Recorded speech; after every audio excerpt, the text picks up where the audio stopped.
Hey there, folks. Welcome to our cozy nook of tales and adventures. Today, like every episode, we're unlocking the doors of imagination to explore new worlds, meet fascinating characters, and experience unique emotions. I promise to take you on an unforgettable journey through the power of words. So get comfy, grab your favorite drink, snuggle into that perfect spot, and get ready to lose yourself in a new story. Leave the outside world behind for a while and dive with me into the depths of storytelling. If you enjoy our content and want to support the channel, consider hitting the subscribe button and giving the video a thumbs up. Now, without further ado, let's dive into today's story. The ancient trees of Elderwood stood silent for 1,000 years, their secrets locked away behind a magical seal forged in the Age of Twilight. But on the night of the crimson moon, when the stars aligned in forgotten patterns and the veil between worlds grew thin, the first whispers began. Gandalf the Grey stood at the edge of the forest, his weathered hand clutching his gnarled staff as the wind carried unfamiliar voices to his ears. The wizard's silver beard fluttered in the breeze, his deep-set eyes reflecting concern as he gazed upon the towering sentinels of oak and ash, whose uppermost branches seemed to scrape the very heavens. What had once been a boundary of peaceful silence now rippled with unseen energy, like the surface of a disturbed pond. "They are awakening," he murmured, the weight of ancient knowledge heavy upon his brow. After all these centuries, the kingdom of Altheria had flourished in the shadow of Elderwood for generations, its people believing the forest to be nothing more than a silent neighbor, beautiful but unremarkable. None save Gandalf remembered the old tales, the warnings passed down by the archmages of the First Council. None recalled why the seal had been necessary. Now, in the royal city of Luminaris, with its gleaming spires of alabaster and gold, citizens clutched their heads in agony as whispers invaded their dreams. Children wept in their beds, speaking in tongues never meant for mortal lips. In the marketplace, merchants abandoned their stalls, drawn by voices only they could hear toward the dark edge of the forest. Lord Aldrich, steward of Altheria in the king's absence, summoned Gandalf to the Chamber of Light, its domed ceiling painted with constellations that glittered with enchanted pigments. "The people are going mad," Aldrich declared, his face haggard with sleepless nights. "Farmers abandon their fields, guards desert their posts, all speak of voices calling from the forest." Gandalf nodded gravely. "The seal of silence has been broken. The trees of Elderwood speak once more." "Trees do not speak, wizard," scoffed Captain Dornack of the Royal Guard, his hand resting on the pommel of his sword as though the threat could be dispatched with steel. "These do," Gandalf replied, his voice carrying the quiet authority of one who had walked the world when it was young. "Or rather, they did, before the seal was placed. Elderwood is no ordinary forest, Captain. It is the last remnant of Arboreum, the sentient forest that once covered half the known world. Its roots reach deeper than the oldest mountains, and its memory spans eons." "How do we silence them again?" Lord Aldrich demanded. "The seal was crafted using the Staff of Arboreus, a relic of tremendous power," Gandalf explained, pacing the chamber. "It was hidden away after its use, deemed too dangerous to remain in any kingdom." "Then find it," Aldrich commanded, "before Altheria tears itself apart." As dawn broke over the eastern hills, painting the forest canopy in hues of amber and gold, Gandalf prepared for his journey. In the courtyard of the Mage Tower, as he filled his satchel with herbs and ancient scrolls, he sensed a presence in the shadows. "I know you're there," he called without turning. "You breathe too loudly." A figure emerged from behind a columnar tall, lean man with dark hair and keen eyes. A bow and quiver adorned his back, and a forest green cloak wrapped around broad shoulders. A thin scar ran from temple to jaw, pale against sun-bronzed skin. "They call me Thorn," the man said simply. "A hunter," Gandalf observed, noting calluses on the man's fingers and the way his eyes constantly scanned for threats. "And what prey do you seek in my courtyard, Master Thorn?" "Not prey, redemption." Thorn's voice carried the rough edge of one unaccustomed to confession. "The seal was broken by my father, Lord Varric of the Eastern Marches. He sought to unlock the forest's secrets to gain favor with the king." Gandalf's bushy eyebrows rose. Lord Varric was always ambitious, but tampering with such ancient magic. "He didn't survive the ritual," Thorn said flatly. "I would undo what he has done." The wizard studied the man, peering not just at his face but seemingly into his very soul. After a long moment he nodded. "Very well. We leave within the hour. The path will be perilous."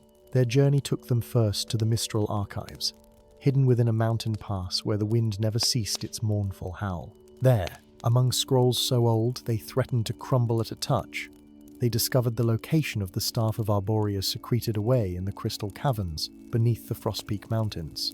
As they travelled north, the whispers from Elderwood grew more insistent, carried impossibly across vast distances. In villages and towns, people turned on one another, driven to paranoia and violence by the incessant murmuring in their minds. Some walked into the wilderness, never to return. "What are they saying?" Thorn asked one night as they camped beneath a canopy of stars. "The trees. You said you can understand them." Gandalf's face was grave in the firelight. "Many things. Warnings. Memories. Secrets that mortal minds were never meant to comprehend. But beneath it all, there is pain and anger." "At what?" "At being silenced. At being forgotten." The wizard's eyes reflected the dancing flames. For eons, the trees of Arboreum were the keepers of all knowledge. They witnessed the rise and fall of civilizations long turned to dust. Their consciousness spans continents through root networks deeper than any mine. "And my father sought to harness this knowledge," Thorn said bitterly. "Many have tried, none have succeeded," Gandalf sighed. "The seal was not created out of malice, but necessity. The minds of men and trees are not meant to communicate directly. The burden of such ancient wisdom drives mortals to madness." At the Frostpeak Mountains, they faced trials that tested both body and spirit. Caverns of ice that shifted like living things. Riddles carved in stone that changed their answers with each reading. Spectral guardians from ages past who demanded proof of worthy intent. Deep within the heart of the mountain, in a chamber where crystals glowed with inner light, they found the staff of Arboreus. It stood upright in a pedestal of living stone, its wood seemingly both ancient and newly grown. Leaves sprouted from its gnarled length despite the absence of sunlight, and strange symbols spiraled around its shaft, glowing with emerald luminescence. "At last," Thorn breathed. As Gandalf reached for the staff, the chamber trembled. The crystals pulsed with increasing intensity, and the whispers that had pursued them across the realm converged into a single thunderous voice that shook the very foundations of the mountain. "Take not what is ours, Istari." Gandalf staggered, but held his ground. "I seek only to restore balance," he replied, his voice carrying the authority of his order. "Silence is not balance. It is prison. Your voices drive mortals to madness." The wizard countered, "Their minds are weak. They must learn or perish." Thorn stepped forward. "My father broke your seal out of greed. Many have suffered for it. I would make amends." A silence followed, long and contemplative. "The son of the breaker. Your blood carries obligation." "I know," Thorn replied solemnly. The voice seemed to soften, becoming a chorus of many, rather than one overwhelming force. "We were, not always, as we are now, Grey Pilgrim. Once, we spoke only to those worthy, those prepared." The seal was Crudele or nothing. Understanding dawned in Gandalf's ancient eyes. "You don't wish to be silenced again, nor to destroy what has grown in our absence. There is another way." When Gandalf and Thorn returned to Altheria weeks later, they came not with the staff to recreate the seal, but with knowledge of a new ritual. In the great clearing at the heart of Elderwood, beneath a canopy of stars, Gandalf raised the staff of Arboreus. Around him stood 7 apprentices, chosen for their strength of mind and purity of heart. Thorn among them, his father's sin giving him a connection to the forest that none other possessed. Together, they would become the first of the new arboreal speakus intermediaries between the realm of men and the consciousness of the ancient forest. "Not silence," Gandalf proclaimed as emerald light spiraled up the staff and into the night sky, "but understanding." The ritual reshaped the connection between Elderwood and the mortal realm. No longer would the whispers reach every mind, driving the unprepared to madness. Instead, only those trained to receive such knowledge would hear the voices of the trees. In time, the arboreal speakers became the most revered sages in all the kingdoms, for the wisdom of the forest spanned ages and continents. Altheria entered a golden age of knowledge and prosperity, its citizens protected from the overwhelming burden of the whispers. while still benefiting from their guidance. And Gandalf, his task complete, departed with the staff to ensure it would never again be used to silence the ancient voices entirely. For he had learned that even the oldest magic may require new understanding, that sometimes the wisest path lies not in maintaining the ways of the past, but in forging new connections for the future. In the heart of Elderwood, the trees continued their eternal whispered conversation, but now with voices to answer them, and ears prepared to listen. Story 2. The skies above Dracoria once shimmered with the iridescent wings of 100 dragons, their scales catching the light of dawn and transforming the heavens into a tapestry of living jewels. But on this grim morning, Gandalf the Grey stood upon the Cloud Spire Observatory, his weathered hands gripping the ancient balustrade as he watched a once majestic sapphire drake spiral erratically above the northern ranges. Its magnificent azure scales had dulled to a sickly grey, and wisps of shadow trailed from its body like tattered banners. When the creature unleashed a roar that sounded more like the wail of a tormented soul than the proud cry of a dragon, Gandalf closed his eyes in pain. He had seen this transformation too many times in recent moons. "Another one succumbs," came a voice behind him. Gandalf did not turn. "Lord Evander, you should be at the council." The Dragon King of Dracoria stepped forward, his ceremonial armor gleaming with embedded scales gifted by dragons of every hue, tokens of the millennium. Old covenant between his lineage and the great beasts. But even the king's regal features couldn't hide his exhaustion. "What good are councils when we have no answers?" Evander's voice was hollow. 17 dragons lost to the Shadow Plague this month alone. The covenant falters. Gandalf watched as the afflicted dragon plummeted toward the Mistwood forest, disappearing beneath the ancient canopy. Another life, soon to be extinguished by the Royal Dragon's Guard, tasked with the grim duty of ending the suffering of corrupted drakes before they could wreak havoc upon villages and towns.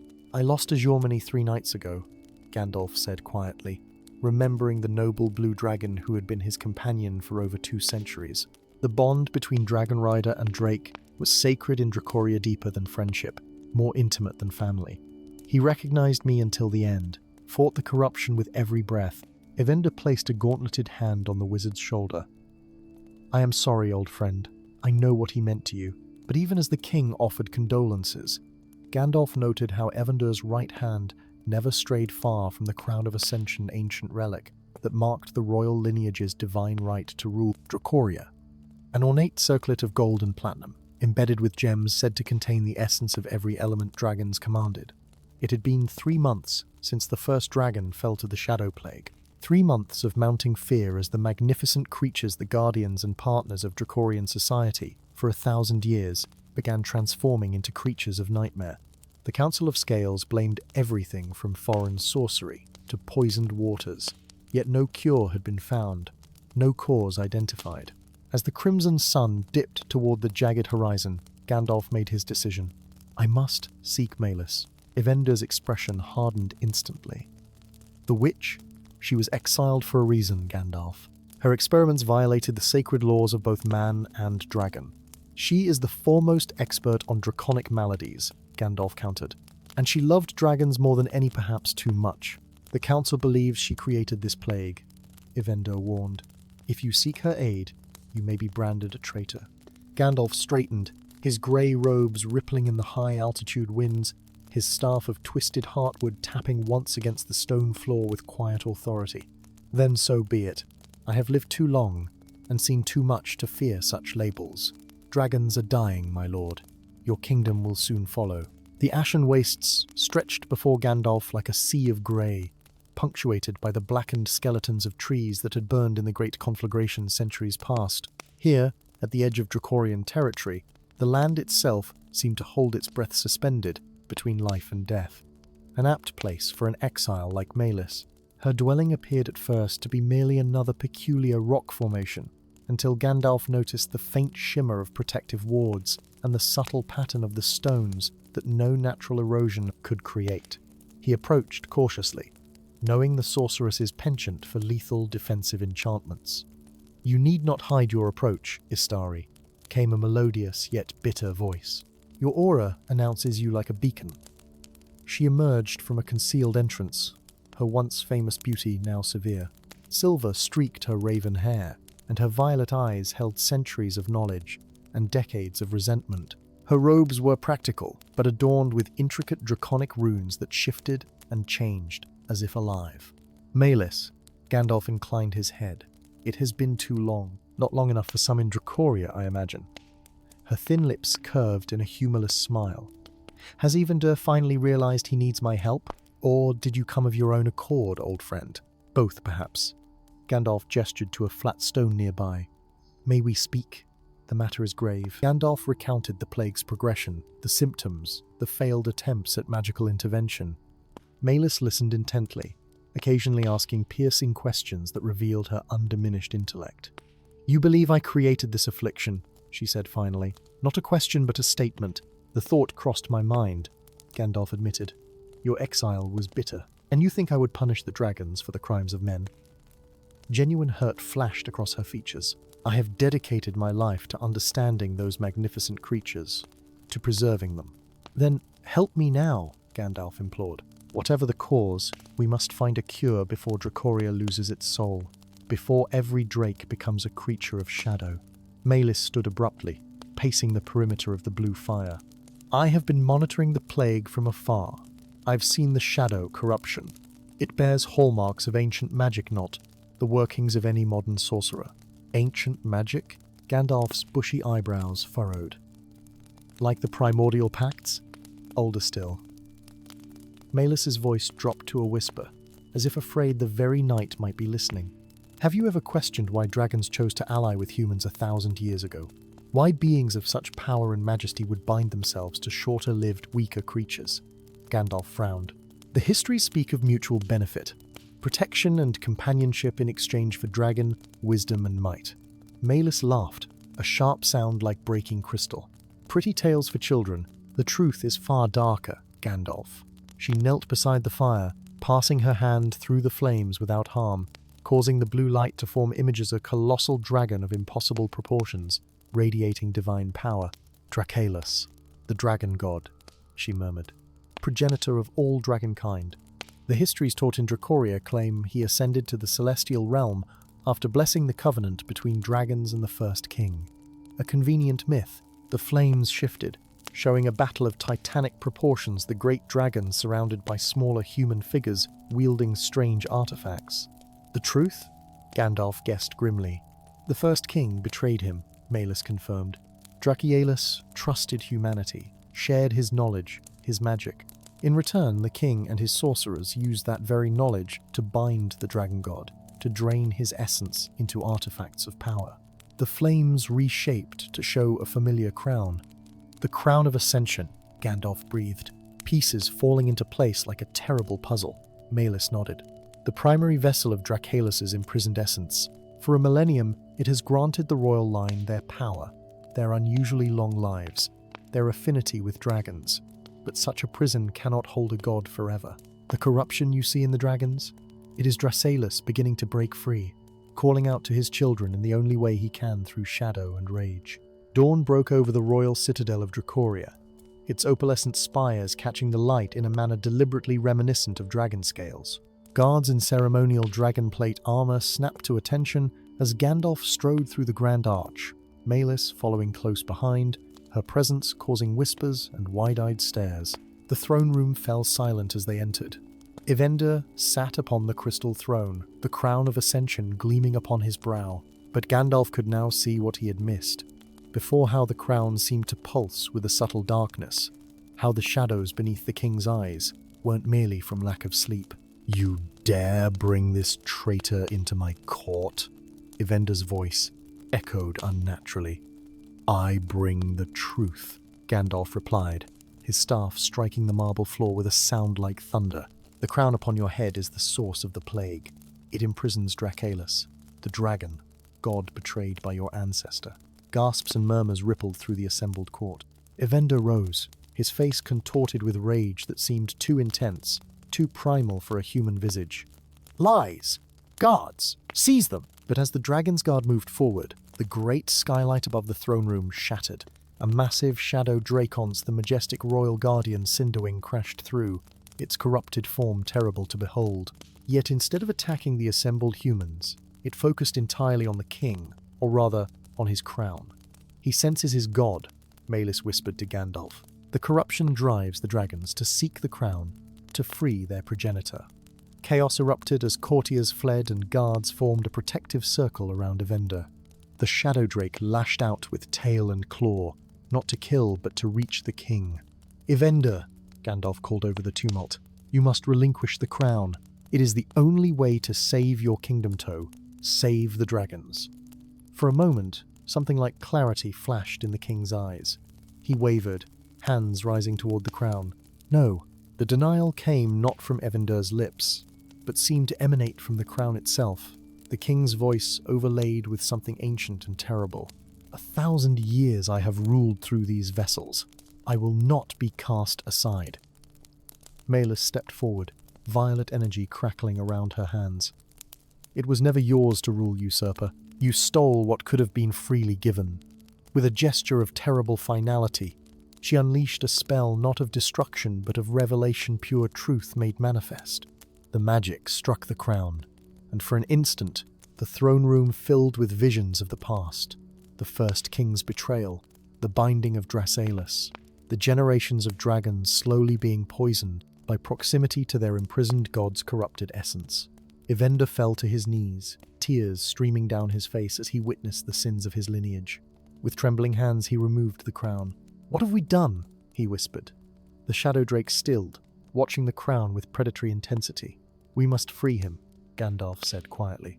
"A millennium of imprisonment has twisted his essence, but dragons need their god and Dracoria needs its dragons. The release may destroy us all," Malus warned. "His wrath will be terrible." "Then we must face it," Gandalf replied.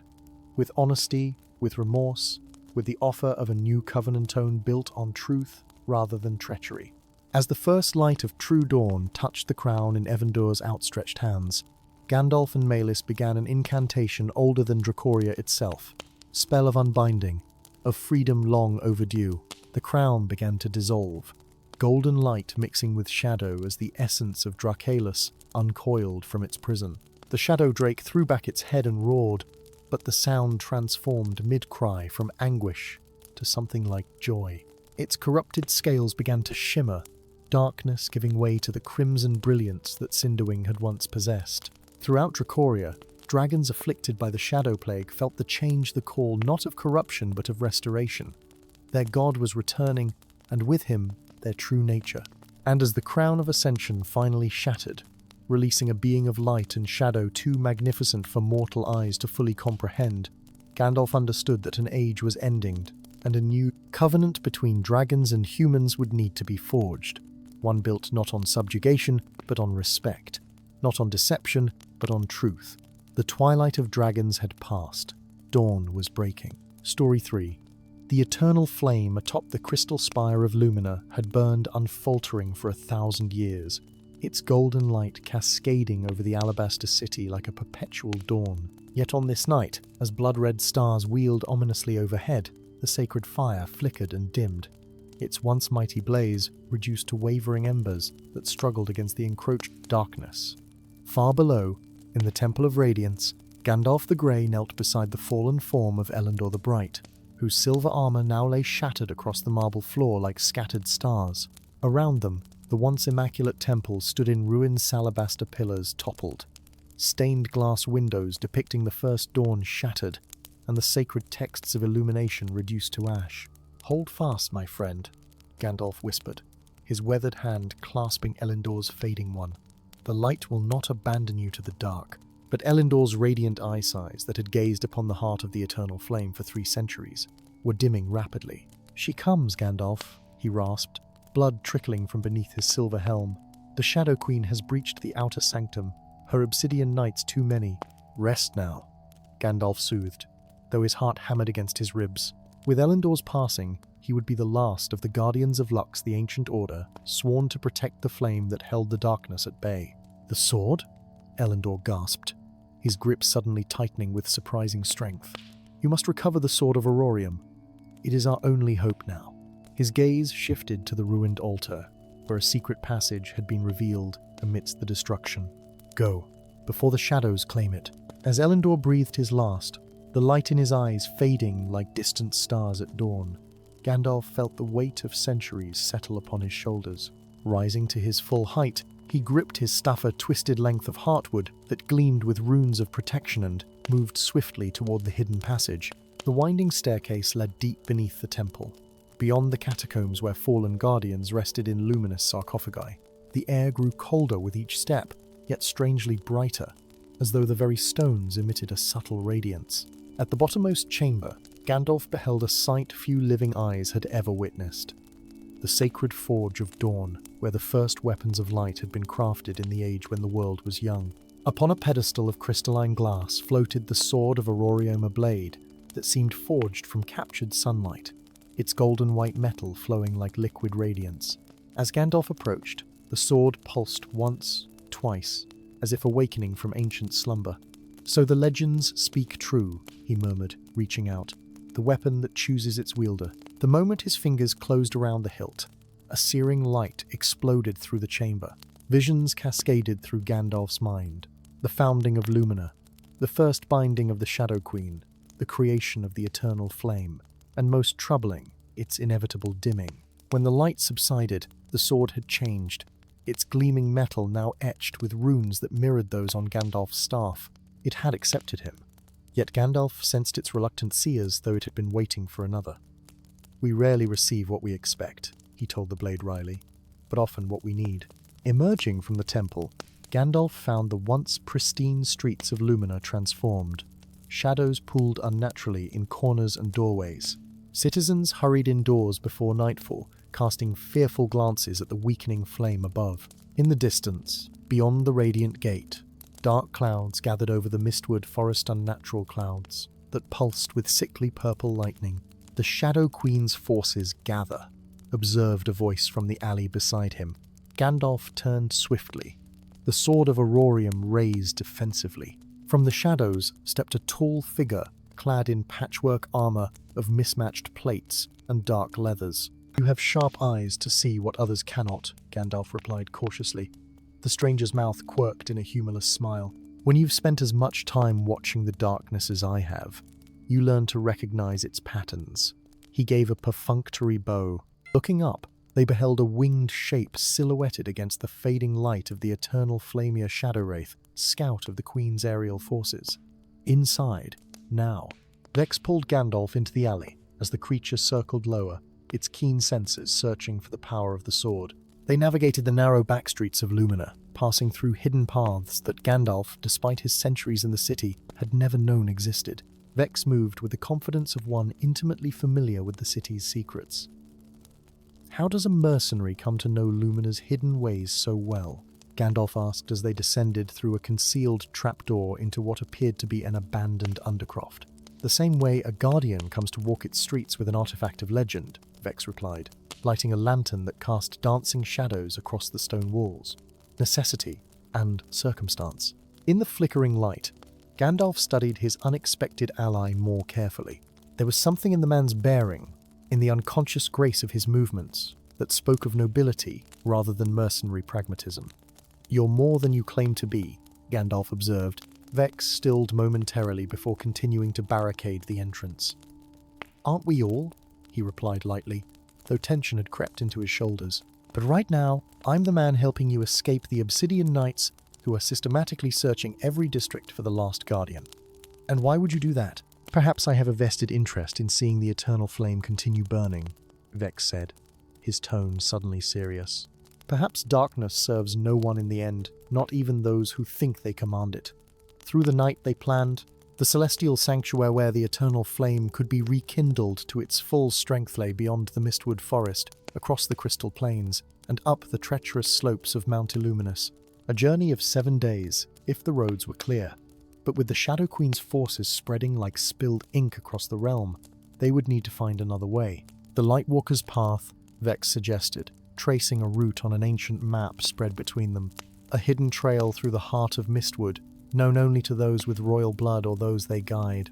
Gandalf's bushy eyebrows rose. How would a mercenary know of such a path? Vex's expression remained unreadable behind his half-mask. "I had an unusual upbringing.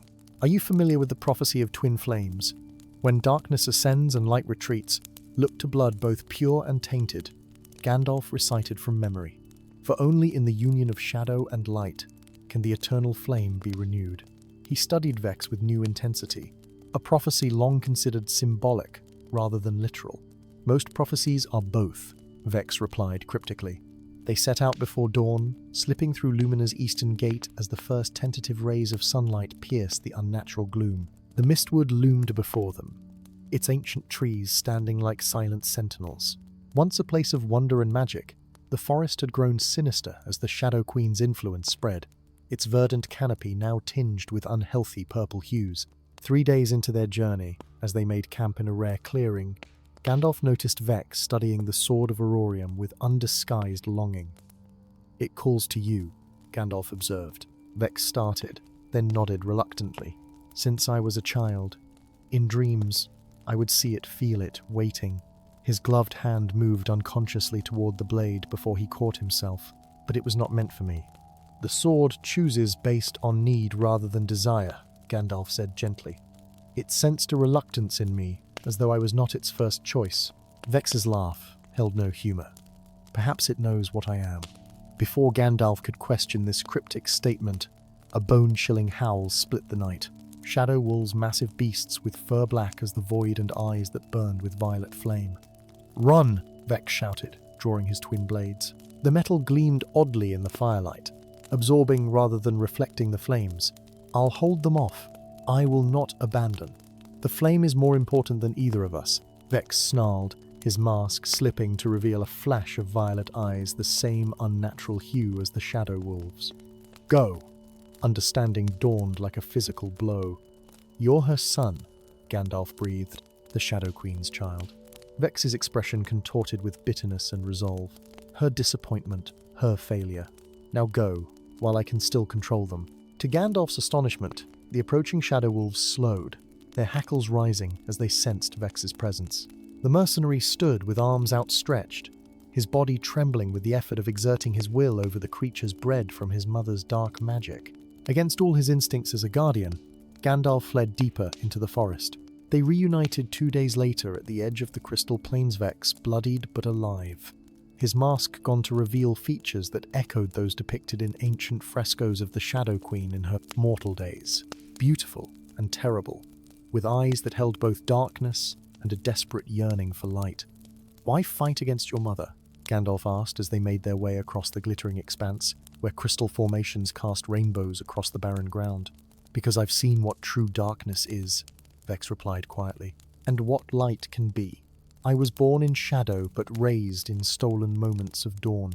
My nursemaid, a captive from Lumina, taught me to love the light before my mother discovered her treachery." As Mount Illuminous rose before them, its peak perpetually haloed by the last remnants of pure sunlight in the darkening realm, Vex finally revealed the full truth of the prophecy. "The celestial sanctuary requires a sacrifice to rekindle the flame," he explained, as they climbed the narrow path carved into the mountain's face. "Blood of royal lineage. For 1,000 years, this has been symbolic, a few drops freely, given by Lumina's monarchs, but with a flame so diminished. A greater sacrifice is needed," Gandalf concluded grimly. Vex nodded. "My blood carries the essence of shadow, but also the ancient royal line of both realms from before the Sundering, when light and dark were one kingdom. The celestial sanctuary atop Mount Illuminous was a marvel of crystal and gold, open to the sky where the weakened eternal flame hovered like a dying star. As they approached the central altar, the Sword of Aurorium began to pulse in rhythm with the faltering flame. "It knows what must be done," Vex said softly. Gandalf placed a restraining hand on the younger man's arm. "There must be another way." "There isn't, but this is my choice, Gandalf. Perhaps the only truly free choice I've ever made." Vex smiled a genuine smile that transformed his face. "My mother sought to use me to extinguish the flame forever. There's a certain poetry in using her gift of life to ensure its eternal burning instead." Before Gandalf could protest further, Vex took the Sword of Aurorium in steady hands. Its radiance intensified, as if recognizing its true wielder at last. "Remember," Vex said, raising the blade, "even in the deepest darkness, light endures." With those words, he plunged the sword into the altar beneath the hovering flame. His royal blood shadow and light intermingled, flowed along ancient channels carved into the stone. As it reached the central pool, the flame roared suddenly upward, expanding from a faltering ember to a pillar of golden fire that shot into the heavens. Throughout Lumina, citizens emerged from their homes in wonder as daylight returned to a realm that had been slipping into endless twilight. The shadows retreated, the unnatural clouds dissipated, and even the mistwood began to heal, shedding its taint of purple for healthy green. On the mountain, Gandalf knelt beside Vex, whose body was slowly dissolving into particles of light that rose to join the flame. "It doesn't hurt," Vex whispered in wonder. "I feel whole." As the last guardian of Lux, Gandalf remained at the Celestial Sanctuary, keeper of the renewed eternal flame. And if sometimes, in the heart of the blaze, he glimpsed a face smiling down at him, a face neither light nor shadow, but something gloriously in between, he kept that knowledge close to his heart. For in the end, it was not purity of light that had saved the realm, but the courage of one who had walked between two worlds and chosen, at the last, to become the bridge that united them. Story 4. Between the twin peaks of Mount Celestine and Mount Oblivion hung the impossible city of Fatehaven, suspended in the sky like a jewel caught in a spider's web. Massive chains of enchanted adamantium anchored the floating metropolis to the mountains, while gossamer strands of pure magical energy crisscrossed beneath its foundations, glowing silver in the twilight. The building spires of twisted crystal and living marble spiraled upward in defiance of both gravity and conventional architecture, their highest points disappearing into perpetually swirling mists. At the heart of Fatehaven stood the Grand Loom, a structure that resembled both cathedral and observatory. Its countless windows captured starlight and channeled it inward, illuminating the colossal weaving apparatus that dominated the central chamber matrix of spinning wheels, golden shuttles, vertical frames where the luminous threads of destiny were woven into the fabric of reality itself. It was here that Gandalf the Grey, Master Weaver of the Seventh Order, bent over his personal loom, his weathered fingers moving with surprising dexterity as he guided a shimmering blue thread through an intricate pattern. Unlike the younger weavers who needed enchanted spectacles to perceive the threads of fate, Gandalf's ancient eyes had long ago adapted to see the delicate strands that connected all living beings throughout the four kingdoms below. "Curious," he murmured, pausing as he noticed an unexpected tension in the weave. The blue thread representing a merchant prince from the Sapphire Dominion had suddenly grown taut, as though pulled by an unseen hand. Around it, dozens of connected threads trembled in sympathy. Gandalf's bushy eyebrows furrowed as he traced the disturbance across the tapestry, past the interwoven destinies of 100 souls, to a section of the pattern that should have been untouched by any weaver's hand. There, barely visible in the dim light, was the telltale shimmer of recent manipulation and, at its center, a thread that had been deliberately thinned to the point of breaking. The thread belonged to Queen Lysandra of the Eastern Vale, whose diplomatic summit with the leaders of the other kingdoms was scheduled for the following day. "Interference," Gandalf whispered, a cold dread settling in the pit of his stomach. But who would dare? The answer came in the form of a shadow falling across his work. Gandalf turned to find Kaelus, his former apprentice, and now Grand Mestre of the Tessalloins, standing in the archway. Once Gandalf's most promising student, Kaelus had risen quickly through the ranks of the Weavers' Guild, his talent for seeing complex patterns unmatched by any save Gandalf himself. "You work late, old friend," Kaelus observed, his voice melodious yet somehow hollow, like wind through an abandoned temple. His silver robes, embroidered with the golden shears that symbolized his office, seemed to absorb the ambient light rather than reflect it. "As do you," Gandalf replied carefully, subtly shifting his body to block the view of Queen Lysandra's weakened thread. "The summit tomorrow has created complexities in the weave." Indeed, Kaelus glided forward, his movements too smooth to be entirely natural. So many important lives gathered in one place creates a nexus of possibilities. One might almost call it an opportunity. "For peace, we hope," Gandalf said, watching his former student's eye size that no longer crinkled at the corners when he smiled. "Peace, yes." Kaelus's gaze drifted to the loom, narrowing slightly as he noticed the position of Gandalf's hands. "What have you discovered in your weaving tonight, Master Gandalf?" "Nothing of consequence." The lie felt leaden on Gandalf's tongue, but he maintained his placid expression, merely ensuring the trade routes remain clear for the delegates' arrival. Something dark flickered behind Kaelus's eye, something hungry. "You were always a poor dissembler, Master. We both know what you found." His hand moved to the ceremonial shears hanging at his belt, not ceremonial at all, Gandalf now realized, but worn from use. "I had hoped to spare you this knowledge, out of respect for our history." "Spare me the knowledge that you've been cutting the threads of fate?" Gandalf asked, his voice hardening as he stood to his full height. "That you've been assassinating leaders from the shadows using our sacred art as a weapon?" "Not assassinating," Kaelus corrected with the patience of a teacher addressing a slow student. "Pruning. The Garden of Destiny requires occasional culling of branches that grow in undesirable directions." "That is not our purpose," Gandalf retorted. "We observe, we record, we maintain balance. We do not decide who lives or dies." A philosophy that has led to centuries of war, famine, and suffering below.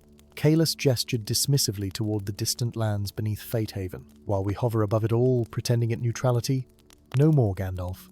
The Thessaloins will no longer be mere observers." With frightening speed, Kaelus drew his shears and lunged for the loom, aiming to sever Queen Lysandra's already weakened thread. Gandalf slammed his staff against the floor, sending a pulse of energy that knocked his former apprentice backward. In the same motion, he snatched a thick, leather-bound tome from its resting place beside the loom, the Codex Destinus, repository of the Weaver's most dangerous and forbidden techniques. "Guards!" Kaelus shouted, regaining his footing. "Master Gandalf has betrayed the Order. He attempts to steal the Codex." Alarm bells began to toll throughout the Grand Loom as Gandalf fled through a side passage, the ancient book tucked securely beneath his arm. The corridor led to a spiraling crystal staircase that descended through the very heart of the structure, passing dozens of smaller weaving chambers where startled apprentices looked up from their work. "Seal the lower exits," Kaelus's voice echoed from above. "The traitor must not escape with our secrets." Gandalf knew the Grand Loom better than anyone living had, helped design parts of it centuries ago. Even he could not evade the entire Weavers' Guild. As he reached the ground floor, he found the main doors already barred by guards in silvery armor. With no other option, Gandalf hurried toward the refuse-chute massive tubes that expelled waste and scraps of discarded thread into the misty abyss beneath Fatehaven. He had just pried open one of the access hatches when a voice spoke from the shadows behind him. "That's a desperate plan, even for you." A figure detached itself from the dark Nessa lean man, dressed entirely in midnight blue, with a face too angular to be handsome and eyes that seemed to shift color with every blink. Around his neck hung an amulet that appeared to be filled with swirling silver mist. "Raven," Gandalf breathed, recognizing the notorious memory thief who had eluded the Weaver's justice for years. "What are you doing here? Currently? Saving an old wizard from a very long fall?" Raven grinned, revealing teeth that were just slightly too sharp. "Come with me, if you'd prefer to keep your beard unruffled by terminal velocity." With the sounds of pursuit growing closer, Gandalf had little choice but to follow, as Raven pressed his palm against what appeared to be a solid wall. The stone rippled like water, revealing a hidden passage barely wider than a man's shoulders. "Quickly," Raven urged. "Even hidden paths don't stay hidden for long in a city built on secrets." They squeezed through the narrow tunnel, emerging moments later into one of Fatehaven's lower districts, a maze of crooked alleyways and listing buildings known as the Threadbare Quarter.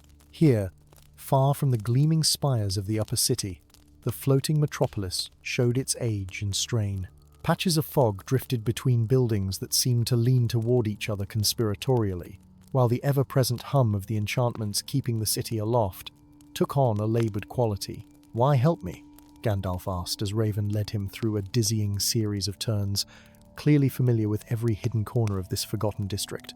"Because we share an enemy," Raven replied, his expression darkening. "Kaelus and his inner circle have been hunting memory thieves with particular fervor these past months. Of my guild, I alone remain free. And why would the groundmaster of the Thessaloins concern himself with memory thieves? Because memories and fate are intertwined." Raven tapped the misty amulet at his throat. "Every memory I extract weakens the Weaver's control over that person's thread. A life without certain memories follows a different path than the one they've designed." They ducked into a derelict building whose interior belied its crumbling facade. Clean, functional furnishings filled the space, along with walls covered in maps and diagrams of Fatehaven's structure. Most prominent was a large drawing of the Grand Loom, with particular attention paid to a chamber deep beneath its foundations, a chamber absent from any official architectural records. "What is this place?" Gandalf asked, gesturing toward the mysterious chamber on the diagram.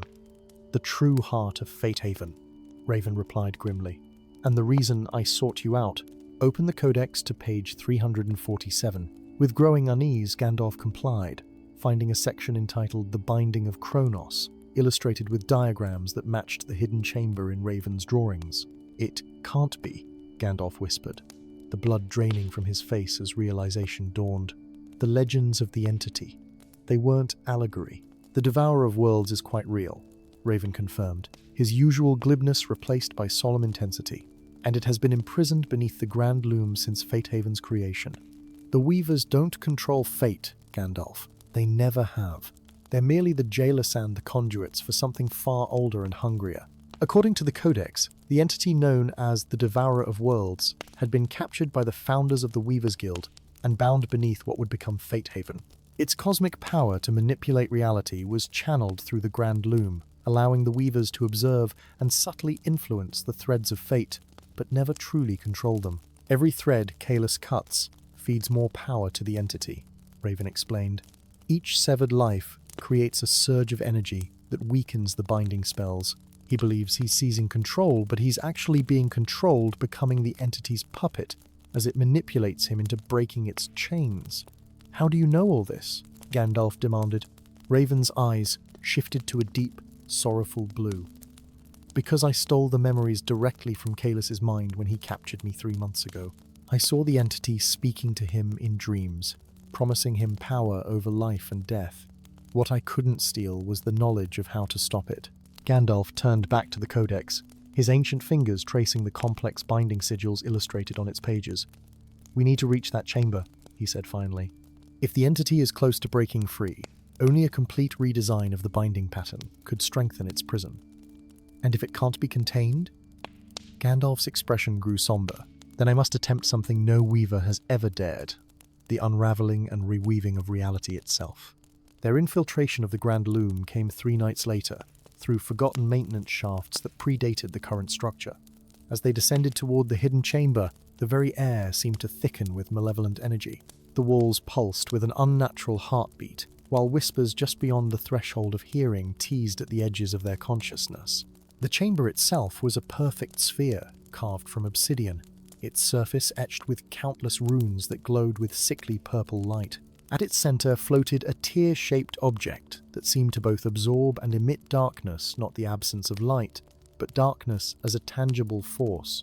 "The entity," Gandalf breathed, feeling its ancient malice washing over him in waves. Before they could approach further, slow applause echoed through the chamber. From a hidden alcove stepped Kalis, flanked by 2 silver-armored guards. His eyes now glowed with the same purple light as the runes.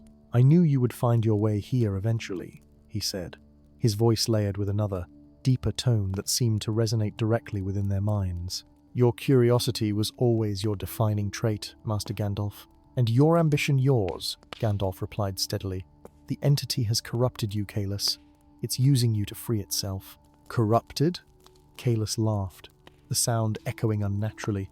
"It has enlightened me, shown me the truth that the Weavers have hidden for centuries, that we are meant to be masters of fate, not its servants." "You are being deceived." Gandalf took a step forward, his staff raised defensively. "Each thread you cut transfers more power to the entity. It feeds on death, on the severing of destinies. A necessary sacrifice," Kalis dismissed. "When the final binding breaks, I shall wield the power of a god." "You'll be the first one it consumes," Raven interjected, his hand moving subtly toward his amulet. As Kalis signaled his guards to attack, Raven unleashed the stored memories from his amulet's silver mist that coalesced into spectral figures of all those whose memories he had stolen. The phantoms swirled around the guards, disorienting them with fragments of alien experiences and emotions.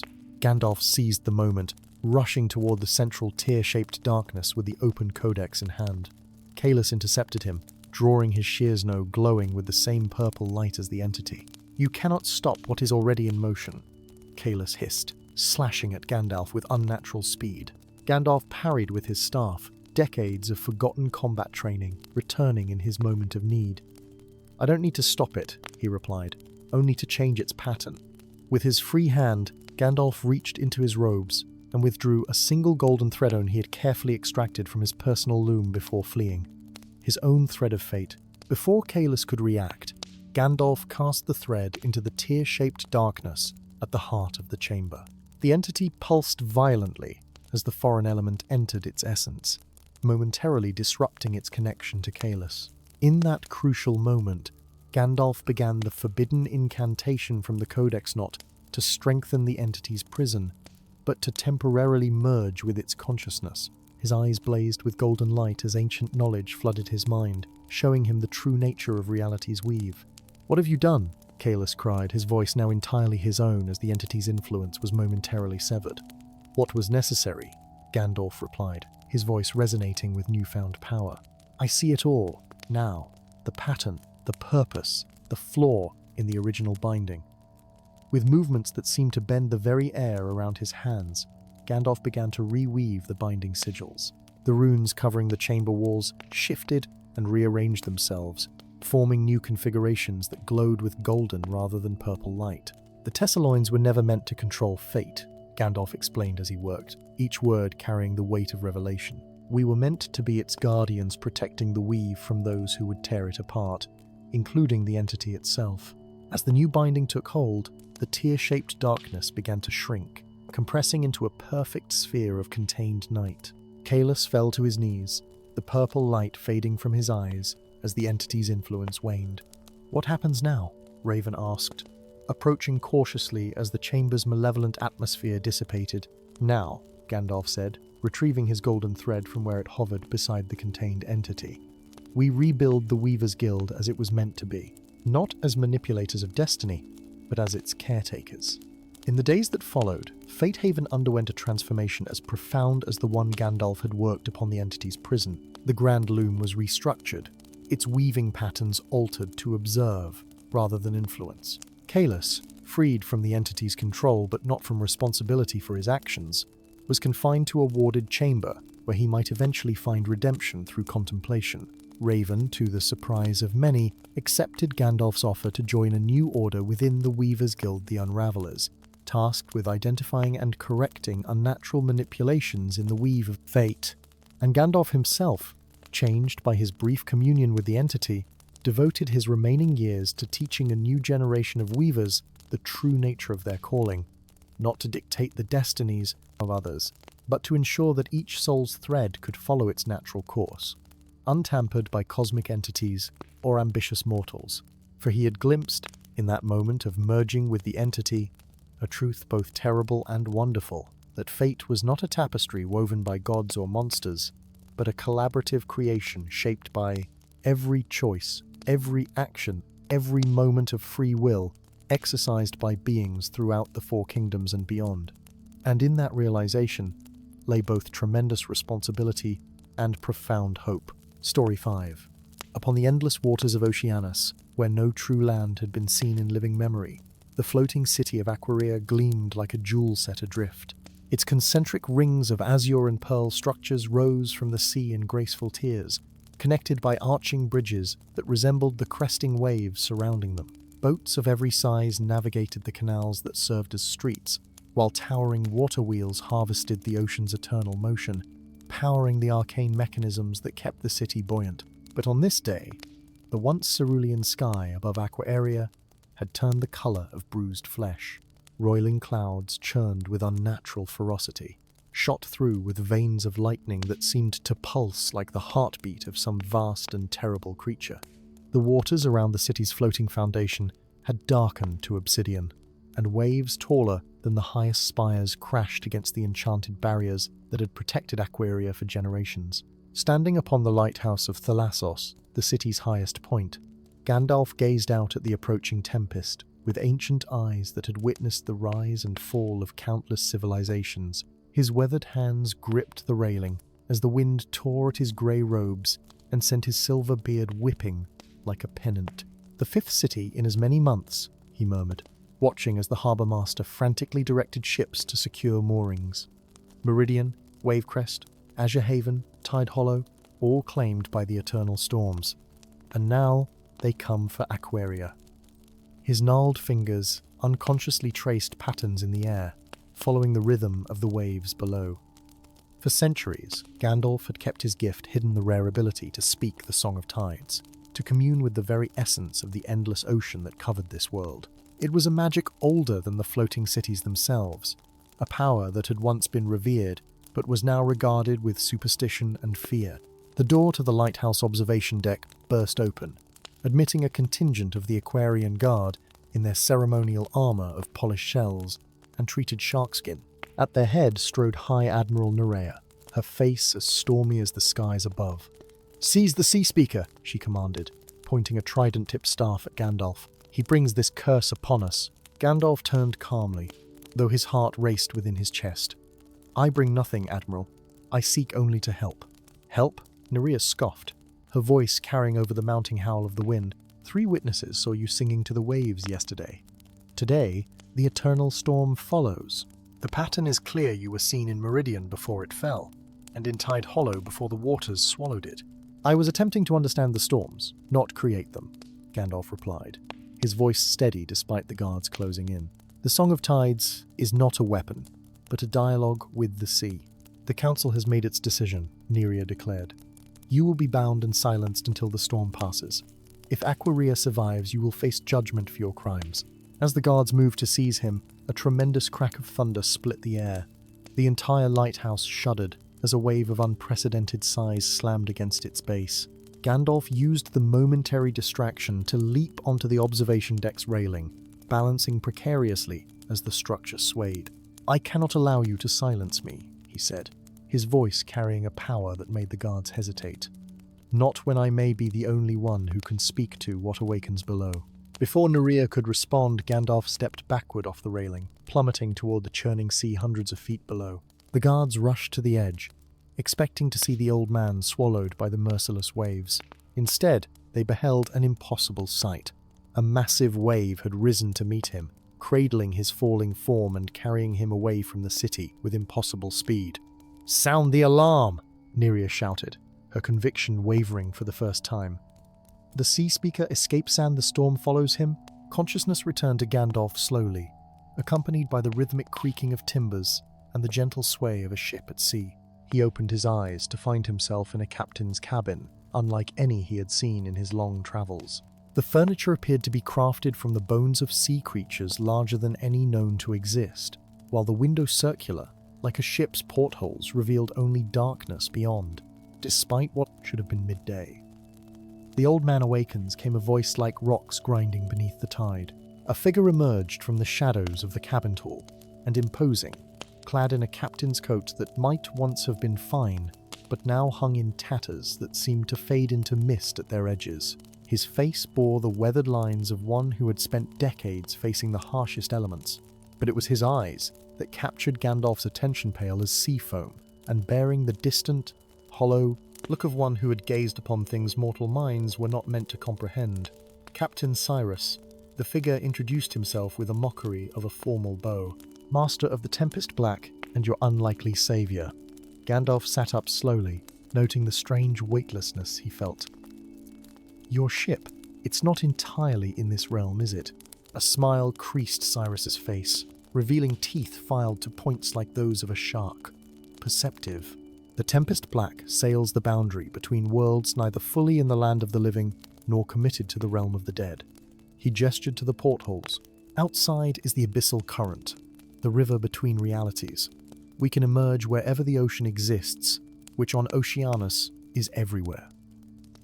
"Why save me?" Gandalf asked, studying the captain with newfound wariness. "Because you can hear the song," Cyrus replied simply. "Few enough of your kind remain who can. Fewer still who would listen to what the depths are trying to tell you." The captain moved to a cabinet crafted from what appeared to be a massive turtle shell, and withdrew a bottle containing liquid that glowed with a faint phosphorescent blue. He poured 2 glasses and offered one to Gandalf. "The tears of sea nymphs," he explained, "clarifies the mind and strengthens the spirit.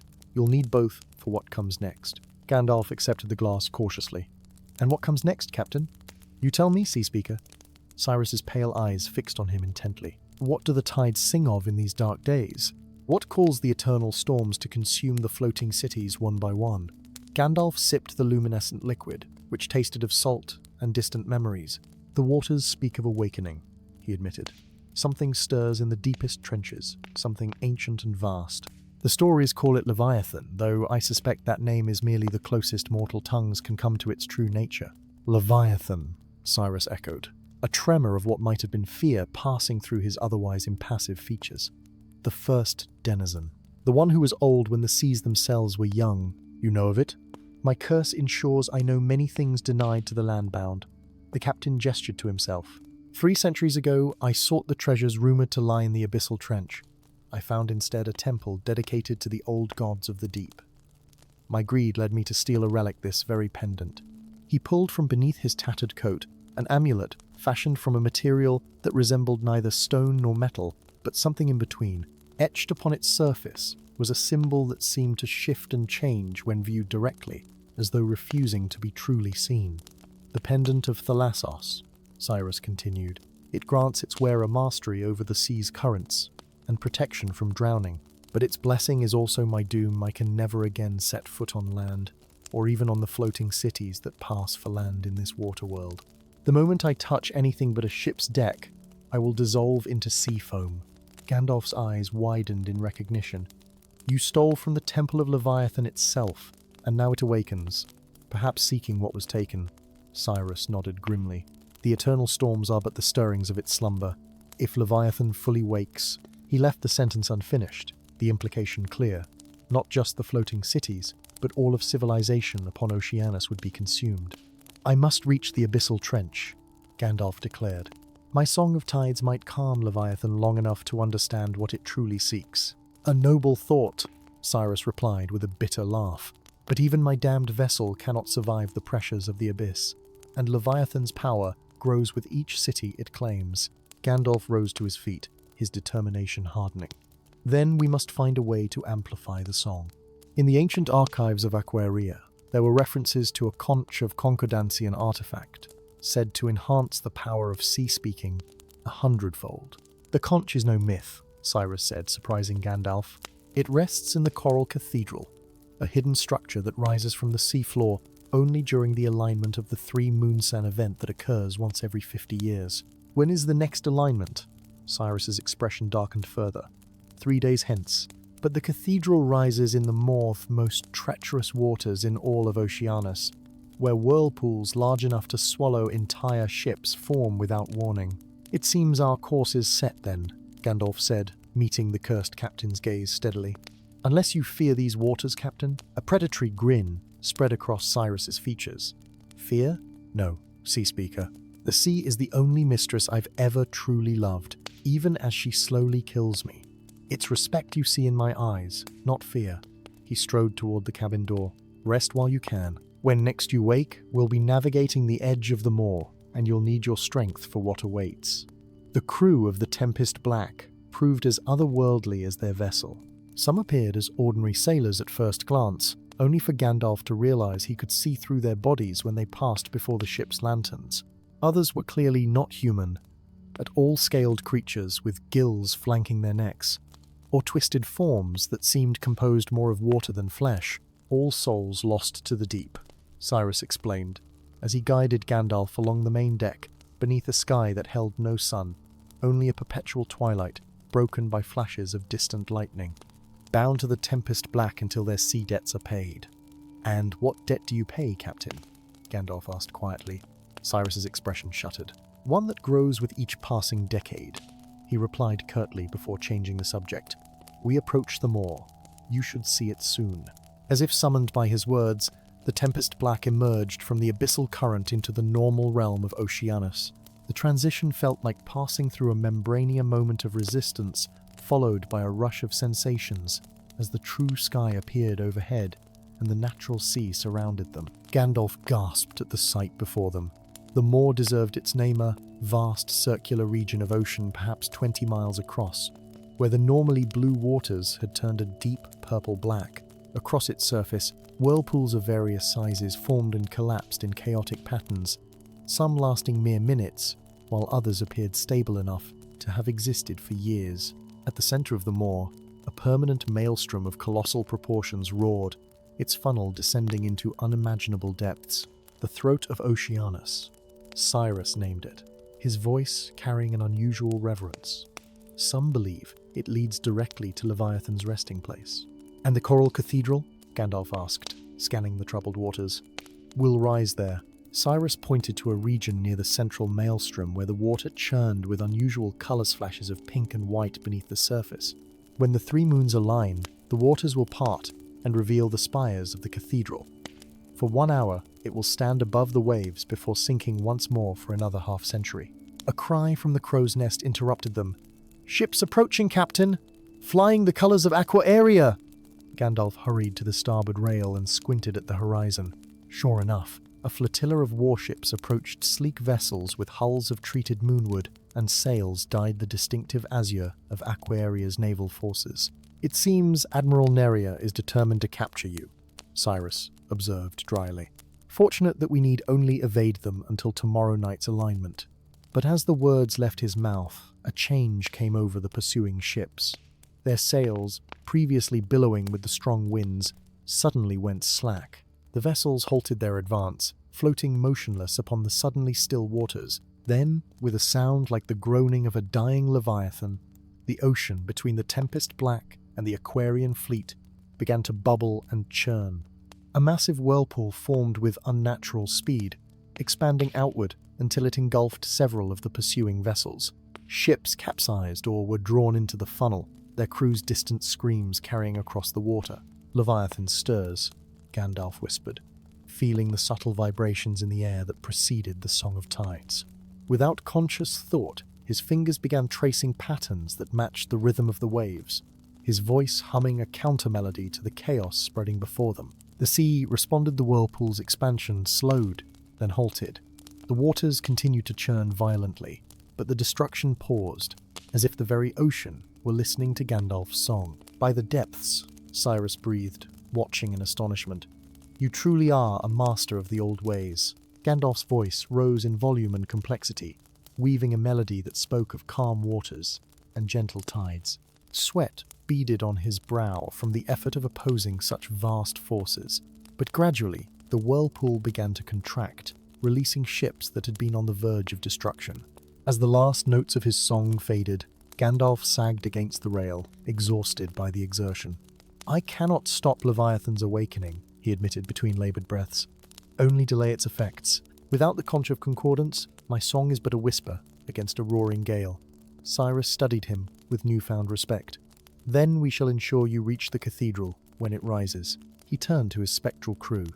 "All hands, prepare to navigate the moor. We anchor at the edge of the central maelstrom before nightfall. The alignment of Oceanus's three moonspiel, white lumina, blood-red crimson, and emerald-green verdant occurred just after midnight. As their light converged upon the turbulent waters of the moor, a miracle unfolded before the crew of the Tempest Black. The central maelstrom, which had roared ceaselessly for time immemorial, began to slow its furious rotation. The funnel of water collapsed inward, revealing something beneath a structure of impossible beauty and scale. The coral cathedral rose from the depths like a dream taking physical form. Its spires, formed from coral of every conceivable hue, twisted upward in organic spirals that defied conventional architecture. Windows of polished abalone shell caught the tricolored moonlight and fractured it into prismatic displays that danced across the now calm waters.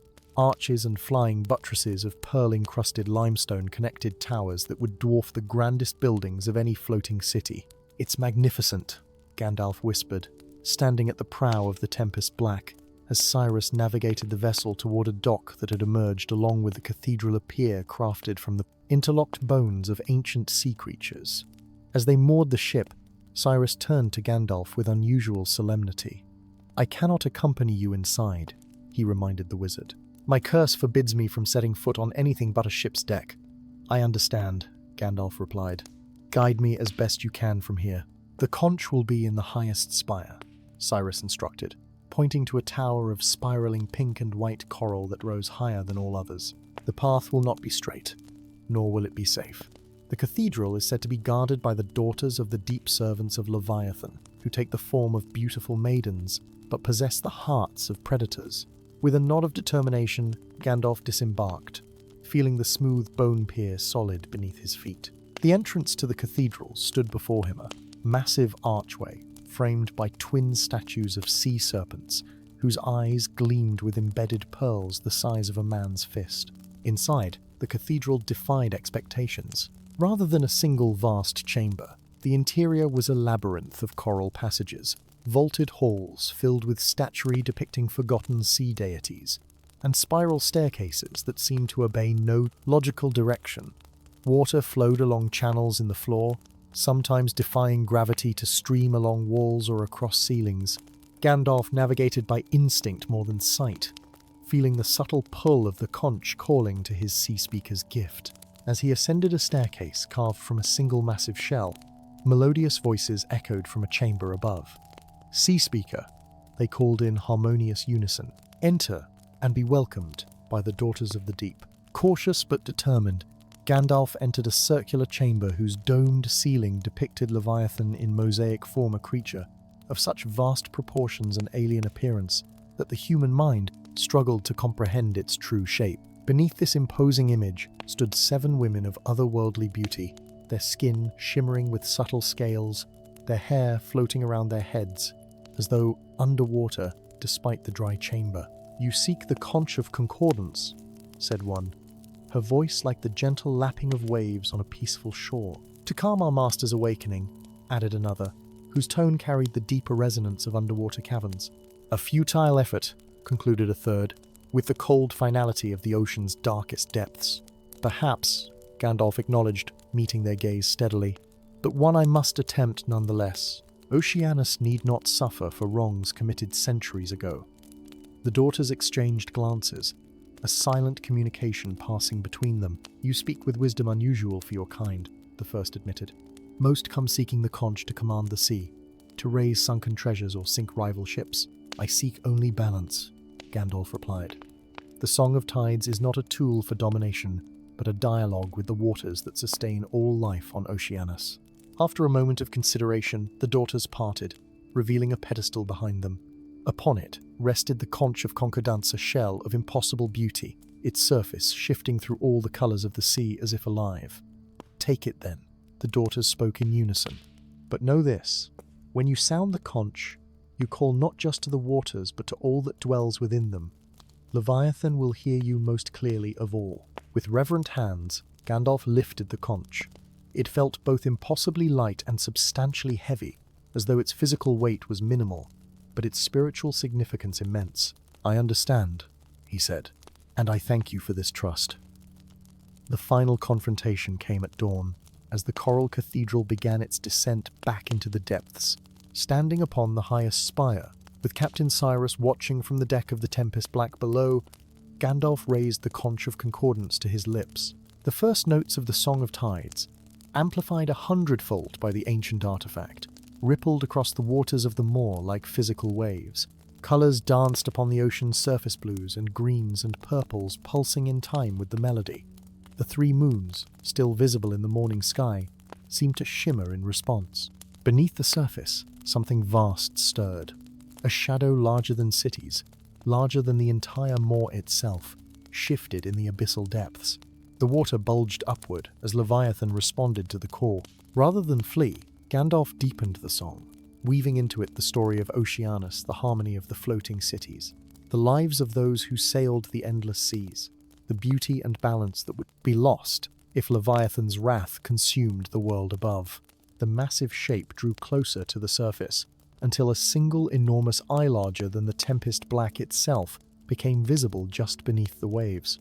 Within its depthless pupil, Gandalf glimpsed intelligence beyond human comprehension, and anger older than civilization. Through the conch, Gandalf offered understanding rather than opposition, acknowledgement rather than defiance. His song spoke of the theft committed centuries ago, of the disrespect shown to the Ancient One, and offered atonement. From the deck of his ship, understanding dawned on Captain Cyrus's weathered face. With a look of grim resolution, he removed the pendant of Thalassos from around his neck. 300 years is enough, he called to Gandalf. Return to the depths what was stolen. He hurled the pendant toward the spire where Gandalf stood. The wizard caught it, immediately feeling the power thrumming within the ancient artifact. Without hesitation, he incorporated it into his song, holding it toward the massive eye watching from below. The waters parted as a tentacle of impossible size rose from the depths not to attack, but with gentle precision belying its enormous power. The tip of the appendage delicately plucked the pendant from Gandalf's outstretched hand before retreating beneath the waves. For a moment, silence reigned across the moor. Then, with a sound like the sigh of a continent, the waters began to calm.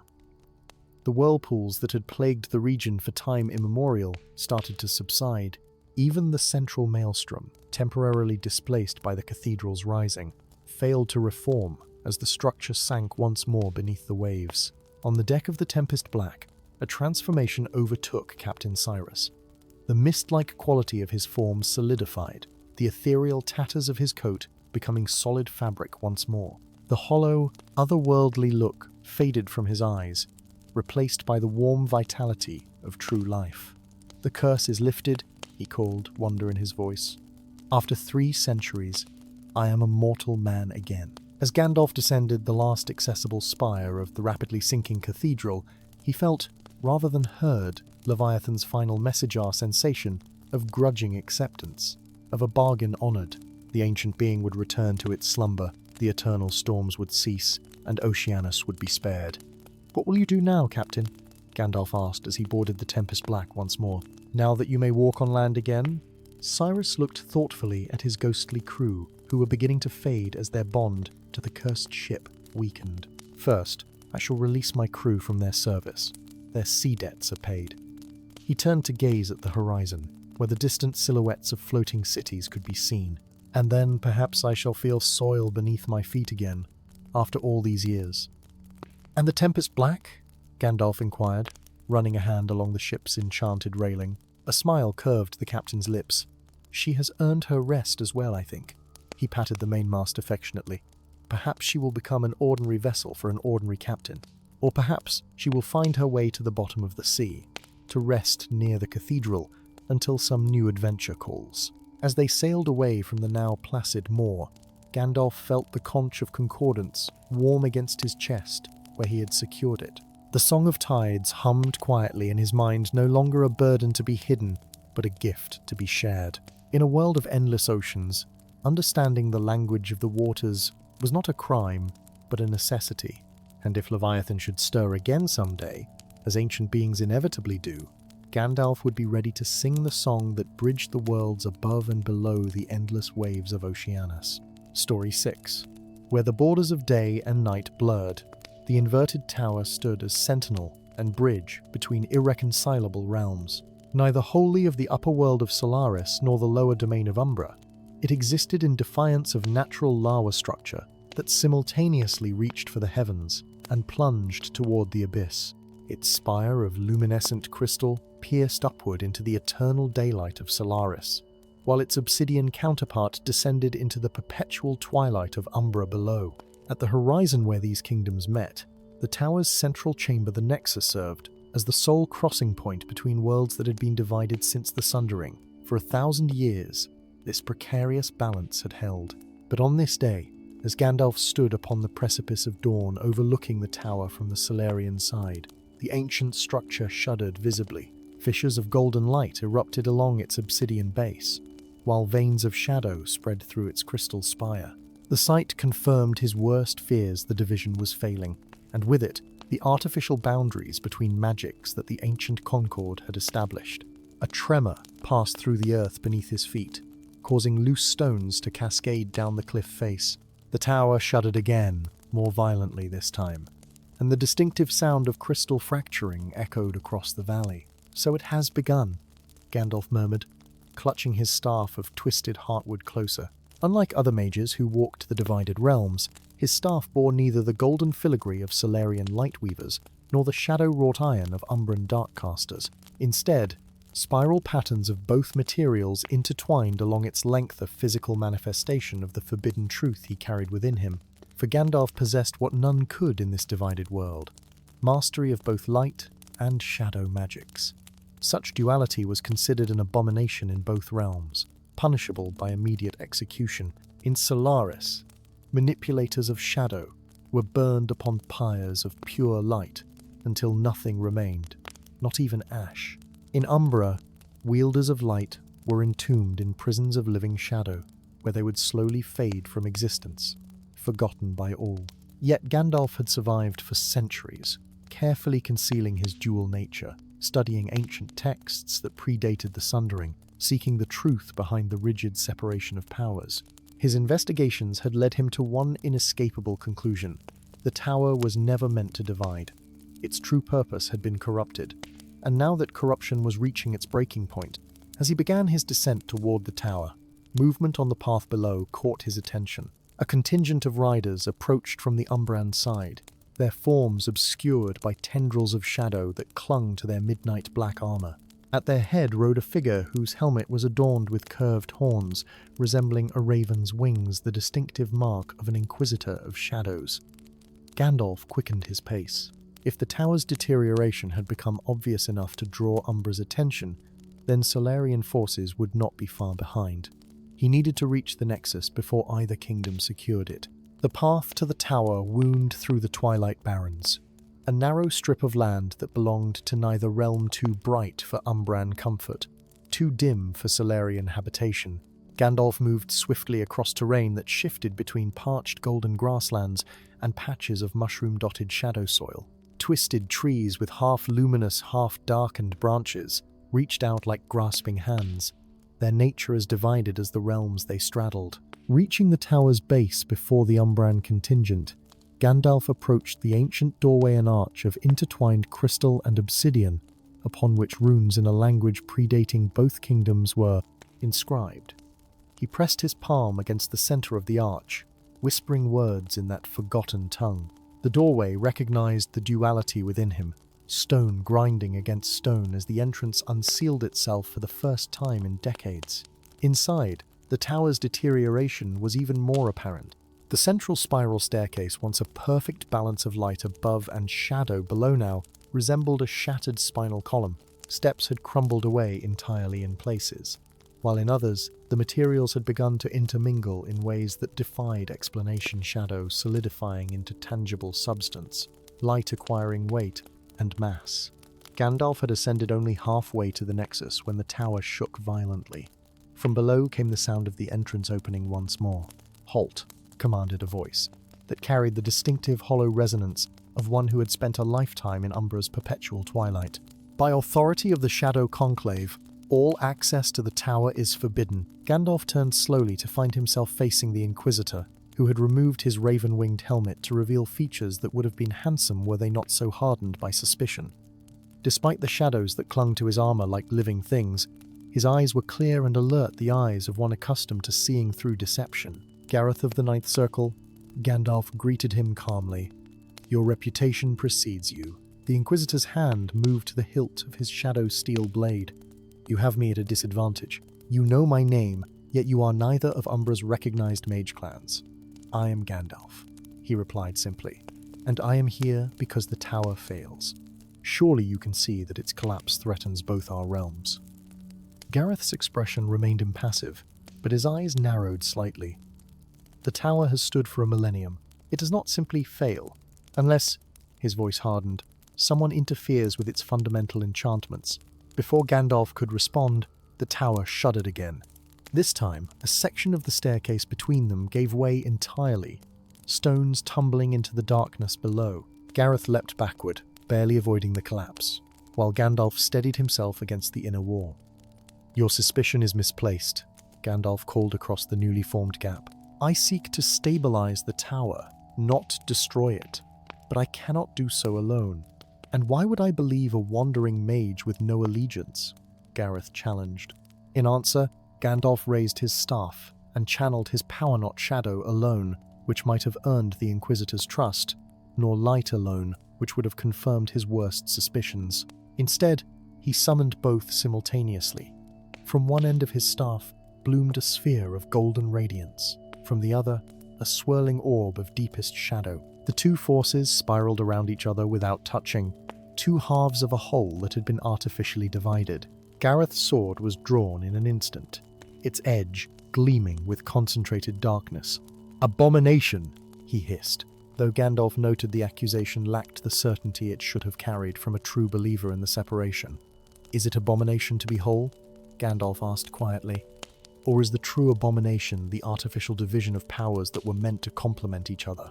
The tower shook again, more violently this time. From above came the sound of crystal shattering, and from below the groan of strained obsidian. "We have no time for philosophical debates," Gandalf continued urgently. "The tower falls. Without it, the boundary between realms will collapse entirely, unleashing chaos that neither Solaris nor Umbra is prepared to contain." Conflict played across Gareth's features duty, warring with the evidence of his senses. "What do you propose?" he asked finally. "We must reach the Nexus," Gandalf replied. "The heart of the tower contains the key to its true purpose. But the path is treacherous now, and I will need someone versed in shadow magic to navigate the lower passages." After a moment of hesitation, Gareth sheathed his sword.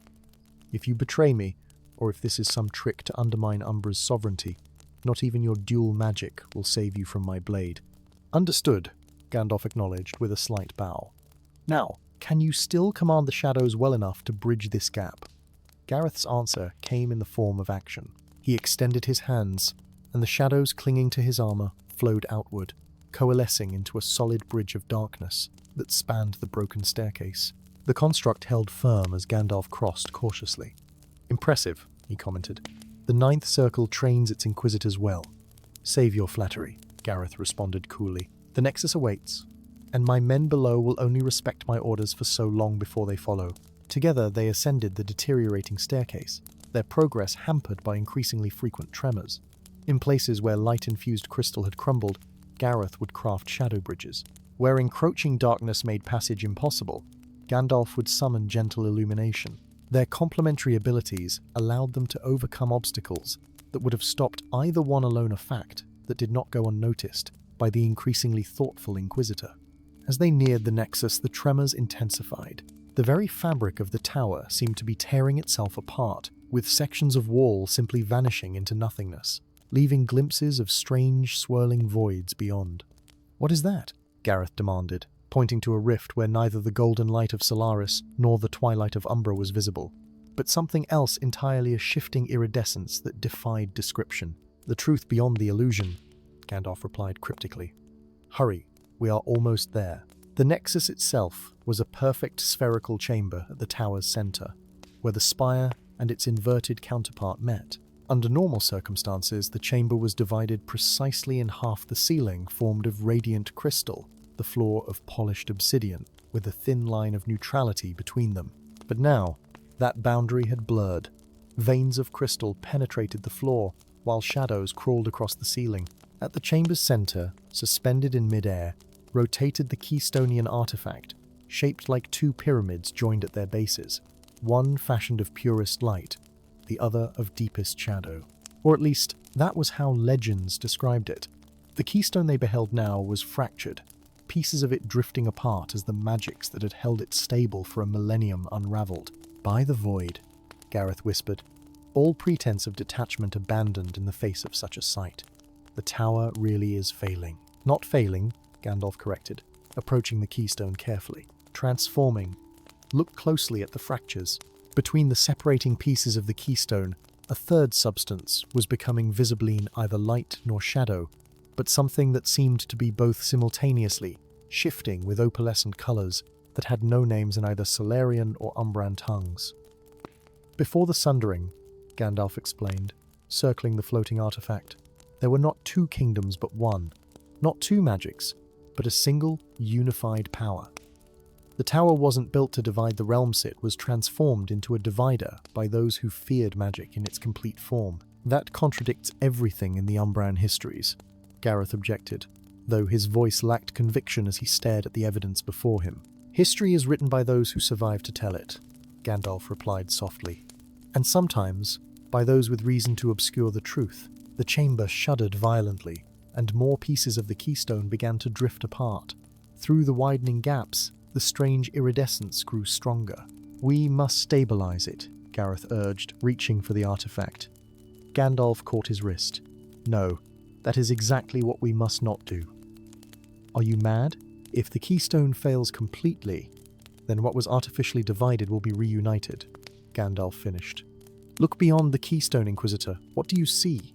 Through the largest of the rifts now visible in the chamber walls, a landscape could be glimpsed, a realm where light and shadow existed in perfect harmony.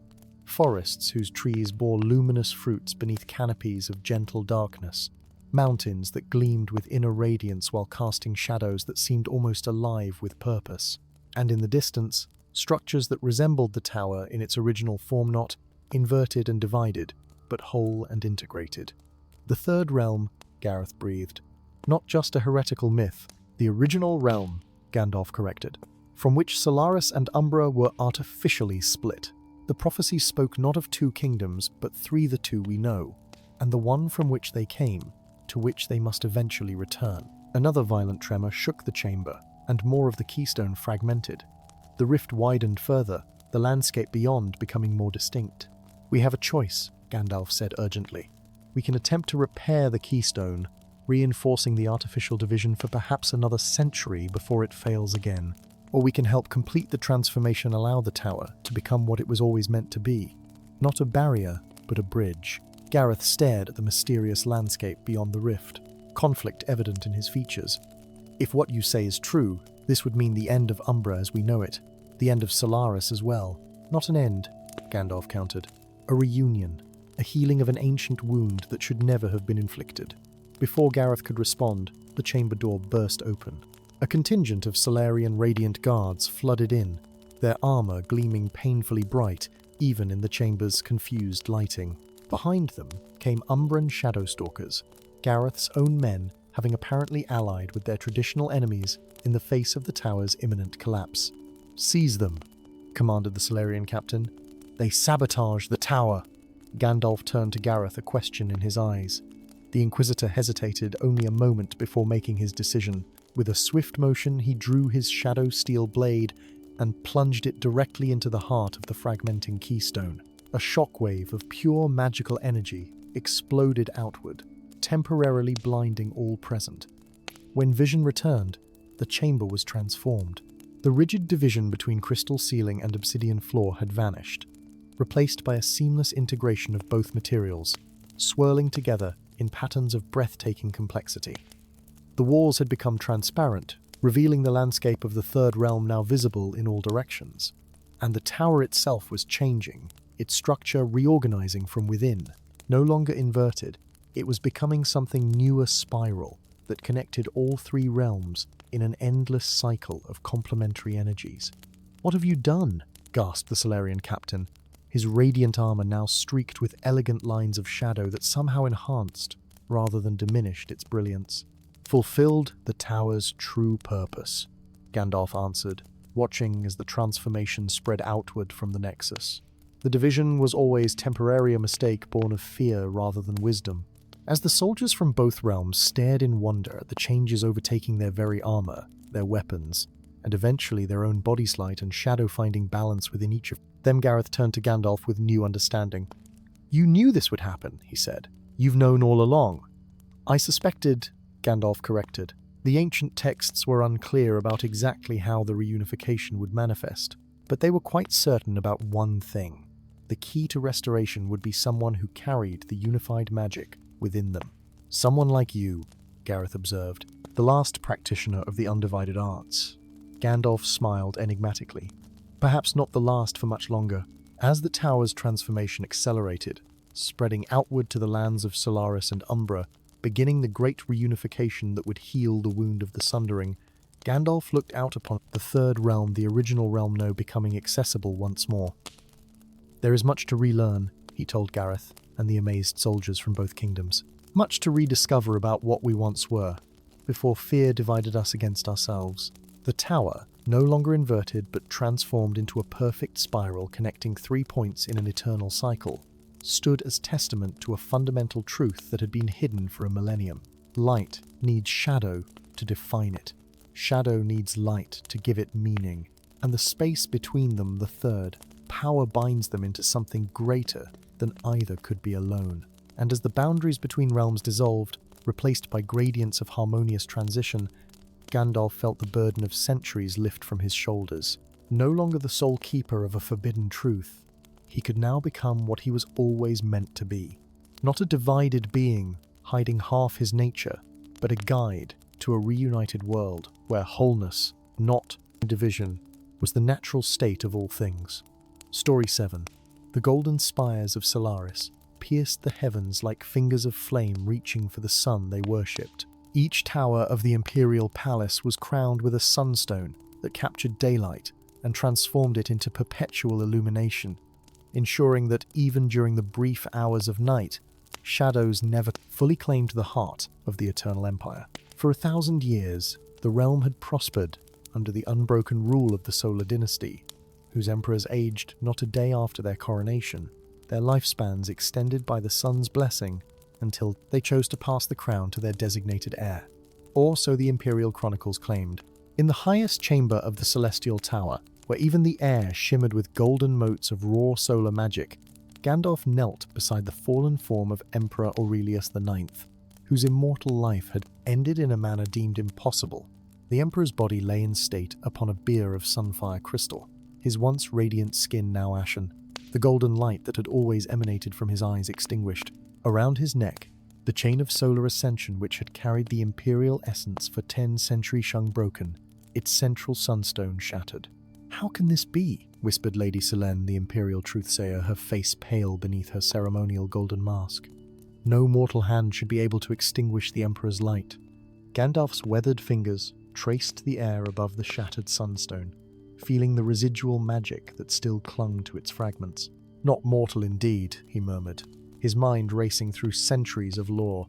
As imperial advisor and court mage for over 50 years, he had access to knowledge few others possessed, including ancient texts that hinted at truths the dynasty had labored to conceal. The chamber doors burst open, admitting a contingent of solar knights in burnished armor that reflected the ever-present light with blinding intensity. At their head strode Lord Commander Darius, his face a mask of cold fury. "Seize the traitor," he commanded, pointing at Gandalf with his Sunbladia weapon, forged from concentrated sunlight and solidified into permanent form. The Emperor's personal guard witnessed his treachery. Gandalf rose slowly, his staff of twisted olive wood a simple thing among the opulence of the Imperial chamber held loosely in his grip. "What treachery do you speak of, Lord Commander? I was summoned here after the Emperor was found." "A convenient story," Darius sneered, advancing with his blade raised. "Guards report you were seen entering the Emperor's chambers an hour before the body was discovered. The residue of foreign magic clings to you like a stench." Gandalf's eyes narrowed. The accusation was precise too precise, as though prepared in advance. "Someone has misled you, Commander. I was in the archives of Ascension until—" "Silence! Your falsehoods end here, along with your interference in Imperial matters." Darius's voice dropped to a dangerous whisper. "We know you've been investigating the succession rites. Some secrets are not meant to be uncovered, old man." In that moment, Gandalf understood. This was no random accusation, it was a carefully orchestrated elimination of a threat. Someone had discovered his research into the true nature of Imperial immortality, and had acted to silence him, using the Emperor's assassination as convenient cover. The Solar Knights advanced in perfect formation, their sunblades humming with barely contained energy. Gandalf knew he could not defeat them all, nor did he wish to harm men simply following misguided orders. With a swift gesture, he struck his staff against the marble floor, releasing a pulse of magic that momentarily intensified the ambient light to blinding levels. In the confusion, he slipped through a hidden panel behind the Imperial Tapestry's secret passage known only to the Emperor's closest advisors. As the panel sealed behind him, he heard Darius's enraged command. "Find him! Search every corridor and chamber! The wizard must not escape the palace!" The passage led downward through the heart of the Celestial Tower, eventually opening into the lower levels of the Imperial archives. Here, away from the carefully maintained splendor of the upper palace, dust gathered in corners, and the golden light dimmed to a more natural hue. Gandalf moved swiftly through the labyrinthine shelves, his mind focused on one goal, reaching the hidden chamber where he had concealed his most troubling discoveries. As he rounded a final corner, he nearly collided with a hooded figure examining an ancient scroll by the light of a small crystal lantern. "By the eternal flame," the figure gasped, nearly dropping the delicate parchment. The hood fell back to reveal a young woman with striking feature-shy cheekbones, determined jaw, and most tellingly, eyes that held hints of the same golden light that had marked Emperor Aurelius. "Lady Livia," Gandalf acknowledged with a slight bow, recognizing the Emperor's unacknowledged daughter born to a palace servant, and kept at court as a minor archivist, her true parentage a secret to most.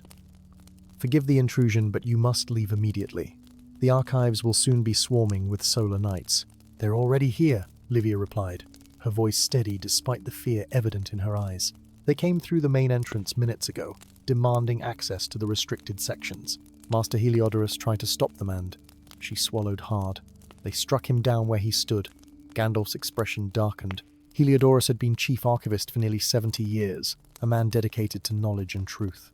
"Then there is no time to waste. Come with me." "With you? But why would I..." "Because you are the Emperor's daughter," Gandalf cut in, "and the only witness who can prove my innocence. Someone has assassinated your father. Something that should be impossible for an immortal emperor framed me for the deed. The same forces will not hesitate to eliminate anyone else who might threaten whatever plot is unfolding." Livia's eyes widened.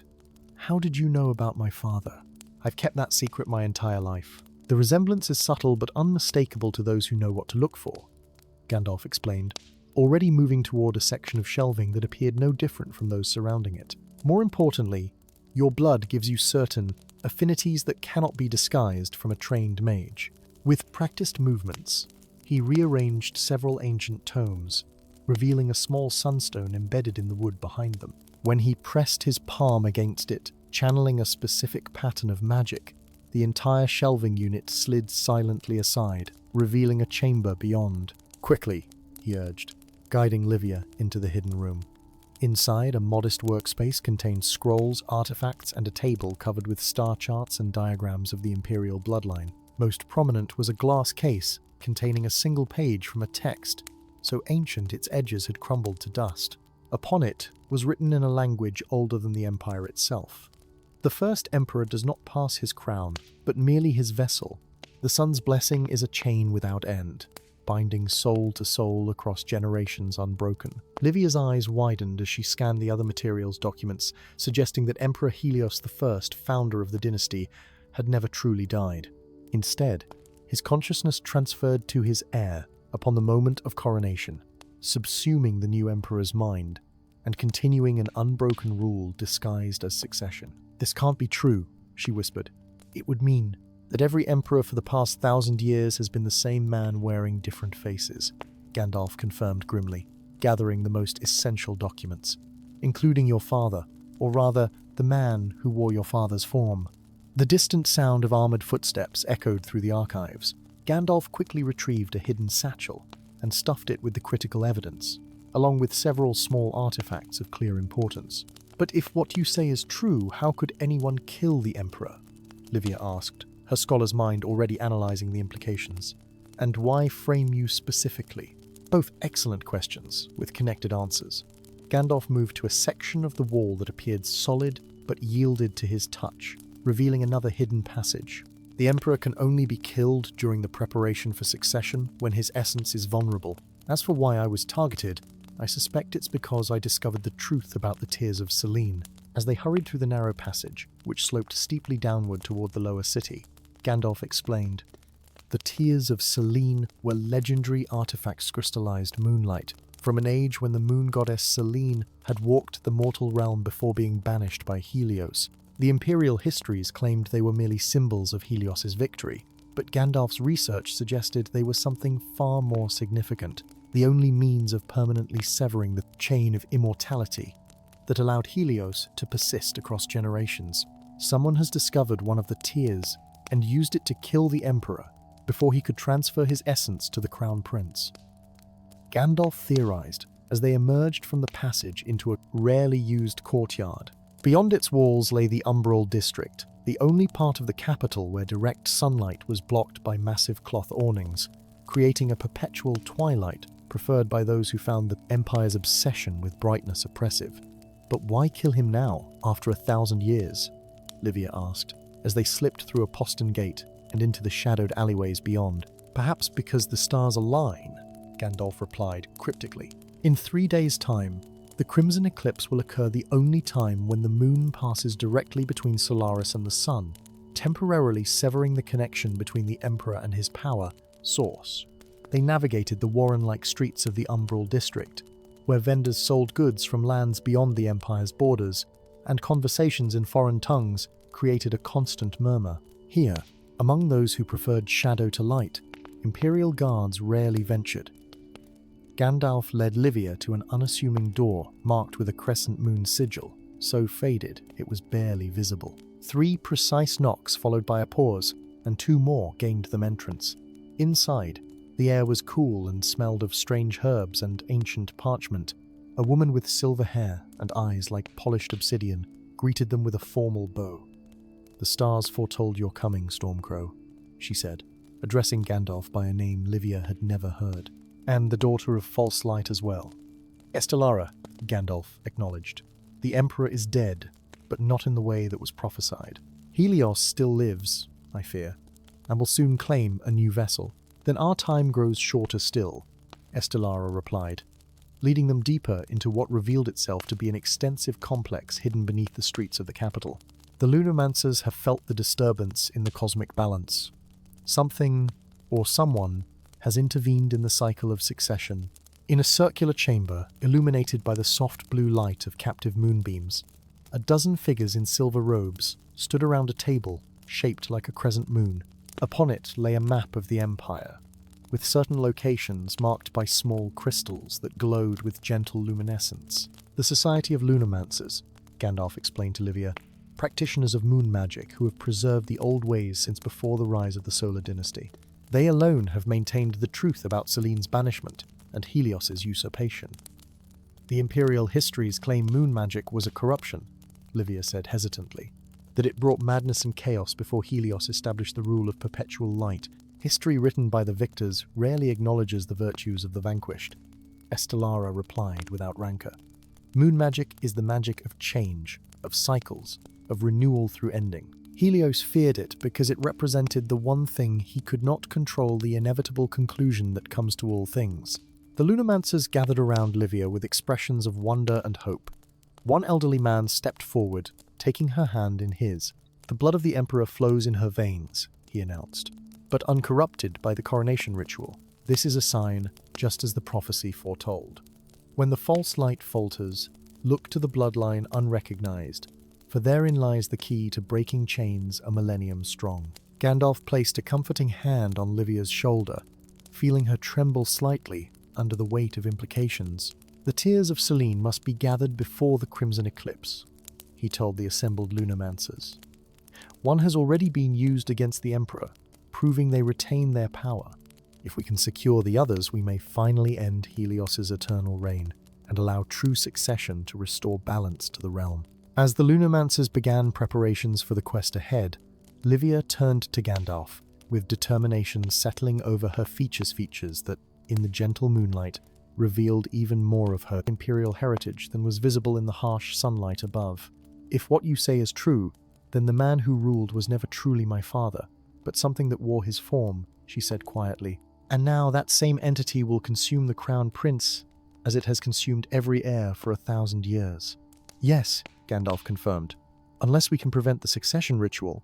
Livia's golden eyes hardened with resolve. "Then let us find these tears and end this cycle. Not for vengeance, but for liberation for all those vessels used and discarded across the centuries, including my father."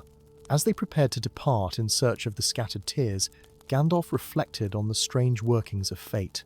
He had spent decades searching for someone who might have both the capability and the motivation to challenge Helios's eternal dominion. Now, in the unlikeliest of circumstances, he had found not just an ally, but perhaps the very key to breaking the Cyclia daughter of the Imperial blood, unclaimed and therefore uncorrupted, whose existence, represented everything Helios had sought to control. The coming days would determine whether 1,000 years of immortal tyranny would continue, or whether the natural cycle of succession of genuine change and renewal would finally return to the Empire of Eternal Light. Story 8.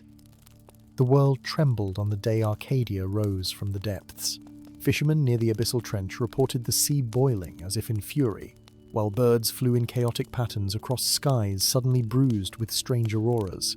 Most telling were the perfect circles of water that appeared on still surfaces throughout the Nine Kingdoms goblets, wells, even morning Dewich, reflecting not the surrounding world but impossibly tall spires of opalescent crystal reaching toward unfamiliar stars.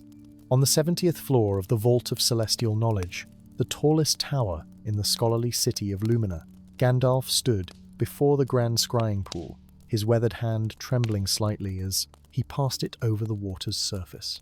The pool showed the same vision that had appeared in waters across the realm, a magnificent city emerging from the ocean like a leviathan rising from slumber. Except the pool revealed what others could not see, runes of ancient power spiraling up the city's spires, pulsing with magic older than the Nine Kingdoms themselves. Arcadia returns, Gandalf whispered, his voice carrying the weight of memories most mortals could not possess. After 7,000 years, behind him, the members of the Council of Nine Realms shifted uncomfortably. Representatives from each kingdom had gathered at unprecedented speed, drawn by the omens that even the least sensitive among them could feel reverberating through the fabric of reality. Impossible, declared Lord Valorian of the Iron Mountains, his voice echoing off the observatory's crystal dome. Arcadia is a mytha children's tale of a magical city that supposedly sank beneath the waves before recorded history. Not sank, Gandalf corrected, without turning from the pool. Fled. Fled from what? Asked Queen Lysara of the Silver Forests. Her ancient eyes narrowed with concern. As the eldest of the elven rulers, she alone among those present might have glimpsed the truth in ancient scrolls long turned to dust. Gandalf finally turned to face the assembled council, his deep-set eyes reflecting knowledge that stretched back through millennia. That is what we must discover, before it returns as well. The expedition ship Stormchaser cut through cobalt waves, its enchanted sails harnessing winds that seemed eager to carry them toward the coordinates Gandalf had provided. The vessel had been specially outfitted for the journey, its hull reinforced with ironwood and protective runes, its deck crowded with the finest scholars, mages, and adventurers the Nine Kingdoms could provide. Gandalf stood at the prow, his grey robes whipping about him as he gazed at the horizon where sky and sea blurred into a haze of indigo and gold. Beside him, Elara adjusted the intricate astrolabe she'd been using to track their course. The young woman's presence on the expedition had been Gandalf's only non-negotiable condition, much to the Council's confusion. She was neither a renowned scholar nor a powerful mage, merely an apprentice archivist with an unusual birthmark on her wrist, a perfect circle intersected by 3 wavy lines. "We're approaching the coordinates," Elara reported, her voice steady despite the nervous energy that had kept her sleepless for days.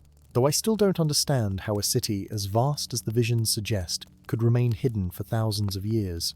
The depths of the abyssal trench have never been fully charted," Gandalf replied, though his tone suggested he was withholding a more complex truth, and Arcadia was not built by ordinary hands, nor with ordinary purpose. Before Elara could press for clarification, a shout came from the crow's nest. Light ahead, beneath the water. The entire crew rushed to the railings as an ethereal glow bloomed beneath the waves, painting the underside of the Stormchaser in ghostly blue-green luminescence. Gradually, impossibly, forms took shape below not the shadowy suggestion of submerged ruins, but clear, perfect architecture, untouched by millennia, underwater. Crystal spires reached upward, their tips breaking the surface, like the crowns of ancient kings rising from forgotten thrones. "By the eternal flame," whispered Thaddeus, the expedition's senior archaeomage. "It's actually real. And rising," Gandalf added as the water around the ship began to churn. What happened next defied everything the scholars aboard had believed possible. The legendary city didn't simply emerge from the depths, it ascended. Water cascaded from its terraced gardens and crystalline boulevards as Arcadia rose majestically into the air, suspended by forces that sent pulses of arcane energy rippling through the atmosphere. Within minutes, the entire city hovered 100 feet above the ocean's surface, a floating metropolis of impossible beauty and forgotten power. The accounts were true, Ilara breathed, her eyes wide with wonder. The city that sailed the sky. As the storm chaser cautiously approached the hovering marvel, details emerged that no vision or ancient text had captured. Gardens bloomed with flowers whose petals shifted color with each passing breeze. Fountains flowed in defiance of gravity, their waters spiraling upward before cascading down in mathematical patterns too perfect to be natural. And everywhere, etched into every surface, were the same symbols that marked Ilara's wrist's circular runes of power that pulsed with gentle light. Using enchanted longboats, the expedition made landfall on a broad plaza of polished stone that might once have served as a harbour, though whether for ships of sea or air remained unclear. Gandalf led the group, his staff occasionally touching the ground, as if testing the reality of what lay before them. Behind him, scholars frantically sketched and notated, while mages attempted to decipher the omnipresent runes.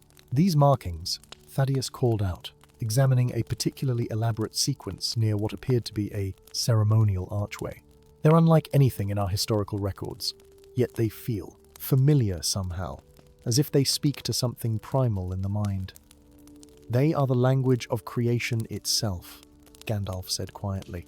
The tongue spoken before mortals, shaped words from sound. At the center of the plaza stood a structure unlike any other in the city's perfect dome of what appeared to be solid diamond, its surface etched with constellations not seen in the current night sky. No entrance was visible, yet as Gandalf approached, a section of the dome simply vanished, revealing a chamber within. Stay alert, he cautioned the others. Arcadia was home to wonders beyond imagining, but also to secrets better left undisturbed. Inside the dome, suspended in a column of azure light at the chamber's center, floated the figure of a man. Tall and elegant even in stasis, he wore robes of midnight blue embroidered with the same symbols found throughout the city. His ageless face bore expressions of both profound wisdom and deep sorrow, frozen in the moment of whatever magic had preserved him across millennia. Ilara gasped, her birthmark suddenly burning against her skin. "I know him," she whispered, though the words made no rational sense even as they left her lips. "Orion," Gandalf confirmed, approaching the suspended figure with evident recognition. Last of the magistrates of Arcadia, and keeper of its greatest secret. With a gesture that combined magical command and supplication, Gandalf dispersed the stasis field. The column of light dissolved into motes that swirled around the chamber before fading, leaving the suspended figure to descend gently to the floor. For a moment, all was stillness. Then Orion's eyes opened, revealing irises that contained not merely color, but what appeared to be swirling galaxies in miniature. "Istari," he spoke, his voice perfectly preserved despite thousands of years of silence. "You have aged, old friend, and you have not—" "Magistrate," Gandalf replied with a slight bow, though I suspect neither of us expected this reunion. "It was foretold," Orion said, his gaze sweeping the chamber and lingering on Ilara's face with evident recognition. "When the celestial alignment recurs, when the veil between worlds thins once more, Arcadia would rise as harbinger." "Harbinger of what?" Thaddeus demanded, struggling to comprehend the casual exchange between Gandalf and this ancient being. Orion's cosmic eyes turned toward the archaeomage with a gravity that made the scholar step back involuntarily. "Of the return, of that which comes from beyond the stars, that which Arcadia fled, that which even the combined might of the first mages could only temporarily banish." A tremor passed through the city, causing dust to drift from the dome's perfect surface. Outside, shouts of alarm rose from the expedition team as the tremor intensified into a sustained vibration. "It begins already," Orion observed grimly. "The resonance effects. Your cities will start to feel it soon." As if summoned by his words, a messenger burst into the chamber, face pale with shock. "Gandalf, we've just received word via communication crystalcities across the 9 kingdoms, report strange phenomena. Buildings in the capital are rising from their foundations, floating, just like Arcadia." Gandalf and Orion exchanged knowing glances laden with ancient understanding. "Arcadia did not sink to hide," Gandalf explained to the bewildered expedition members. "It rose to escape. What you see around you is not merely a city, but a vessel perhaps the grandest ever created, designed to ascend beyond the reach of a threat from beyond our world." "The cosmic devourer," Orion added, the galaxies in his eyes darkening like storm clouds gathering. "A being that travels between realities, consuming the magic of entire worlds. 7,000 years ago, it found our realm and began to feed. Arcadia, as the nexus of all magical knowledge, detected its approach and enacted the grand ascension rising into the space between dimensions where the devourer could not immediately follow. But why return now?" Ilara asked, unconsciously rubbing the birthmark on her wrist. "Because Arcadia was never meant to hide forever," Gandalf replied. "It was a preservation measure, a way to safeguard the knowledge and power needed to one day confront the devourer when it inevitably returned." Orion stepped forward, taking Ilara's hand and turning her wrist to reveal the birthmark. "And because the Arcadian bloodline continues, carrying within it the key to activating the celestial Aegisaur, last and greatest creation." Ilara's eyes widened. "I'm descended from Arcadians? But that's impossible. My family are simple scholars from Lumina, with no remarkable history." "After the Ascension," Gandalf explained gently, "those few Arcadians who remained behind scattered across what would become the Nine Kingdoms, concealing their heritage but preserving certain knowledge through bloodlines. I have watched over these lines through the ages, waiting for the signs of the Devourer's return." Another tremor shook the city, stronger than before.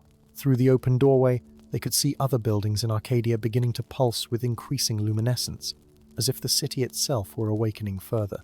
"We have little time," Orion declared, leading them from the chamber with purposeful strides.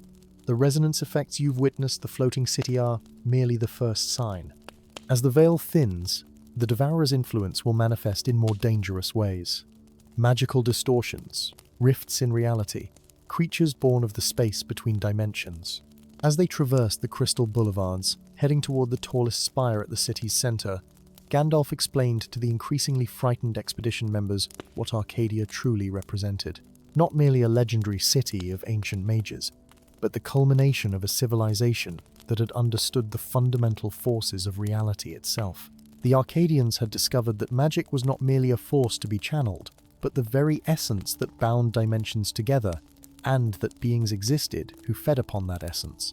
"The celestial Aegis," Orion continued as they climbed an impossibly elegant spiral staircase that seemed to float without support, "is not a shield as your legends might suggest, but a weapon. A means of closing the breach between dimensions permanently, sealing the Devourer out of our reality." "At what cost?" Gandalf asked quietly, suggesting he already suspected the answer. Orion's expression grew solemn. "The severance of all connections between dimensions, including the source of what you now call magic. The Aegis will save our world, but transform it irrevocably." As they reached the apex of the central spire, a chamber opened before them that defied comprehension, a space that seemed both enclosed and infinite, where stars wheeled overhead despite the midday full sun outside. At its center floated a device of such complexity that the mind struggled to perceive its true form, part astrolabe, part crystal lattice, part living entity that pulsed with awareness.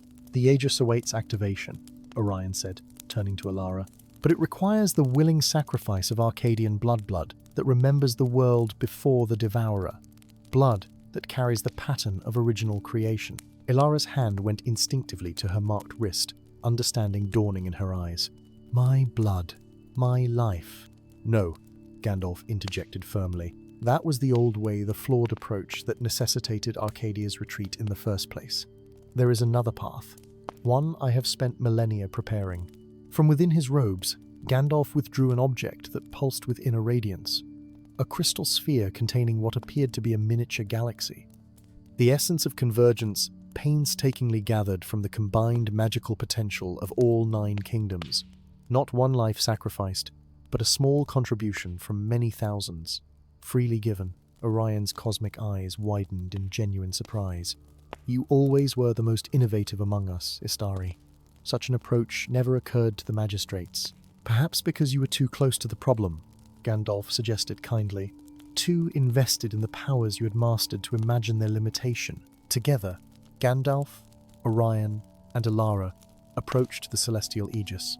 Under Orion's guidance, they positioned the essence of convergence within the device's intricate matrix, while Ilara placed her marked wrist against a crystalline receptor that recognized her Arcadian heritage without requiring her life essence. As the Aegis began to activate, pulsing with increasing intensity, Orion turned to the assembled expedition members with solemn gravity. What comes next will change your world forever. Magic as you understand it will not end, but transform. Its cosmic connection severed, it will become something more innate to your realm, more limited, perhaps, but also more stable.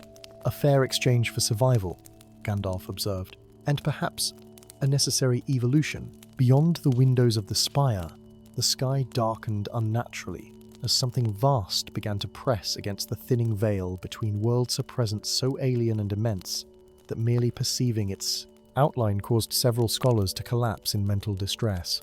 The cosmic devourer had returned, drawn by the re-emergence of Arcadia, hungry for the magical essence it had been denied millennia ago.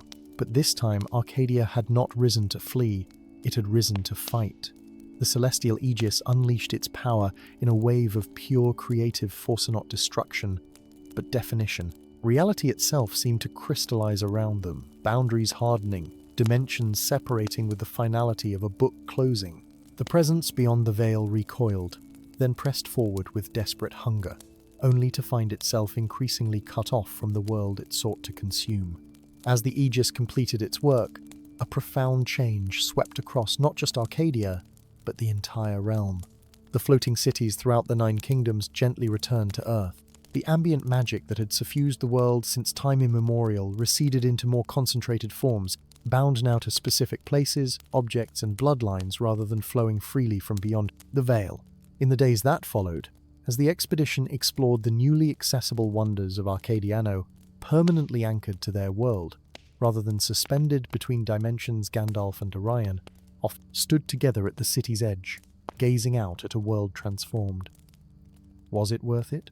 Orion asked, the galaxies in his eyes now fixed, rather than swirling, his connection to the cosmos beyond permanently altered. Saving the world at the cost of limiting its potential? Gandalf smiled, his ancient eyes reflecting wisdom tempered by countless ages of watching civilizations rise and fall. Potential takes many forms, old friend. Perhaps in focusing magic inward rather than drawing it from beyond, our world will discover strengths it never knew it possessed. As if to underscore his point, in a garden below them, Ilara sat with scholars from across the Nine Kingdoms, teaching them to interpret the Arcadian runes that still marked her wrist symbols of a power no longer cosmic in origin, but no less profound. A new age was dawning, one built not on the ethereal magic of other dimensions, but on the inherent wonder of their own world, finally coming into its full, independent existence. And in the night sky above, the star-sons gateways to realms beyond now shone simply as distant lights, beautiful in their mystery, and comforting in their newly established separation from the hungry darkness that had lurked between them. Story 9. In the peculiar city of Kronos, time was less a constant and more a whim. The great districts Aurium, Argentum, and Ferrum each flowed at their own pace, with dawn breaking in the gilded streets of Aurium, while stars still wheeled above the iron-wrought alleys of Ferrum. Children might visit grandparents who were scarcely older than themselves, and lovers from different districts carefully synchronized pocket chronometers for their rendezvous, lest one wait for hours while mere minutes passed for the other. All this temporal complexity pivoted around a single structure that dominated the city's heart, the great clock tower of Aeternalis. Its colossal face, crafted from illuminated crystal and precious metals, was visible from every corner of Kronos. Its hands, the hour hand of inevitability, the minute hand of possibility, and the rarely moving second hand of consequence, dictated the flow of time throughout the city with absolute authority. And for centuries, Gandalf the Grey had been its caretaker. Standing within the clock's central mechanism chamber, surrounded by massive gears of enchanted metals that hummed with arcane energy, Gandalf ran his weathered fingers over a hairline fracture in the cogwheel of continuity. The crack was barely visible, but to his trained eye, it might as well have been a chasm. What troubled him more was that this was the third such imperfection he had discovered this week. "Master Chronister, I've brought the time oil you requested," called a young voice from the doorway. Gandalf turned to see his apprentice, Elias, carefully balancing a crystal vial of luminescent fluid that shifted between gold, silver, and iron hues distilled time essence, impossibly rare and the only substance that could lubricate the great clock's most delicate components. "Thank you, my boy," Gandalf replied, accepting the vial with a gravity that made the young man's eyes widen slightly. "You've found another fracture, haven't you?" Elias asked, his gaze falling on the damaged cogwheel. Gandalf sighed heavily, his breath momentarily disrupting the motes of time dust that hovered perpetually in the mechanism chamber's air. "I have, and I fear these are not natural wear." "Sabotage?" Elias whispered, instinctively glancing toward the heavy oak door. "Perhaps, or perhaps something worse." Gandalf carefully applied a single drop of time oil to the fracture, watching as the fluid briefly illuminated the crack before being absorbed into the metal. "The clock doesn't merely measure time, Elias. It stabilizes it. Without the clock's influence, time in Kronos would flow chaotically, unpredictably." "Like before the founding?" Elias asked, recalling the ancient histories that spoke of an era when time had flowed like wild rapids, aging some to dust in moments while leaving others unchanged for centuries. "Precisely. But what few know what is recorded only in the forbidden chronicalsis, that the clock also serves another purpose." Gandalf moved toward a section of the chamber wall that appeared identical to the others, with its polished marble veined with streaks of temporal energy. With practiced movements, he pressed a specific sequence of seemingly random points. The wall silently receded, revealing a hidden alcove containing a single book, bound in what appeared to be metallic leather that shifted and flowed like quicksilver. Elias gasped. He had been Gandalf's apprentice for 7 years, but had never seen this secret. "The original blueprint of the Great Clock," Gandalf explained, carefully lifting the book, "created by the primal chronister himself." As he opened the tome, its pages emitted a soft glow, and illustrations seemed to move subtly, as if the very diagrams were caught in temporal flux.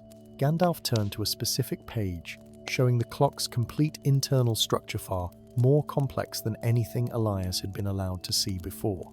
Here, Gandalf indicated a spherical chamber at the clock tower's very foundation, depicted in ominous red ink that pulsed like a heartbeat. The null time chamber, a pocket dimension where time does not exist, the perfect prison for a being to whom time is both sustenance and weapon. "Prison?" Elias's voice faltered. "What's down there?" "The Devourer of Eris," Gandalf replied, his voice dropping to barely above a whisper. "An entity older than time itself, which once fed upon the time streams of entire worlds, reducing them to static moments frozen for eternity. The primal chronister and his circle trapped it during the founding, using the clock to generate a perfect temporal stasis field." Elias's face had gone pale. "And the fractures in the gears weaken the prison," Gandalf confirmed grimly. "Someone or something is attempting to free the Devourer." A resounding gong suddenly echoed through the chamber, not the clock's normal hourly toll, but the warning bell, signaling unauthorized entry to the tower. Gandalf snapped the book shut, returning it to its hiding place as the walls sealed seamlessly once more. "Go check the lower entrance," he instructed Elias. "Use caution. If it's merely tourists who've strayed beyond the public gallery, remind them politely of the boundaries." As his apprentice hurried away, Gandalf moved to a brass speaking tube that connected to various parts of the tower. "Security chronisters, report status," he commanded. No response came from the tube, only an unnerving silence that made the hair rise on the back of Gandalf's neck. The warning bell had fallen silent, as well cut short, rather than completing its normal sequence. Gripping his staff-gnarled length of wood topped with a crystal timepiece of exceptional complexity, Gandalf hurried toward the spiral staircase that connected the mechanism chamber to the lower levels. He had descended only 2 flights when the unmistakable sound of steel against steel reached his ears, followed by a cry of pain that he recognized immediately. "Elias," he called, quickening his pace. Rounding the final curve of the staircase, Gandalf beheld a scene of chaos. The grand entrance hall of the clock tower lay in disarray, with the bodies of security chronisters sprawled motionless across the marble floor.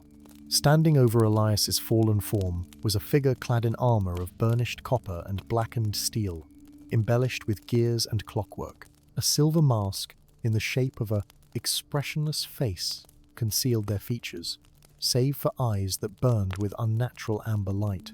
"Tempestan?" Gandalf hissed, Recognizing the distinctive armor of Kronos' most feared secret society, Tempesta's Guild, rumored to manipulate events from the shadows, the masked figure turned, tilting their head in a mockery of surprise. The Master Chronister himself came a voice like the grinding of rusted gears. How fortuitous. We had planned to deal with you last, after securing the synchronization key. You'll find neither fortune nor key here, Gandalf replied, raising his staff as temporal energy began to coalesce around its crystal head. Only justice for the harm you've done, my apprentice. The Tempestan raised a gauntleted hand dismissively. The boy discovered our agents replacing the cogwheel of cessation with our modified version.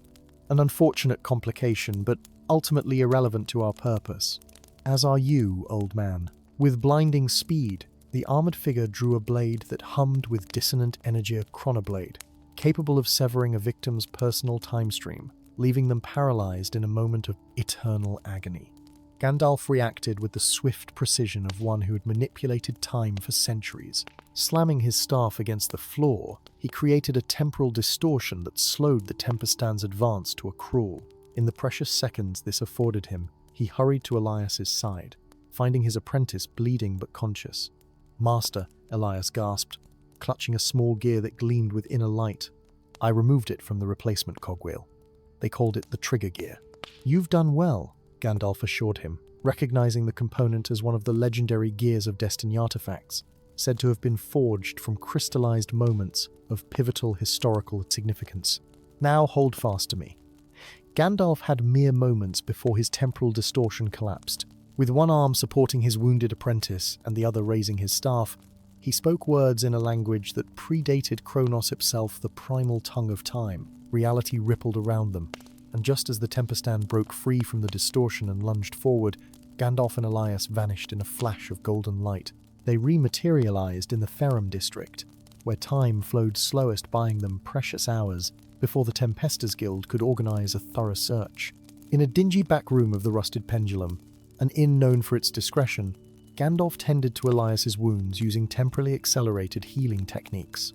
"The Guild has infiltrated the tower completely," Elias said grimly, wincing as Gandalf applied a poultice of herbs suspended in time oil to his side. "I counted at least 7 Tempestans, and they've disabled the security chronisters. They've been planning this for years," Gandalf replied, his expression troubled. "The fractures I've been finding were merely symptoms of a much larger scheme. They seek to weaken the clock enough to free the Devourer. But why? The histories say the Devourer would consume all time. They would be destroyed along with everyone else. Perhaps they believe they can control it," Gandalf suggested, though his tone indicated deep skepticism. "Or perhaps they don't understand what it truly is." A soft knock at the door interrupted them. Gandalf motioned for Elias to remain silent as he approached the door cautiously, staff at the ready. "Who calls?" he demanded.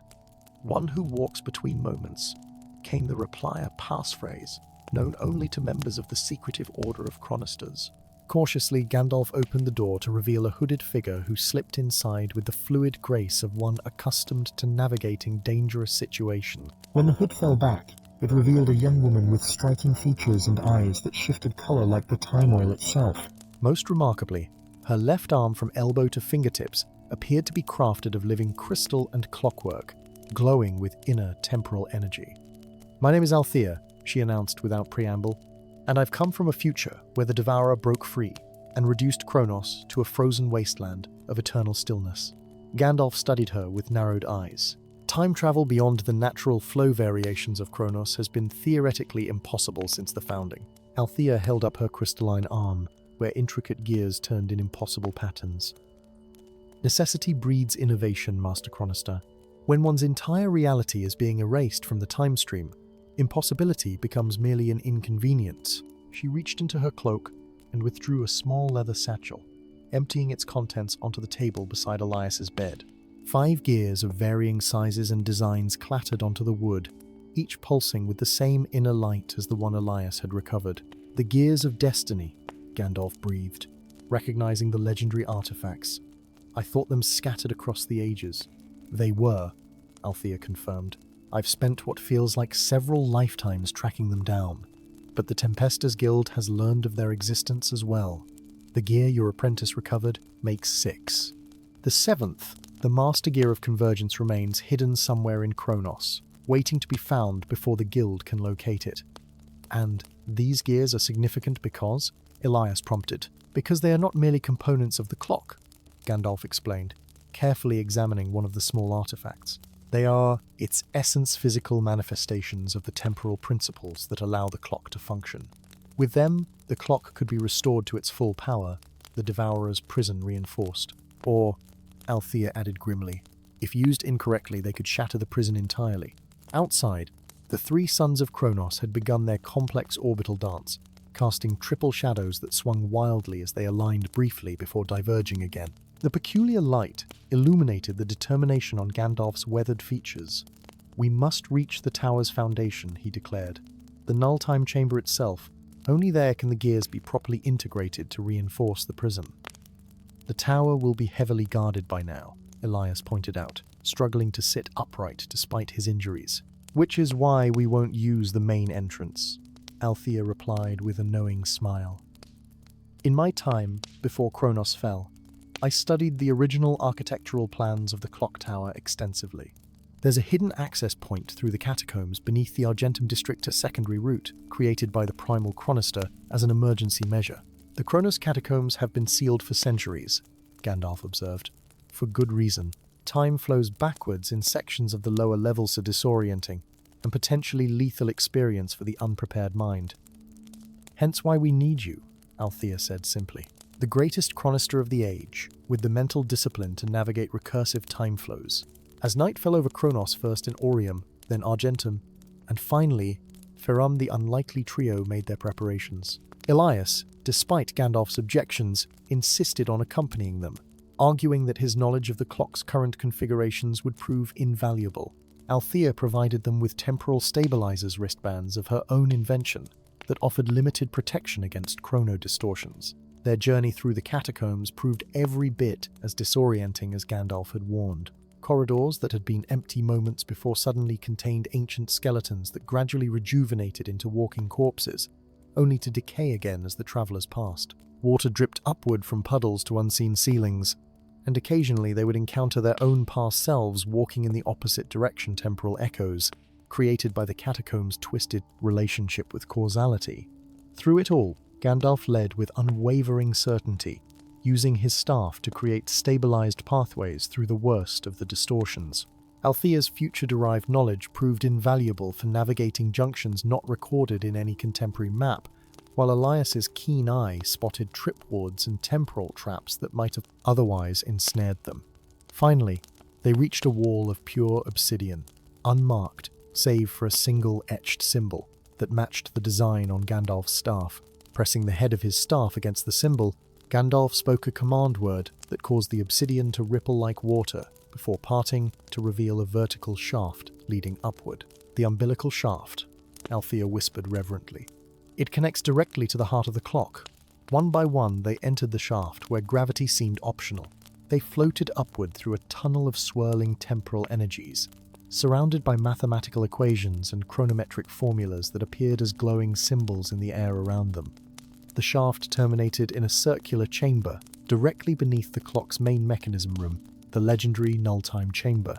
Unlike the ornate grandeur of the tower above, the chamber was stark in its simplicity, a perfect sphere of what appeared to be polished mirror, reflecting distorted images of the intruders infinitely.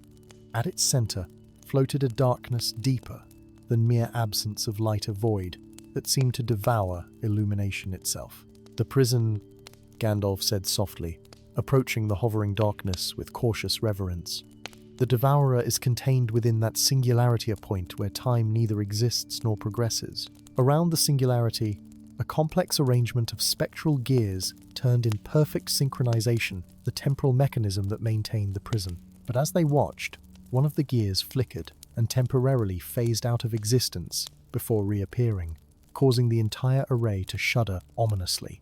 The sabotage has progressed further than I feared, Gandalf observed grimly. We must integrate the gears of destiny immediately. As Althea withdrew the collected gears from her satchel, a slow handclap echoed through the chamber. From behind a distortion in the mirrored wall emerged three figures in the distinctive armor of Tempestan elites, led by a taller figure wearing a copper mask adorned with clockwork that continuously rearranged itself into different expressions. "The Grand Tempestan," Althea hissed, her crystalline arm glowing brighter with apparent emotion. "How kind of you to bring the remaining gears directly to us," the masked figure said, voice modulated to an unsettling timbre that seemed to echo before the words were spoken. "It saves us considerable effort in our final phase. You don't understand what you're tampering with," Gandalf warned, subtly positioning himself between the Tempestans and his companions. "The Devourer cannot be controlled. It exists solely to consume time streams." Such limited thinking from the great Master Chronister, the Grand Tempestan replied mockingly, "We do not seek to control the Devourer, we seek to become it, to absorb its essence and transcend the limitations of linear existence." "That's impossible," Elias blurted. "The histories say the Devourer isn't a being, but a principle, the embodiment of entropy in the time stream. Histories written by the victors countered the Grand Tempestan. By those who feared the power they imprisoned, the Tempesters Guild has spent centuries uncovering the truth through forbidden chronometric experiments. The Devourer is indeed an entity one that offers transcendence to those worthy of communion." As they spoke, Gandalf noticed the spectral gears around the singularity faltering more frequently. Time itself seemed to stutter in the chamber, moments repeating or skipping entirely. "Althea," he murmured without taking his eyes off the Tempestans, "the master gear. Where is it?" "I never found it," she whispered back. "That's why I sought you." "The histories," said Gandalf the Grey, "had hidden it where only he could find it." Understanding dawned on Gandalf's face. With deliberate calm, he reached into his robes and withdrew a small crystal timepiece that had hung around his neck for as long as any in Kronos could remember his personal chronometer, supposedly a mere tool of his trade. Turning it over, he pressed a hidden catch that caused the device to unfold and transform, revealing its true nature. The master gear of convergence, disguised for centuries as a simple timekeeper. "Now!" he shouted, tossing the master gear toward the singularity, while summoning a massive temporal distortion that froze the Tempestans mid-lunge. Althea reacted with preternatural speed, her crystalline arm extending impossibly to catch the master gear. With perfect precision, she arranged the 6 smaller gears of destiny around it, creating a complex 3-dimensional configuration that she then cast into the heart of the failing spectral mechanism. For a moment, nothing happened. Then, with a sound like the universe drawing a breath, the gears of destiny aligned with their spectral counterparts, merging physical and temporal realities. Light erupted from the singularity, not the absence of illumination as before, but pure blinding radiance that forced everyone to shield their eyes. When vision returned, the spectral mechanism had been transformed, no longer flickering or unstable. It now rotated with perfect crystalline precision, the gears of destiny fully integrated into its structure. The singularity at its center had changed as well, becoming a sphere of swirling iridescence that contained glimpses of countless possible time streams. "You've ruined everything," the Grand Tempestan screamed as the temporal distortion holding them began to weaken. "Centuries of preparation, destroyed by an old man and his lackeys." "Not destroyed," Gandalf corrected, watching as the transformed prison began to pulse with rhythmic light. "Fulfilled." The primal chronister never intended the prison to be permanently to last until the proper time for transformation. As if in response to his words, tendrils of temporal energy extended from the iridescent sphere, reaching toward each person in the chamber. When one touched Gandalf, he gasped as knowledge flowed directly into his mind, the true purpose of the clock, hidden even from those who maintained it. "It was never a prison," he said in wonder. "It was an incubator. The Devourer wasn't an entity of destruction, but a catalyst, the seed of a new form of temporal consciousness." The tendrils connected with everyone present, including the struggling Tempestans. Their masks fell away, revealing faces contorted with fear that gradually softened into expressions of understanding as the same knowledge flowed into them. "The Chronos convergence," Althea whispered. "The moment when past, present, and future align and transform. In my timeline, this never happened. The Devourer broke free as a malevolent force because the gears were used incorrectly." "And now?" Elias asked, watching in awe as the chamber began to dissolve around them, the mirrored walls becoming transparent to reveal not the foundations of the tower, but a vast cosmic landscape where time flowed in visible currents. "Now we witness the birth of something unprecedented," Gandalf replied, his eyes reflecting the swirling time streams. "The true purpose of Kronos, not merely a city where time flows strangely, but the nexus point for time's evolution throughout all existence." The iridescent sphere expanded, engulfing them all in gentle radiance. Instead of destruction, they experienced a profound connection to each other, to Kronos, to the very fabric of temporal reality. In that transcendent moment, past and future became simultaneously accessible, not as fixed points but as malleable possibilities. When the light receded, they stood once more in the clock tower's mechanism chamber, but the clock itself had transformed. Its gears now crafted of the same iridescent material as the sphere, its face displaying not just the time in Kronos, but glimpses of critical moments throughout time and space. The Clock of Ages, Gandalf named it reverently, no longer merely regulating time for one city, but serving as the focal point for temporal balance across all realities. Althea examined her crystalline arm, which now appeared fully integrated with her body, rather than a foreign appendage. "My timeline, the frozen wasteland, it never happens now." The convergence has rewritten that potential. The former Tempestands, stripped of their armor and masks, looked around in confusion that gradually gave way to wonder. The Grand Tempestano revealed as an ordinary woman with eyes that still held a hint of amber approached Gandalf with newfound humility. "We sought transcendence through the wrong means," she acknowledged. "The communion we desired was always meant to be shared, not hoarded." As dawn broke over a transformed chronosware, time now flowed not in rigid, separate streams, but in a harmonious dance of interconnected moments. Gandalf stood at the tower's summit, watching citizens discover their new reality. No longer bound by the artificial divisions between districts, they experienced time as a continuum of possibilities, rather than a linear progression of inevitable moments. Elias joined him at the balcony, his injuries healed by the convergence. "What happens now, Master?" Gandalf smiled, the weight of centuries lifting from his shoulders as he gazed at the Clock of Ages, now the heart of not just a city, but a new understanding of time itself. "Now, my boy," he replied, "we learn to dance with time rather than merely measure it, and that shall make all the difference." Story 10. In the kingdom of Lexivia, where words were currency and libraries were treasuries, the infinite library rose like a mountain of knowledge at the heart of the realm. Its countless towers of burnished copper and weathered stone spiraled skyward, connected by walkways that resembled sentences written across the heavens. Within its labyrinthine halls, millions of books slumbered on shelves of ancient oak and gleaming obsidian, their spines glittering with gold leaf and precious gems that paled in significance to the true wealth they contained. Stories, histories, and knowledge from across the known world and beyond. The very air inside the library tasted of parchment ink and the subtle magic that preserved these treasures through the ages. Whispers echoed through certain halls, not from visitors who dared disturb the sacred silence, but from the books themselves, murmuring their contents to those worthy of hearing their secrets. In the deepest chambers, texts written in languages long dead floated above their pedestals, pages turning of their own accord as if read by invisible scholars. Gandalf the Grey, Grand Archivist of the Infinite Library for more centuries than most could fathom, moved through the restricted Athenaeum with measured steps. His robes, the colour of storm clouds touched by twilight, whispered across the mosaic floor, depicting the birth of language, the moment when the first runes were carved into stone by the primal scribes. The light from enchanted lanterns cast his shadow in multiple directions simultaneously, as if even his silhouette could not be contained by ordinary physical laws in this place, where reality and fiction blurred. Today, something was wrong in the library.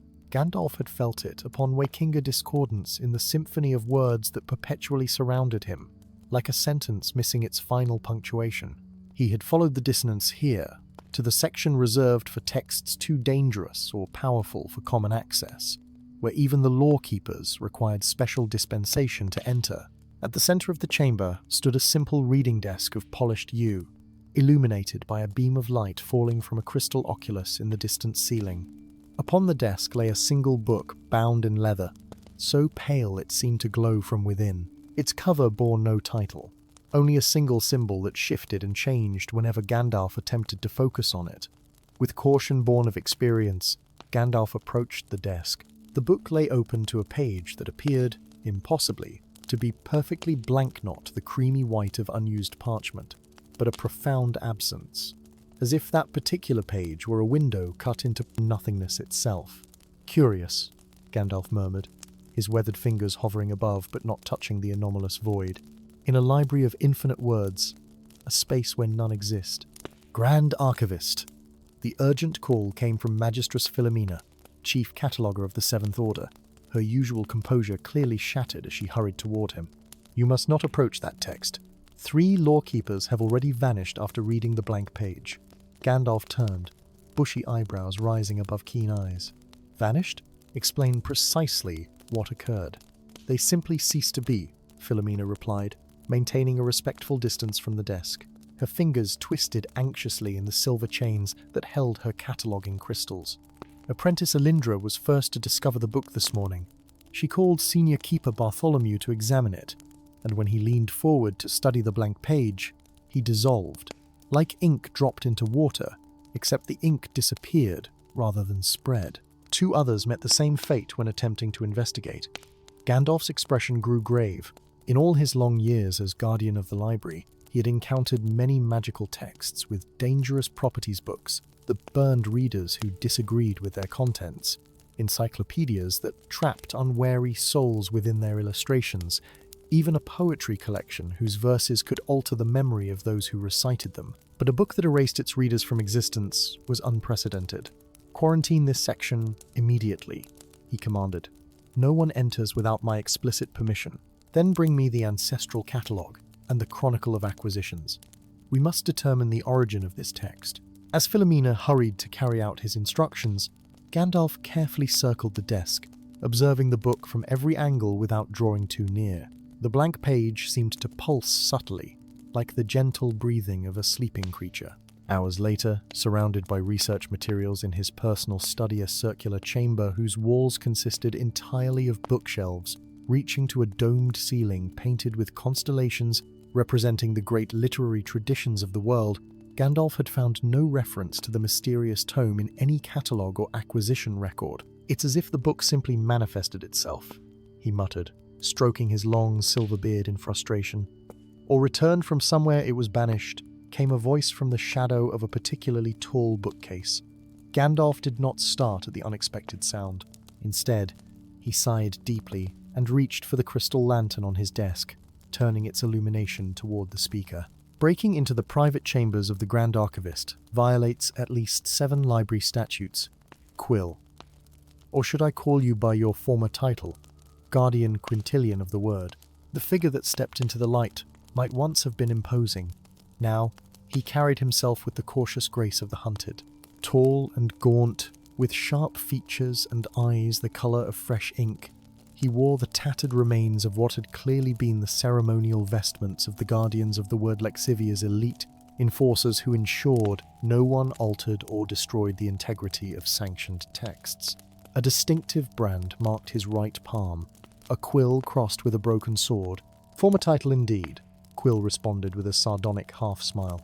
"Though I prefer tired to disgraced and exiled, if you're choosing appellations. I'm quite certain the High Lexicon used precisely those terms at your sentencing," Gandalf replied dryly. 5 years ago, was it not? For the crime of rewriting the ending of the tragedy of King Veritan, changing a historical outcome that had been officially documented and canonized, I gave a dying man the mercy he deserved, Quill responded, his voice suddenly hard. The official history was cruel beyond purpose. Nevertheless, unauthorized revision of canonical texts is sacrilege, heresy, and high treason against the word. Quill finished with practiced weariness. "Yes, I attended all 9 days of my trial, but we have more pressing matters than my past transgressions." The blank page has returned. Gandalf's eyes narrowed. "You know of this phenomenon?" "I've been tracking its manifestations for years," Quill admitted, approaching Gandalf's desk and removing a worn journal from inside his cloak. "The blank page has appeared 7 times in the last century, always in different libraries across the realm. Each time it claims several victims before vanishing again." He opened the journal to reveal meticulous notes, including dates, locations, and names of those who had disappeared. Gandalf studied the information with growing concern. Why have I never heard of this? Because those who disappear are erased completely, not just physically, but from memory and record, Quill explained. Only those with specific training in textual reality preservation like the Guardians of the Word can retain memory of the events, and even then, only partially. Gandalf considered this. Yet you remember clearly, and you've been expecting its appearance here. The pattern suggested the infinite library would be next. Quill nodded. As for why my memory remains intact, let's just say my crime had unexpected consequences. When I rewrote that ending, something changed in how I perceived the relationship between text and reality. Before Gandalf could press for clarification, a tremor ran through the library, subtle but unmistakable, like the feeling of a page being torn from a precious book. A sensation of wrongness rippled through the air. Another victim, Quill whispered. They hurried together through the library's winding corridors, past shelves containing everything from massive encyclopedic tomes to delicate scrolls preserved in crystal cases. Despite the quarantine order, they found the restricted Athenium's door ajar, a single silver cataloguing crystal abandoned on the threshold. Inside, the mysterious book remained on its pedestal, still open to the blank page, except now, Gandalf could detect the faintest trace of writing beginning to form in its center, like words emerging from beneath milk-white water. Magistress Philomena, Gandalf said grimly, recognizing the cataloguing crystal. She must have returned to investigate further. And now she's become part of the text, Quill added, approaching the book cautiously. Look closely, can you see it? The blank page is filling, one victim at a time. Gandalf peered at the page, and indeed, the barest outline of script was now visible not in ink, but as if the very substance of the page was being reshaped from within to form letters. He could almost make out a name, Philomena. What in the name of the first word is happening here? Gandalf demanded. The page isn't destroying people, Quill explained, his expression solemn. It's absorbing them into a story that was erased from existence, a story trying to reconstitute itself. Gandalf's mind raced through possibilities. A text so dangerous it was removed from reality itself? I've heard theories of such things, works considered too powerful or dangerous to merely lock away, so they were unwritten entirely. Not just any text, Quill said, his voice dropping to a reverent whisper. Based on my research, I believe this is a fragment of the Genesis lexicon, the original book from which all others allegedly descended. And the blank page is officially a portal to the realm where unwritten stories exist. Gandalf looked skeptical. Such a place would be chaos, incarnate potential narratives without form or structure. Precisely, Quill agreed. And it appears to be leaking into our reality. The disappearances aren't random. The page is claiming those with the strongest connection to words and stories, librarians, scholars, keepers of knowledge. It's using their essence to reconstitute something or someone. As if responding to his words, the blank page suddenly rippled like disturbed water. The faint script became momentarily clearer, revealing not just Philomena's name, but fragments of other identities, the missing lawkeepers, and dozens, perhaps hundreds of others, claimed over the years. We must close this fissure before it claims anyone else, Gandalf declared. To close it, we must first understand it, Quill countered. The only way to do that is to enter deliberately, with purpose and protection, rather than being claimed unwittingly. Gandalf stared at him in disbelief. You propose to willingly step into the blank page? We both must, Quill said firmly, but not unprepared. From within his tattered robes, he produced 2 items. A vial of midnight blue liquid that seemed to contain tiny points of light like a miniature night sky, and a silver pen inlaid with glowing runes. Essence of narrative permanence, he explained, holding up the vial. Distilled from the ink used to write the immutable histories. It will anchor our existence, even in a realm of unwritten potential. And this, he raised the pen, is a quill of manifestation, capable of writing reality into being, even in a place where reality is fluid. Gandalf examined the items with a scholar's practiced eye. These are artifacts of exceptional power. How did a disgraced guardian acquire such things? Quill's expression darkened. Some factions within the Guardians have long suspected the danger of the blank page. Not all agreed with the High Lexicon's decision to suppress knowledge of it. I had sympathizers. After a moment's consideration, Gandalf nodded. Very well. but I will need my staff. With careful preparation, they consumed the essence of narrative permanentia liquid that tasted of midnight thoughts and forgotten dream sand, approached the book together. Gandalf gripped his twisted staff of ancient oak, its tip glowing with soft amber light, while Quill held the enchanted pen at the ready. "We must touch the page simultaneously," Quill instructed, "and keep hold of each other. The realm beyond may attempt to separate us." Clasping forearms, they reached toward the blank page. The moment their fingertips made contact with the void-like surface, reality distorted around them. The library blurred and dissolved, as if the world itself were nothing more than words being erased from a page. They fell through emptiness that wasn't truly empty a space, teeming with half-formed narratives and incomplete ideas, where fragments of potential stories swirled like leaves in a whirlwind. Whispered phrases and orphaned sentences echoed around them. Once upon a time, in a land far away. The hero drew his sword. She wept beside the still waters. Beginnings without endings, characters without stories, plots without resolution. When the chaos finally settled, they stood in a landscape that defied comprehension. Of vast library, where the books, shelves, and even the walls themselves were composed of blank pages, constantly shifting and reforming. The floor beneath their feet rippled with each step, temporarily imprinted with their footprints before smoothing back to pristine emptiness. At the center of this impossible space sat a figure hunched over a desk made of the same blank material. As they approached cautiously, the figure raised its head, revealing not a face, but a swirling void, punctuated by what appeared to be floating words and letters that constantly rearranged themselves. "Visitors," the being spoke, its voice resonating not through air, but directly into their minds, like words appearing on the page of consciousness. "How extraordinary it has been. An eternity since I entertained readers." "Who are you?" Gandalf demanded, his staff raised defensively. "I have been called many things across the ages," the figure replied, the letters of its face forming and reforming. "The first scribe, the unwritten one. But you may call me Lacuna The, space between stories, the potential that precedes words." "You're consuming people from our world," Quill accused, "drawing them into this realm against their will." "Consuming?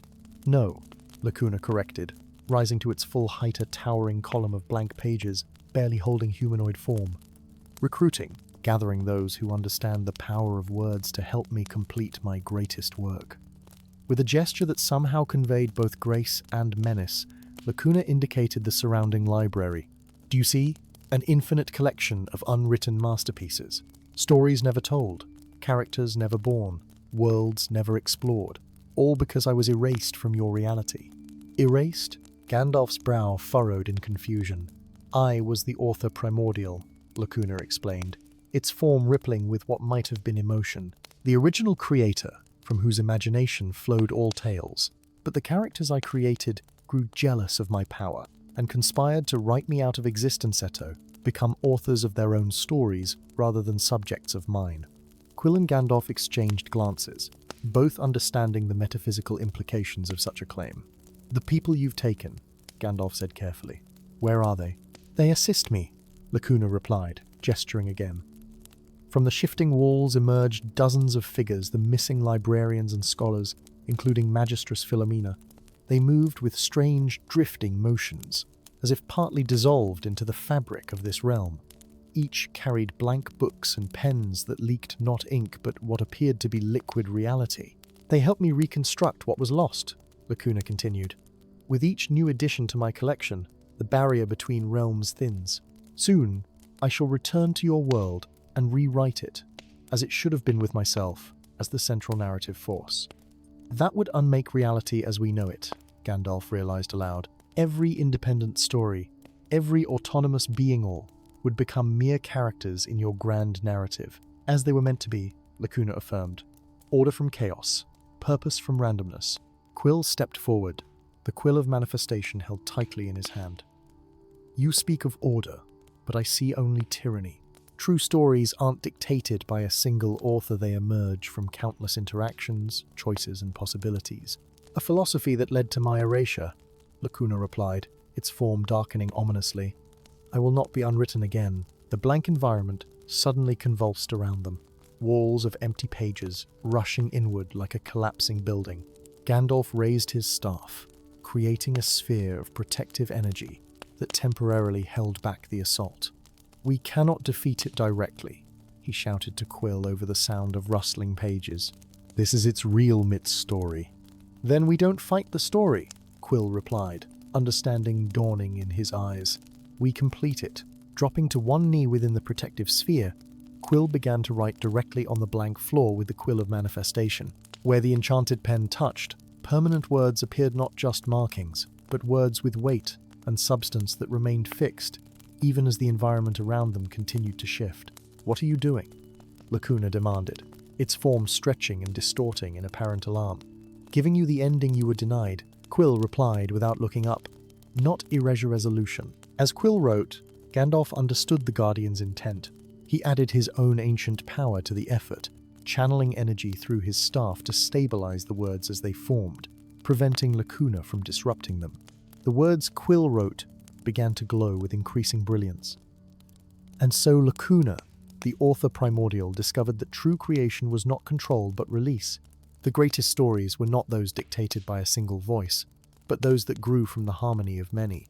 In this understanding, Lacuna found not diminishment, but transformation, becoming not the sole author of reality, but the sacred space where infinite potential awaited those brave enough to fill it with their own meaning. As the final word was inscribed, the realm shuddered. Lacuna's form began to change, the swirling chaos of its features settling into a more defined shape, still composed of words and letters, but now arranged in a pattern that suggested peace rather than fragmentation. "You've written me an ending," Lacuna said, its voice softer now, tinged with what might have been wonder. "Not destruction, but evolution." "Every story deserves completion," Quill replied. "Even yours." Around them, the captive librarians and scholars began to solidify, their half-dissolved forms becoming fully corporeal once more as Lacuna's hold on them weakened. "I have existed so long in the unwritten," Lacuna mused, examining its transforming self. "Perhaps there is beauty in finally becoming part of a completed tale." The blank realm began to stabilize, its chaotic shifting resolving into a space that, while still strange, now possessed a sense of harmony and purpose. No longer a prison of unfinished potential, but a wellspring of creative possibility. "What happens now?" Gandalf asked, watching as Magistress Philomena and the others gathered around them, confused but intact. "The fissure between realms will heal," Lacuna explained. "Those taken can return with you. I shall remain here not as captor, but as curator of the unwritten. Those seeking inspiration may still find their way to me, but through invitation rather than abduction." With a gesture more gentle than any it had shown before, Lacuna created a doorway of golden light. Through it, they could see the restricted Athenaeum of the Infinite Library. "Your world has no need to fear me any longer," Lacuna said. "And perhaps in time, I may even contribute a chapter or two to your reality with proper editorial oversight, of course." As they prepared to lead the freed captives back through the portal, Quill approached Lacuna one final time. "The blank page in our world, what becomes of it? It shall remain," Lacuna replied, "but transformed. No longer a void seeking to be filled, but a canvas awaiting the right creator. A reminder that even in the most complete library, space must remain for stories yet to be written." Gandalf and Quill exchanged a knowing glance, recognizing the wisdom in this. In the Infinite Library, where every word ever written was preserved, perhaps the most valuable page was the one that remained blank, a promise of possibilities yet to come. As they stepped back into the solid reality of the library, the mysterious book on its pedestal underwent a final transformation. The blank page was no longer a void, but simply an unmarked sheet of potential, waiting for the right words to give it purpose. Story 11. The island of Zephyria shuddered once, a gentle tremor that caused wind chimes to sing in discordant harmony throughout its suspended gardens. Then came a second tremor, stronger, making the crystal spires of the Eastern District chime like struck glass.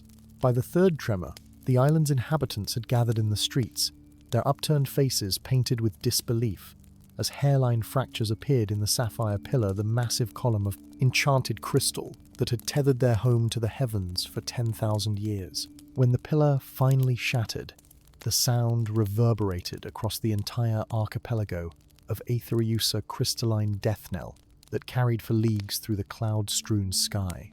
Zephyria, once the jewel of the eastern reaches, plummeted toward the mist-shrouded world below, taking its 50,000 souls into the unknown depths beneath the eternal cloud sea. From the observation terrace of Nimbus Citadel, Gandalf the Grey watched the distant catastrophe through an enchanted farseer, his weathered hands gripping the brass instrument so tightly his knuckles whitened beneath his skin.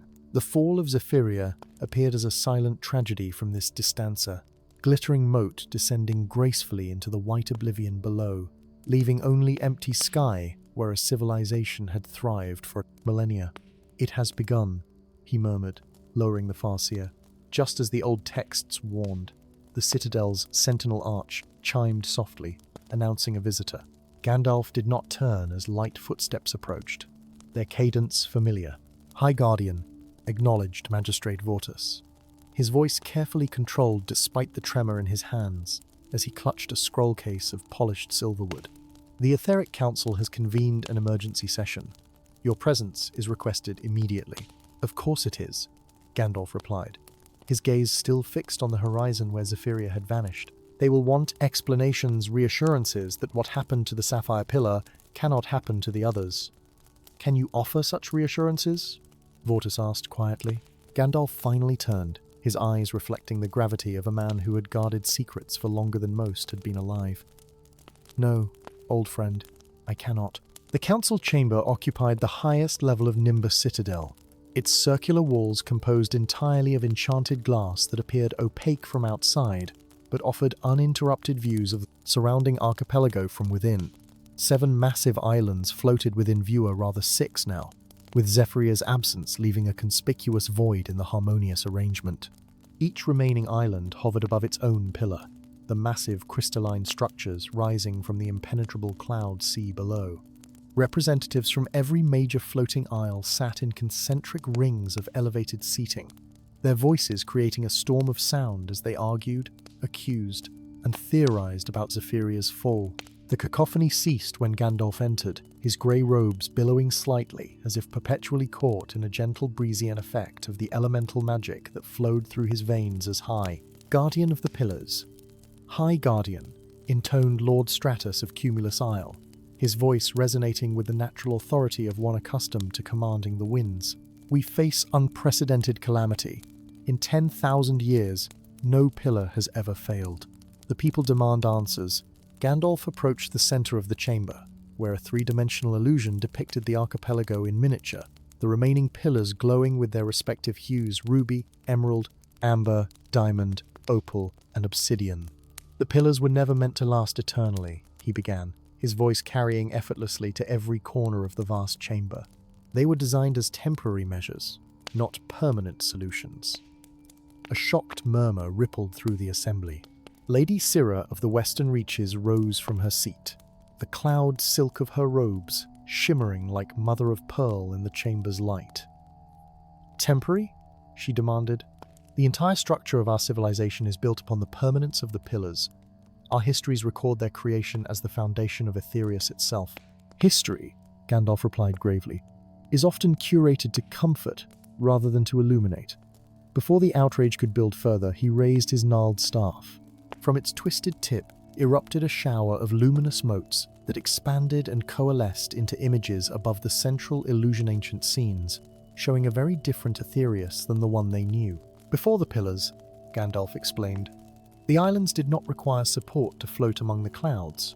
They were naturally buoyant, sustained by the inherent magic of the primordials, the elemental entities who shaped our world. The illusory images shifted to show colossal beings of pure elemental energy, beings of air, fire, water, and earth moving among the floating islands, their essence seemingly intertwined with the very fabric of Aetherius. When our ancestors first settled the skies," Gandalf continued, "they lived in harmony with the primordials. But as civilizations grew and ambitions expanded, the Council of Archmages that preceded you grew fearful of the primordials' power. They devised a plan not to supplement the island's buoyancy, as our histories claim, but to capture and imprison the primordials themselves. The images above changed again, showing the construction of the 7 pillars, and the ritual that had bound the elemental entities within them. The pillars are not supports, Gandalf concluded in the stunned silence that followed. They are prisons, and after 10,000 years, the eldest prisoners are beginning to break free. As twilight descended upon Aetherius, painting the clouds below in hues of amber and violet, Gandalf descended alone to the lowest levels of Nimbus Citadel. Beyond the public halls and guarded vaults lay a secret chamber, accessible only to the High Guardiantha Reliquary of Winds, where the most dangerous artifacts of Aetherius were kept from the world. He had just retrieved a small crystalline box from the innermost vault when a disturbance at the Citadel's western arch reached his ears-raised voices, the clatter of weapons, then an unnatural gust of wind that howled through the corridors like a living thing. Moments later, the massive doors of the reliquary burst open, thrown wide by invisible hands. In the doorway stood a contingent of the Order of Guardians Celestial, their enchanted armor gleaming in the reliquary's muted light. At their center, restrained by glowing chains of bound air, struggled a slender figure whose features blurred and shifted like a mirage in desert heat. "High Guardian," announced the lead Celestial, her voice echoing metallically through her helm. "We apprehended this intruder attempting to access the lower observatory. She claims acquaintance with you, though she bears no credentials." The captive raised her head, and for an instant her features stabilized enough for Gandalf to recognize her eyes like swirling clouds, skin with the translucent quality of morning mist, hair that moved as if perpetually caught in a gentle zephyr. "Sylph," Gandalf breathed, surprise evident in his voice. "I thought your kind had retreated beyond the far tempest decades ago.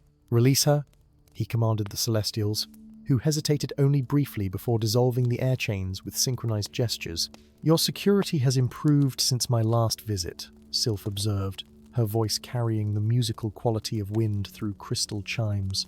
Though their binding technique lacks subtlety, once the Celestials had departed, Gandalf secured the reliquary doors and turned to his unexpected visitor with a mixture of wariness and curiosity. "The elementals of air swore never to return to Aetherius after the Purge. Your presence here violates the Concordat of Mists." "The Concordat means little now," Sylph replied, her form solidifying further as she stepped deeper into the reliquary. "Not when the pillars fail and the primordials stir." Gandalf's gaze sharpened. "How do you know of this? My people may be exiled, but we are not ignorant," she replied, moving to a window that overlooked the endless sea of clouds below. "We felt the release of energy when Zephyria fell. The sapphire primordial is free, and the others will soon follow. The Council believes we can reinforce the remaining pillars," Gandalf said, though his tone suggested personal doubt. "The Council is wrong," Sylph stated flatly. "You know this as well as I. The pillars were never meant to hold the primordials indefinitely. They are awakening, and no mortal crafting can contain them now." Gandalf weighed the crystalline box in his palm, its contents shifting with a sound like distant thunder. Perhaps not containment, then. Perhaps something else entirely. Dawn found them on the observation platform of the Diamond Pillar, the colossal structure humming with power beneath their feet. Unlike the ornate spires of the other pillars, the Diamond Pillar was austere in its perfection, a single massive column of flawless crystal that connected the floating island of Luminae to the cloud sea below. Sylph knelt at the pillar's edge, her semi-corporeal fingers tracing patterns across its surface that left trails of luminescent energy. "The fractures have already begun," she observed. "Microscopic now, but growing. I give it less than a month before it shatters completely." Gandalf opened the crystalline box, revealing what appeared to be a fragment of shattered crystal that glowed with sapphire light. To the ordinary eye, it might have seemed merely a shard of the destroyed pillar, but both Gandalf and Sylph could perceive the currents of primal power that swirled within it, the essence of the freed sapphire primordial. "It called to me," Gandalf explained, carefully lifting the fragment. "After Zephyria fell, I felt its pull. I found this among the debris that rained upon the cloud sea." "And it speaks to you?" Sylph asked, her eyes widening slightly as the fragment pulsed in Gandalf's palm. "Not in words," he replied, "but in impressions, emotions, fragments of memory that stretch back to the dawn of Aetherius. It shows me what the primordial experienced in 10,000 years of imprisonment, watching through crystal walls as generations of our kind lived and died upon the islands, their magic once freely sustained." Sylph's expression softened with understanding.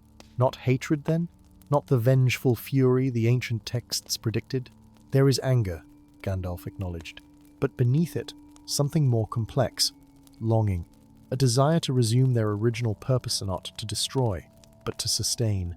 Their conversation was interrupted by the arrival of a squadron of void skiff-sleek vessels designed to navigate the open sky between islands. The lead craft docked at the observation platform's edge, and from it emerged Magistrate Vortus, accompanied by a full complement of Guardians Celestial.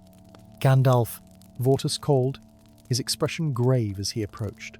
"The Council has declared emergency protocols. All pillars are being evacuated and sealed pending implementation of the contingency measures." "What contingency?"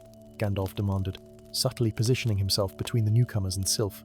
"The pillars will be reinforced with amplification arrays," Vortus explained. "The Council has authorized the diversion of all available magical resources to strengthen the prisons, including the life energy of convicted criminals if necessary." Sylph made a sound of disgust. "More sacrifice to maintain an unjust imprisonment. Your kind never changes." Vortus seemed to notice her for the first time, his eyes widening in recognition of her inhuman nature. "An elemental of air? Here? Guards seize her immediately." "Stay your hand, Magistrate," Gandalf warned, his staff humming with barely contained power. "She is under my protection." "You exceed your authority, High Guardian," Vortus replied coldly. "The presence of elementals in Aetherius is expressly forbidden, and consorting with them while in possession of a fragment from a failed pillar could be construed as treason." The Guardians Celestials spread out in a semicircle, their enchanted spears leveled at Gandalf and Sylph. The tension in the air was palpable, a gathering storm of competing magics. "You misunderstand the nature of the pillars," Gandalf tried once more. "They were never meant as eternal prisons. The primordials are awakening because it is time for a new arrangement tone based on cooperation rather than subjugation." "Heresy," Vortus hissed. "Guards, take them both." What happened next occurred too quickly for mortal eyes to fully comprehend. Sylph's form dissolved into pure elemental energy, becoming a whirlwind that sent several guardians tumbling across the platform. Simultaneously, Gandalf slammed his staff against the diamond pillar's surface, creating a shockwave that momentarily disoriented the remaining attackers. In that brief window of chaos, Gandalf pressed the sapphire fragment against the pillar's surface. The effect was immediate and spectacular. The fragment sank into the diamond pillar as if the impenetrable crystal were merely water, and patterns of sapphire light began to spread through the massive structure. "What have you done?" Vortus cried in horror. "Initiated a conversation long overdue," Gandalf replied as the entire pillar began to pulse with alternating diamond and sapphire light. The platform beneath them trembled, not with the destructive force that had preceded Zephyrria's fall, but with a rhythmic vibration like the beating of an enormous heart. Sylph reformed beside Gandalf, her eyes wide with wonder as she placed her palm against the pillar's surface. "They're communicating," she whispered. "The diamond primordial and the sapphire there, sharing 10,000 years of separate experiences." Above them, the floating island of Lumine shifted slightly, causing panic among its visible inhabitants. But rather than falling, the island seemed to stabilize at a slightly lower altitude, now hovering without the pillar's direct support. "The primordials were never meant to be used as structural supports," Gandalf explained to the astonished magistrate. "They are beings of pure creative force, whose natural purpose is to maintain the elemental balance of our world. The pillars didn't enable our islands to float, they simply imprisoned the entities who had always kept them aloft." As the diamond pillar continued its transformation, similar pulses of light became visible in the distance, the remaining pillars responding to the awakening of their imprisoned primordials. Yet nowhere did catastrophe strike. No island plummeted, as Zephyria had. Zephyria fell because its primordial broke free violently, disoriented and initially angry, Sylph explained, reading Vortus's unasked question. "But now, with proper communication established, the transition can happen harmoniously." Over the following days, as the pillars dissolved one by one, the islands of Aetherius settled into a new configurations lightly lower in the skies, arranged in patterns that reflected ancient elemental harmonies rather than human convenience. The freed primordials manifested not as the vengeful destroyers of legend, but as magnificent beings of pure elemental essence, who took up residence in the newly established elemental sanctuaries on each island. Standing once more on the observation terrace of Nimbus Citadel, Gandalf watched as a procession of elementals of Air Sylph's long-exiled people returned to Aetherius. welcomed now as teachers and intermediaries between humans and primordials.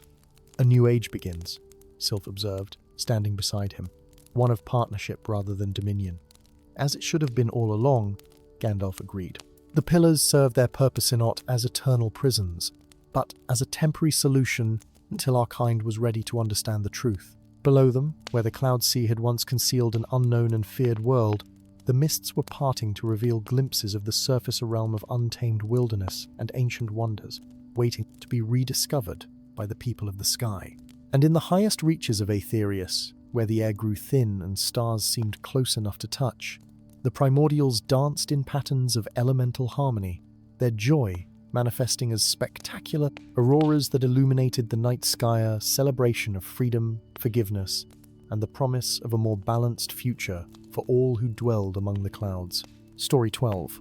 In the divided realm of Mortalia, where the boundary between life and death was guarded with zealous vigilance, the sky above the royal necropolis turned a peculiar shade of violet on the night King Alaric died.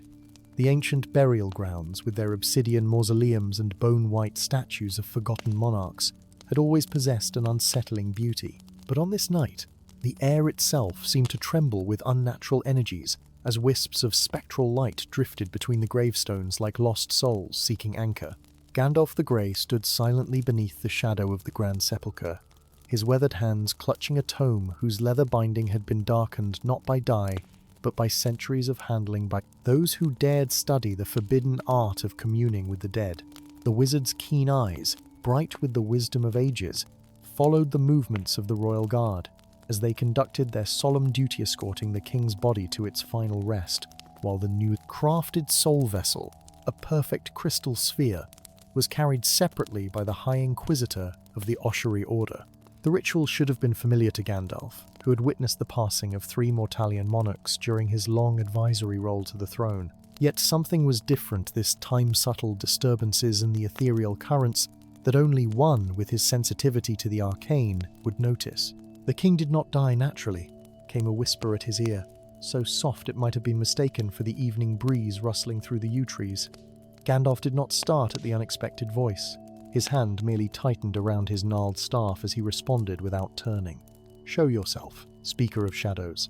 These grounds are heavily warded against your kind." A figure materialized from the darkness, between 2 mausoleums not stepping out from concealment, but seemingly forming from the shadows themselves. Tall and gaunt, with eyes like polished silver coins that caught the eerie light, the stranger wore robes of midnight blue embroidered with sigils that seemed to crawl across the fabric with subtle movement. "The wards are strong indeed," the figure acknowledged, a hint of admiration in his hollow voice. "But they were designed to repel those who force their way through the veil. I merely exist in the spaces between light." Necromancer. Gandalf named him, the word carrying neither accusation nor welcome merely recognition of a fundamental truth. "Some call us that." The stranger agreed with a slight inclination of his head. Others once called us speakers of truth. Before the war of ossification, before your inquisitors decided that death should be an impenetrable barrier rather than merely another state of being, you risk much coming here, regardless of what title you prefer, Gandalf observed, finally turning to study the man more carefully. Despite his otherworldly appearance, there was something strangely familiar about his features, like a face from a half-remembered dream. The penalty for necromancy remains death by purifying flame, an irony not lost on my kind, the necromancer replied with a humorless smile. But I did not brave the Inquisitor's territory merely to debate the ethics of communing with the departed. As I said, the king's death was no natural passage. Gandalf's bushy eyebrows drew together. "Speak plainly, then." "His soul was not released, it was harvested." The necromancer gestured toward the procession now entering the Grand Sepulchre, where the crystal soul vessel would be ceremonially placed inside the royal crown, alongside those of all previous monarchs. And ancient tradition said to allow each new ruler to draw upon the wisdom of their ancestors. As were the souls of all monarchs before him, that crown is not a repository of wisdom, wizard. It is a prison of essence. Gandalf's expression remained impassive, though his mind raced through implications. "You speak of matters beyond your knowledge, stranger. The tradition of the royal crown dates back to the founding of Mortalia itself. each monarch's soul is preserved to guide their successors. Is that what you believe? The necromancer's silver eyes seem to peer through Gandalf rather than at him. Then explain why you stand out here, clutching a forbidden tome of soul tracking, rather than joining the ceremony inside. Caught in his own suspicion, Gandalf's silence was answer enough. You sense it too, the necromancer pressed. The wrongness, the subtle corruption that has grown with each soul added to that cursed diadem. Before Gandalf could respond, a commotion erupted from within the Grand Sepulchre. Shouts of alarm were followed by the distinctive sound of the inquisitorial warning bell's 3 sharp tolls that echoed across the necropolis, signaling the detection of unauthorized necromantic energy. They've discovered the tampering, the necromancer said urgently. Someone has interfered with the soul-binding ritual. You will be the first they suspect, Grey Wanderer. Your interest in the boundaries of death has not gone unnoticed by the Ossuary Order. As if summoned by his words, the massive doors of the sepulchre burst open. A contingent of bone guards, the white-armored elite of the Inquisition, marched out, led by High Inquisitor Dravos himself, his skull-masked face turning with unerring precision toward where Gandalf stood. "Seize the wizard!" Dravos commanded, his voice amplified by the enchantments woven into his mask. "He has corrupted the sacred rite with forbidden arts." Gandalf raised his staff defensively, though he had no desire to harm the guards, who merely followed their sworn duty. "There is some mistake, Inquisitor. I have performed no magic here tonight." "The evidence suggests otherwise," Dravos replied coldly, holding aloft a torn page that Gandalf recognized with a chill it came from the very tome he now held. Yet he had not damaged the book. Someone had planted evidence. "Your fascination with the boundaries of death has finally led you to heresy, Gandalf the Grey. The penalty is purification by flame." The Bone Guards advanced in perfect unison, their halberds lowered to form an inescapable wall of gleaming steel. Gandalf calculated his options rapidly. He could overcome them with his power, but such an act would only confirm his apparent guilt. "There is a third option," the necromancer murmured, suddenly at his side again. "Come with me. I can show you the truth about the Crown of Souls proof of innocence that will exonerate you." With the guards mere steps away, Gandalf made his decision. He brought his staff down sharply against the ground, creating a blinding flash that momentarily disoriented the advancing soldiers. In that instant of confusion, the necromancer grasped his arm, and the world around them dissolved into shadow. They emerged in a cavern deep beneath the necropolis, where phosphorescent fungi cast an eerie blue glow across walls, covered in ancient bas-reliefs depicting scenes from Mortalia's founding. Gandalf steadied himself against a stone pillar, the shadow walking having taken more from him than he'd expected. "That was unpleasant," he observed dryly. "Shadow walking is not meant for the living," the necromancer replied, "especially not for one carrying so much vital energy as yourself. I am Malachi. By the way, since we are now fugitives together, we might as well observe proper introductions." "Malachi," Gandalf repeated, the name stirring memories of historical texts and ancient warnings. "Not the same Malachi who led the ossified legions during the War of Bones."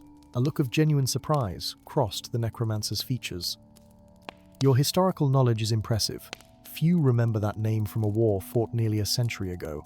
"I make it my business to remember what others prefer to forget," Gandalf replied, studying his unexpected ally with new interest, though the histories claim General Malachi fell at the Battle of Shrouded Pass.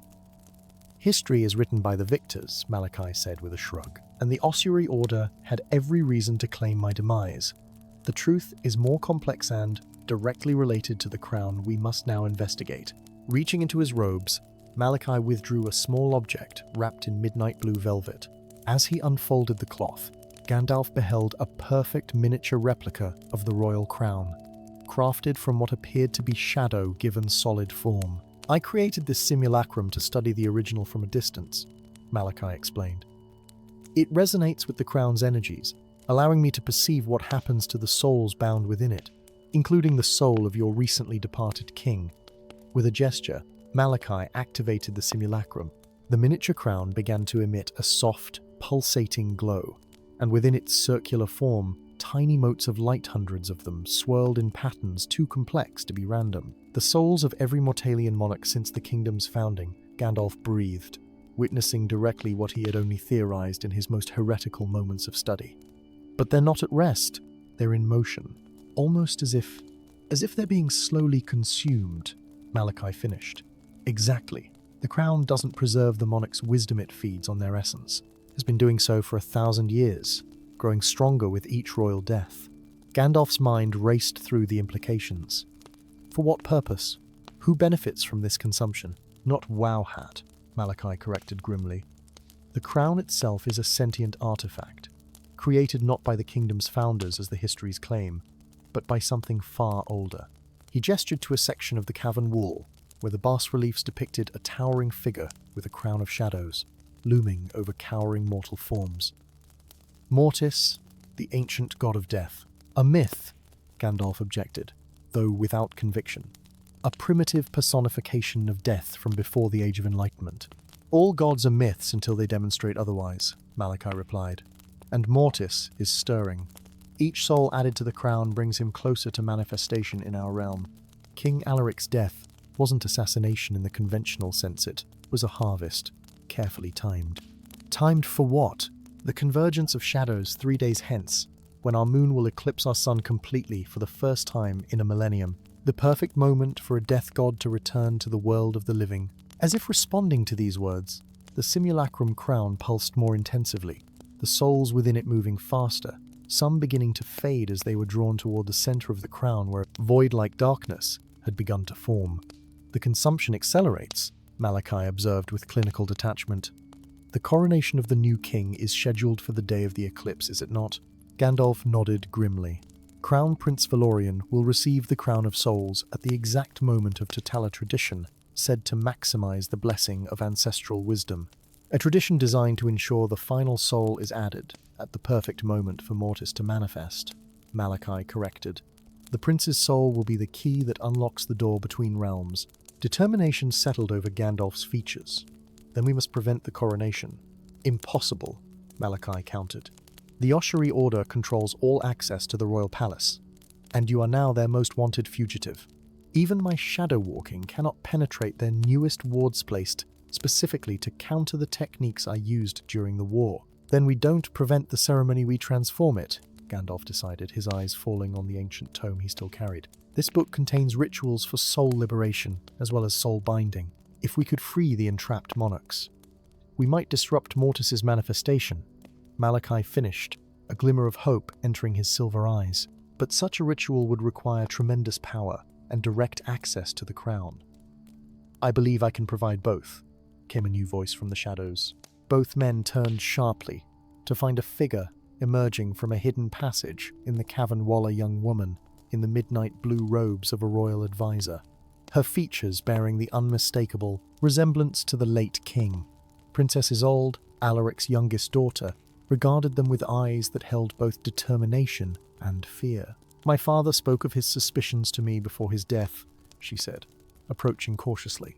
He felt his life force being slowly drained for months and sensed something, watching him through the royal crown when he wore it for official functions. Princess, Gandalf acknowledged with a respectful inclination of his head. You risk much coming here. The Inquisition will not look kindly on association with accused necromancers. The Inquisition doesn't know I exist, Isolde replied with a bitter smile. Not officially. As the product of my father's liaison with a foreign diplomat, I was raised in secret, educated as a royal advisor, but never acknowledged publicly. I am, for all practical purposes, invisible to the court. And yet you found us, Malachi observed, suspicion evident in his tone. I followed the resonance of your simulacrum, she explained, gesturing to the miniature crown. I have a connection to the Crown of Souls. I can hear them sometimes, the trapped monarchs, including my father now. As if to demonstrate, she extended her hand toward the simulacrum. The swirling lights within it reacted immediately, several motes breaking from their circular patterns to cluster near her fingers. They recognized their blood, Gandalf realized aloud. The royal lineage creates a connection that transcends the boundary between life and death. Which means, Malachi added, his eyes widening with sudden understanding, that she could serve as a conduit for the liberation ritual, a bridge between the entrapped souls and freedom. Isolde nodded solemnly. My father's last words to me were a warning. The crown hungers for royal blood. I believed he meant Valorian was in danger from traditional assassins. Now I understand he meant something far worse. If you serve as our conduit, the danger to you would be immense, Gandalf cautioned. The ritual could consume your life force, along with freeing the souls. A risk I accept, the princess replied without hesitation. I will not allow my brother to become the final sacrifice in a millennium-long scheme to resurrect a forgotten deity. As the three unlikely allies bent their heads together, planning their desperate intervention in the coming coronation ceremony, the miniature crown continued to pulse with increasing urgency. Within its shadowy confines, the soul of King Alaric Brightest, among the captive motes of light, seemed to watch over his daughter, lending its radiance to her determination to break the cycle of royal sacrifice that had fed the ambitions of a patient god for 1,000 years. Story 13. At the borders of Limina, where ancient oaks stood sentinel and mist, perpetually clung to the rolling hills like ghostly sentinels, the boundaries between worlds had always been thin. But on this night, the eve of the summer solstice, the veil trembled, like gossamer caught in a storm. The air itself seemed to shimmer with fractured light, casting prismatic reflections across the dew-laden grass, as though countless invisible doorways were opening and closing with each breath of the wind. Gandalf the Grey stood upon Whispering Hill, his weathered hands gripping his staff as he watched the anomalies unfold before him. Rings of mushrooms sprouted and withered in moments. Flowers bloomed out of season, their petals shifting colours not found in mortal gardens. Most concerning were the ghostly apparitions that flickered between the ancient standing stones, figures too graceful to be human, with features too sharp and eyes too bright, momentarily visible before melting back into nothingness. The veil unravels faster than I feared, he murmured, his breath crystallizing in the unnaturally cold summer air. For centuries, Gandalf had served as an unofficial watcher of these borderlands, one of the few who remembered the ancient pacts that kept the mortal realm separate from the kingdom of Faerie. Such boundaries were necessary. The unchecked magic of the Fae was too potent, too chaotic for the mortal world to endure. Likewise, mortal iron and industry would devastate the delicate enchantments that sustained the Faerie realms. A piercing scream shattered the eerie silence, emanating from the small village of Thornbriar that lay nestled in the valley below. Gandalf's eyes narrowed as he saw towering shadows moving through the settlement shadows, with antlers that branched like winter trees and limbs that stretched impossibly long. The wild hunt comes early this year, he grinned, gathering his grey robes as he hastened down the hillside. By the time Gandalf reached Thornbriar, chaos had already claimed the village. Doors had been torn from hinges by impossible force. Livestock ran panicked through the streets. At the village centre, a circle of terrified villagers brandished pitchforks and ancient iron charms against a pack of huntsmen who seemed crafted from shadow and starlight, their mount screechers resembling horses only in the most basic outland poured at the earth, with hooves that left frost patterns across the summer soil. At their centre stood their leader, a towering figure with a crown of twisted branches and eyes like pools of frozen mercury. The huntsman king of the Winter Court raised a horn of carved bone to his lips, preparing to sound the call that would begin the slaughter. Gandalf struck the cobblestones with his staff, releasing a pulse of pure energy that momentarily disrupted the phantasmal forms of the hunters. Enough, his voice thundered with authority that belied his aged appearance. The hunt is forbidden in mortal realms until the winter solstice. Return to your domain, King Oberth, before ancient compacts are irreparably broken. The Huntsman King's laughter sounded like ice cracking on a frozen lake. Ancient compacts? The veil shreds like rotted silk, wizard. The old rules fade with it. He gestured with a hand of elongated fingers tipped with crystal claws. Soon, all lands will be hunting grounds for the Court of Winter. I'll not permit this slaughter, Gandalf declared, raising his staff as bluish energy coalesced around its gnarled tip. You've grown presumptuous in your long life, Istari, Oberth sneered, using the ancient name for Gandalf's kind. Perhaps you require a reminder of your place in the Greater Order. With blinding speed, the Huntsman King hurled a spear of crystallized shadow. Gandalf barely managed to deflect it with a hastily conjured shield of light, but the impact still drove him to one knee. The villagers scattered in terror as more of the wild hunt materialized from the deepening twilight. Defeat seemed imminent, until a new voice rang out melodic, otherworldly, yet carrying an unmistakable tone of command. "Stand down, Oberith. You violate not only mortal sanctuary, but the direct decree of the summer court." From between two cottages stepped a figure that seemed to bring warmth with his mere presence. Tall and lithe, with copper skin that held an inner luminescence and hair the color of autumn leaves, he wore armor crafted from overlapping plates that resembled golden leaves and flowing vines. Most striking were his eyes, the vibrant green of new growth, shot through with filaments of pure sunlight. Prince Ashmere, Oberith snarled, genuine surprise evident in his frozen features. "Far from your glades and glittering palaces, does Queen Titania now send her precious heir to do a border warden's work?" "I go where balance must be maintained," the Summer Prince replied, his hand resting on the hilt of a sword that appeared to be forged from solidified sunlight. "Return to the winter domains, Oberith. This breach will be addressed by proper authorities." For a tense moment, it seemed the Huntsman King might attack. Instead, he lowered his bone horn with obvious reluctance. "The veil fails, Summer Prince. No authority remains that can mend what now unravels. When the final thread breaks, we shall return, and not even your mother's golden armies will stop the hunt from claiming what has always rightfully been ours." With those ominous words, the Wild Hunt wheeled their phantom steeds and galloped toward the edge of the village. As they reached the boundary, their forms dissolved into wisps of shadow and moonlight, vanishing into the deepening night. Prince Ashmere, or Ash, as he preferred when beyond the formal bounds of court, helped Gandalf to his feet with surprising strength. "Your arrival was fortuitously timed," Gandalf acknowledged, brushing frost from his robes. "Not fortune, but necessity," Ash replied grimly. "I've been tracking breaches along the borderlands for weeks. The Winter Court grows increasingly bold, but they are merely symptoms of a greater catastrophe." He gazed at the shimmering air where reality itself seemed to ripple like water. "The veil between worlds unravels, Gandalf. Not just here, but at every junction between our realms. I've sensed the weakening," Gandalf confirmed, "but never has it deteriorated so rapidly. Something fundamental has changed." Ash's luminous eyes dimmed slightly. "The Weaver of the Worlds is dead." The simple statement struck Gandalf like a physical blow. The Weaver, being so ancient and fundamental that most considered her a myth rather than a reality, was said to have created the veil that separated the realms at the dawn of time, when mortal and magical beings proved too volatile a mixture. "How?" he asked simply. "None know with certainty," Ash replied. "She vanished from her sanctum between the world's 3 cycles of the moon ago. The Summer Court believed she had merely entered one of her periodic slumbers, but then..." He gestured at the destabilizing reality around them. "The tapestry she wove begins to unravel without her constant attention."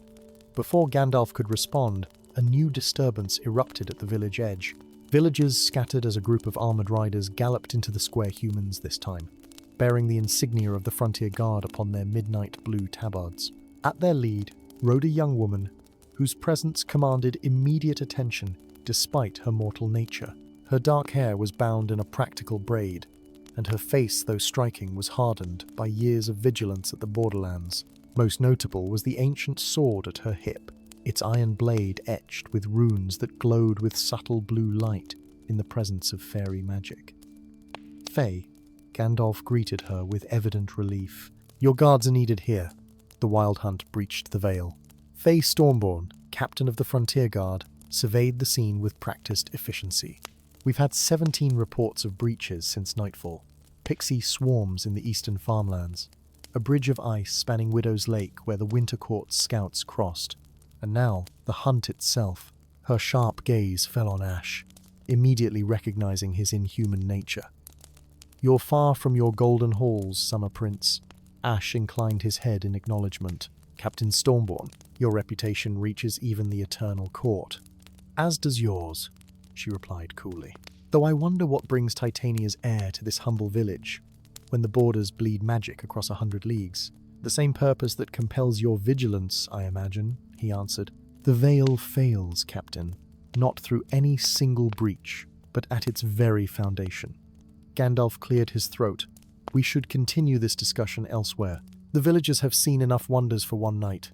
With grudging agreement from both Faye and Ash, they retreated to the Frontier Guard's outpost at the edge of Thornbriara's sturdy stone building, whose foundations were lined with cold iron and whose walls bore protective wards against magical intrusion. Inside, Gandalf revealed what Ash had told him about the Weaver's death. Impossible, Faye declared, though uncertainty flickered in her eyes. The Weaver is eternal, a force of nature, not a being that can die. Even the stars burn out eventually, Ash replied softly. She maintained the balance between realms since time immemorial. Perhaps eternity finally claimed its toll. If the Weaver is truly gone, Gandalf mused, then the veil will continue to deteriorate until nothing separates our worlds. The consequences would be catastrophic for both realms. Faye's hand unconsciously moved to touch a pendant half hidden beneath her Amora's small crystal teardrop that seemed to contain swirling mist within its depths. There must be a way to repair the veil, some magic that can substitute for the Weaver's power. Ash's eyes widened as he noticed the pendant. With uncharacteristic urgency, he stepped forward. That crystal, may I see it? Reluctantly, Faye withdrew the pendant. As it caught the light, the mist within seemed to respond to Ash's presence, swirling more vigorously. The tear of the Weaver, he breathed in reverence. One of the 3 tears shed when she first created the veil. How came you by such a treasure? It was my mother's, Faye replied defensively. Her only legacy to me when she abandoned our family. I was told never to part with it. Gandalf studied the crystal with newfound interest. The legends speak of the Weaver's tearstone given to each realm as anchor points for the veil. If this is truly one of them, then it's our only hope of repairing what unravels. Ash finished. But a single tear is insufficient. We would need all 3, used in concert at the Loom of Worlds. And where might we find this loom? Faye asked, skepticism evident in her tone. At the heart of the veil, Gandalf answered before Ash could speak. A place that exists simultaneously in both realms and neither. I've glimpsed it in ancient texts, a nexus point where all realities converge. Reaching it would require crossing the most unstable regions of the Borderlands, Ash warned. And the other tiers would still need to be recovered, one from the depths of the Winter Court's domain, the other from the highest tower of Summer. Faye replaced her pendant inside her armor, with careful deliberation. You speak as though I've agreed to this quest, Prince of Summer. My duty is to protect these borders, not abandon them on some mystical journey.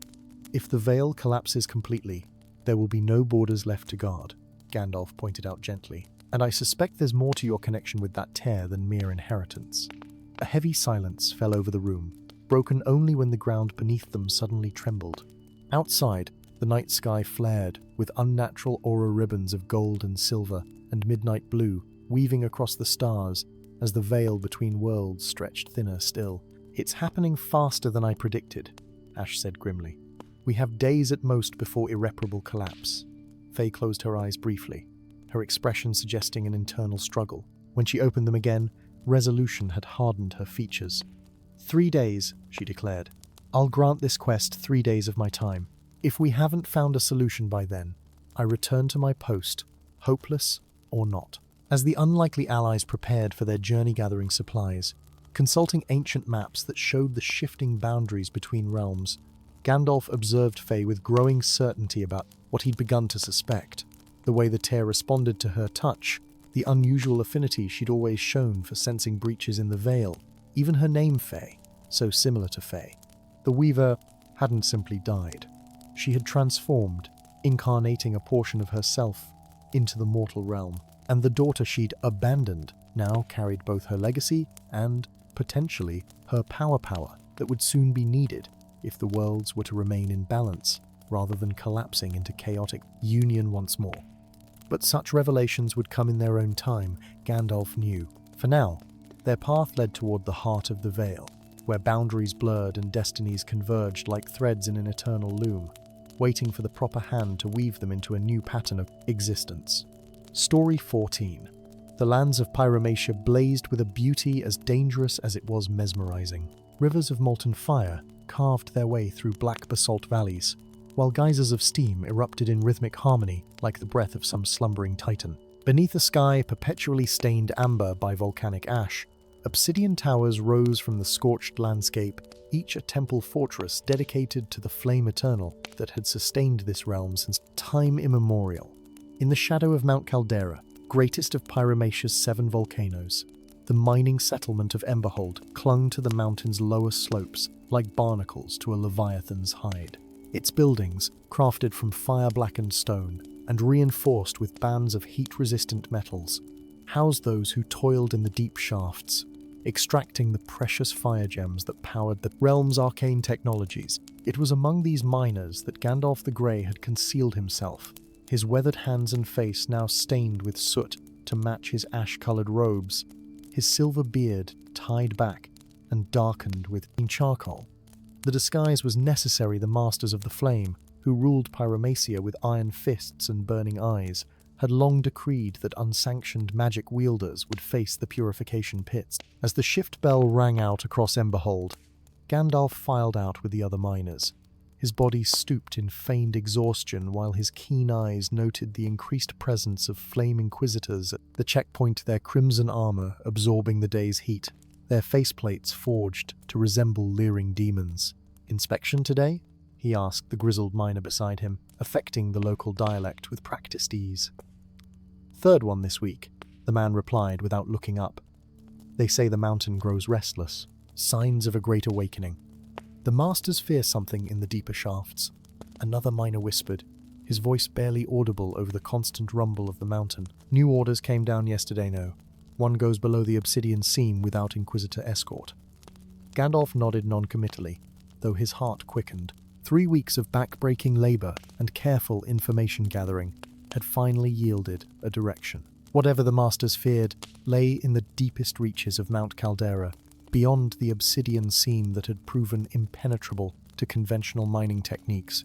Under cover of nightfall, when Emberhold's residents huddled in their homes to escape the choking sulfur fumes that descended after sunset, Gandalf slipped away from his sparse quarters. The mountainside was eerily beautiful in the darkness, illuminated by the pulsing glow of magma channels that resembled blood vessels in some colossal beast. He followed a maintenance path used by the Syndicast servants, tasked with monitoring the mountain's temperament. The route wound treacherously around fumaroles and steam vents, but eventually led to a service entrance to the mines that lacked the heavy Inquisitor presence of the main shafts. Deep within Mount Caldera, Gandalf abandoned all pretense of being an ordinary miner. Standing tall, he summoned a small light to the end of his staff knot. The bright illumination he might have conjured elsewhere, but a subtle glow that would attract less attention should anyone else be in these tunnels.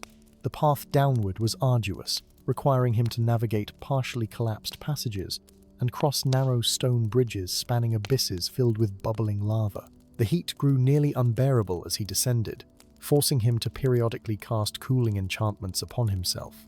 Finally, after hours of descent, Gandalf reached the obsidian seamer wall of black, glass-like stone that stretched across the tunnel like a vertical midnight lake. Unlike normal obsidian, this barrier seemed to absorb light rather than reflect it, and when Gandalf cautiously placed his palm against its surface, it thrummed with ancient power. "Not natural," he murmured, "not formed by the mountain's processes."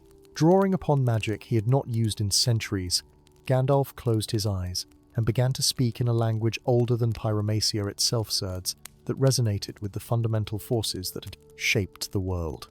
As he chanted, the obsidian barrier began to respond, glowing lines appearing across its surface in patterns reminiscent of scales. With a sound like distant thunder, a section of the barrier melted away, revealing a chamber beyond that stole the breath from Gandalf's lungs. The cavern was vast, its ceiling lost in shadow despite the bluish glow emanating from crystal formations that lined the walls. At its center, upon a raised dais of perfectly smooth stone, lay what appeared to be a statue of a dragon, or rather, a real dragon encased in obsidian crystal. Every detail of the magnificent creature was preserved in the black stone. Its powerful limbs, the ridge of spines along its back, its wings folded against its flanks, and its noble head with horns that swept backward like a crown. "The last of the primordial drakes," Gandalf whispered in reverence, approaching the dais slowly. Unlike the tales of dragons that still circulated in remote corners of the world, this creature bore no resemblance to the winged serpents of legend. It was something more primal, more elemental, a being of perfect synthesis between physical form and magical essence. Its obsidian prison captured it in eternal majesty, a monument to a power long forgotten. As Gandalf circled the dais, he noticed subtle imperfections in the crystalline casing hairline fractures that appeared recent, as though the obsidian itself was weakening. When he completed his circuit, he discovered the source of the damage. A series of iron spikes had been driven into the crystal at precise intervals, each etched with runes that glowed ember red. Extraction sigils, he realized with growing anger. They're drawing power from it, draining its essence even in suspended animation. Without conscious thought, his hand reached out to touch one of the fractures in the obsidian. The moment his fingers contacted the crystal, a jolt of pure elemental force surged through him, not fire, as he had expected, but something deeper, more fundamental. The very essence of creation, of transformation, of life, emerging from the primal forge. The fracture beneath his fingertips widened abruptly, spreading across the obsidian casing like lightning across a night sky. Gandalf stumbled backward as the crystal began to disintegrate, collapsing into shimmering black sand that pooled around the dais. As the last of the obsidian prison fell away, the dragon remained motionless for one breath, two. Then its chest expanded slightly, an eye the size of a dinner plate, its iris a swirl of magma red and gold, slowly opened and fixed upon Gandalf with ancient intelligence. Free, the dragon spoke directly into Gandalf's mind, its mental voice resonating with power that made the cavern itself vibrate in sympathy. After an eternity of half-sleep, I am free. I am Gandalf, he replied, both aloud and mentally, showing the dragon respect by engaging on both planes of communication. I did not intend to awaken you, though I cannot regret breaking your prison. The dragon's second eye opened, and it raised its head slightly, obsidian dust cascading from scales that gleamed like burnished onyx in the crystal light. Intent matters less than outcome, Gandalf the Grey. I am obsidian, last of the primordial drakes, and you have earned both my gratitude and my binding. Binding? Gandalf questioned, a flicker of concern crossing his features. The old ways demand balance, Obsidian explained, slowly rising to a sitting position as strength returned to limbs long immobilized. Freedom given must be freedom shared. We are linked now, until debt is paid. Before Gandalf could respond, alarms echoed through the mountain shrill horns that signaled emergency. The sound was followed by the rhythmic pounding of armored feet approaching the chamber. The Masters have sensed your awakening, Gandalf warned. They come with force. Obsidian's eyes narrowed to smouldering slits. The fire thieves! They who stole what should have been freely given. The dragon attempted to stand fully but faltered, still weak from millennia of imprisonment. My strength returns slowly. We must evade them until I can access the heart. The heart? The true heart of the mountain knot. The pale imitation the Masters worship. It is my essence, extracted and used to fuel their stolen powers. Obsidian's mental voice hardened with ancient rage. Without it, I remain a shadow of what I was born to be. The approaching footsteps grew louder. Gandalf quickly assessed their options, noting a secondary tunnel that led away from the main approach. "Can you move?" he asked the dragon. In answer, Obsidian forced himself to his feet, swaying slightly but standing proud. Despite his weakness, the dragon's presence filled the chamber with majesty that made even Gandalf, who had walked among beings of immense power, feel momentarily humbled. They had barely entered the secondary tunnel when the first Flame Inquisitors burst into the chamber behind them, their shouts of alarm echoing through the mountain as they discovered the empty dais and disintegrated prison. The passage Gandalf had chosen wound upward through the mountain's heart, occasionally opening into smaller caverns where steam vents provided momentary concealment. As they climbed, Obsidian shared fragments of history unknown to the surface dweller. Show the primordial drakes had shaped Pyromacia in ages past, teaching the earliest human settlers to live in harmony with the volcanic forces, freely sharing the gift of flamecraft. Then came the betrayal. Obsidian's mental voice darkened. A cabal of human mages, hungry for power beyond their natural capacity, developed techniques to extract and contain draconic essence. One by one, my kin were hunted, their hearts crystallized, and used to fuel what became the eternal flame. The Masters of the Flame, Gandalf realized, their power isn't divine gift or human innovation. It is theft, Obsidian confirmed, elemental enslavement, perpetuated for generations.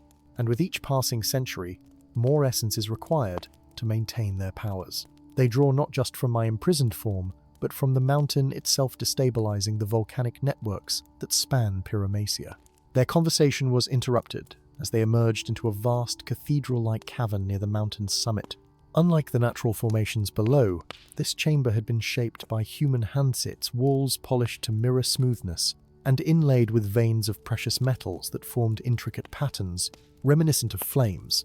At the chamber's center, suspended above a pit of churning magma, floated a crystalline structure resembling a massive heart, pulsing with inner fire in a rhythm that matched the tremors running through the mountain. Around this object, 12 robed figures stood on platforms arranged in a perfect circle, their arms raised as they chanted in unison.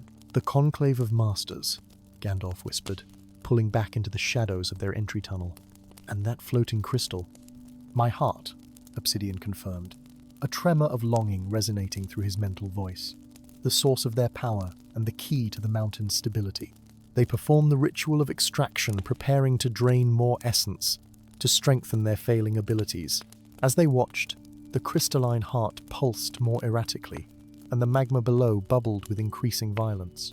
One of the masters, distinguished by a headdress of gold, and Ruby raised his voice above the others. "The vessel weakens," he declared. "The final phase approaches. Prepare the mass offering. Every soul in Emberhold must be consecrated to sustain the eternal flame through the great transition." Horror washed through Gandalf as he understood the implications. They intend to sacrifice the entire settlement, thousands of innocent lives, to maintain their immortality as the mountain enters its eruption cycle, Obsidian confirmed grimly. A pattern repeated every century when their stolen powers begin to fade. The sound of movement from behind made them both turn. A hooded figure emerged from a hidden alcove in the tunnel wall, a finger pressed to lips in the universal gesture for silence. When the hood fell back, it revealed a young woman with ember-red hair and eyes that held an inner fire suspiciously similar to the dragon's own gaze. "Quickly," she whispered. "The Inquisitors are coming up the main passage. Follow me if you want to live." Gandalf hesitated, but Obsidian nudged him mentally. "She carries a spark of draconic essence freely given, not stolen. We can trust her." The woman led them through a network of maintenance tunnels used by the Cindercast servants, eventually emerging onto a narrow ledge overlooking the vast caldera of the volcano itself. Here, away from prying eyes, she finally introduced herself. "I am Spark," she said, offering a small bow to the dragon. "Last descendant of the Flamekeepers, those who remembered the true history of Pyromacia when others accepted the Master's lies." Her eyes gleamed with barely contained excitement. "We've waited generations for the last drake to awaken." "You knew of Obsidian's existence?" Gandalf questioned. Spark nodded. "The secret history passed down through my bloodline speaks of the primordial Pactho dragons and humans once shared this land in harmony. My ancestors were among the few who opposed the original betrayal." She turned to Obsidian with reverence. "We've preserved what knowledge we could, and gathered others who question the Master's authority. A resistance that has operated in shadow for centuries." "Your timing is fortuitous," Gandalf observed. "The Masters prepare for mass sacrifice to fuel their powers as the mountain awakens." "We know," Spark replied grimly. "That's why our plans must accelerate. The Resistance is already evacuating as many from Emberhold as we can manage without alerting the Inquisitors. But without the heart, the mountain will still erupt catastrophically." She looked to Obsidian. "Only the primordial drake can restore balance." Obsidian lowered his great head in acknowledgement. "With my heart restored, I can guide the mountain's awakening channel, its forces in controlled flows rather than cataclysmic eruption. But the heart is heavily guarded, and my strength returns slowly. Then we must be clever rather than powerful," Gandalf said thoughtfully. "The Masters are distracted with their ritual. Perhaps there lies our opportunity." As the three unlikely allies formulated their plan beneath the ash-laden sky, Mount Caldera trembled with increasing frequency, the first warning signs of an awakening that would either herald a new age of harmony between humans and elemental forces, or consume Pyromacia in a conflagration born of centuries of magical exploitation. The heart of the mountain pulsed in its suspended prison, calling to its rightful owner just as the mountain itself called to the sky, with the promise of transformation, destruction, and ultimately, renewal. Story 15. The skies above the ethereal kingdom of Astralis had always been a tapestry of living light. Constellations danced in slow, deliberate patterns that had guided sailors and dreamers alike for millennia. The stars themselves were not mere distant suns, but conscious entities that sang their ancient melodies across the cosmosongs that only the most gifted could hear and interpret. But on this night, as Gandalf the Grey stood upon the crystal summit of Mount Lumina, the harmony of the heavens was shattered by a sound no mortal ear was meant to endure, the death cry of a star. The wizard's weathered face contorted in pain as the celestial scream pierced his consciousness, a dissonant chord that reverberated through the very foundation of reality. Above him, a brilliant point of light that had illuminated the northern sky since the world's creation suddenly flickered like a candle in a tempest. Then, in a burst of radiance that momentarily turned night to blinding day, the star Polaris tore free from its cosmic mooring and plummeted toward the earth, a streak of silver-blue fire that had disappeared beyond the distant whispering forest. "So it begins," Gandalf murmured, his deep voice barely audible above the panicked cries rising from the village below. The absence left by Polaris was not merely darkness, it was a void, a wound in the fabric of the night sky that seemed to slowly expand, consuming neighboring stars like an insatiable shadow. Gandalf clutched the ancient silver harp that hung at his side, the last relic of the Starsingers, that mystical order which had once numbered in the hundreds but had dwindled over centuries until he alone remained. His gnarled fingers, still nimble despite their apparent age, brushed the crystalline strings. They responded with notes that seemed to capture the very essence of starlight, a haunting melody that rose toward the injured heavens like a prayer.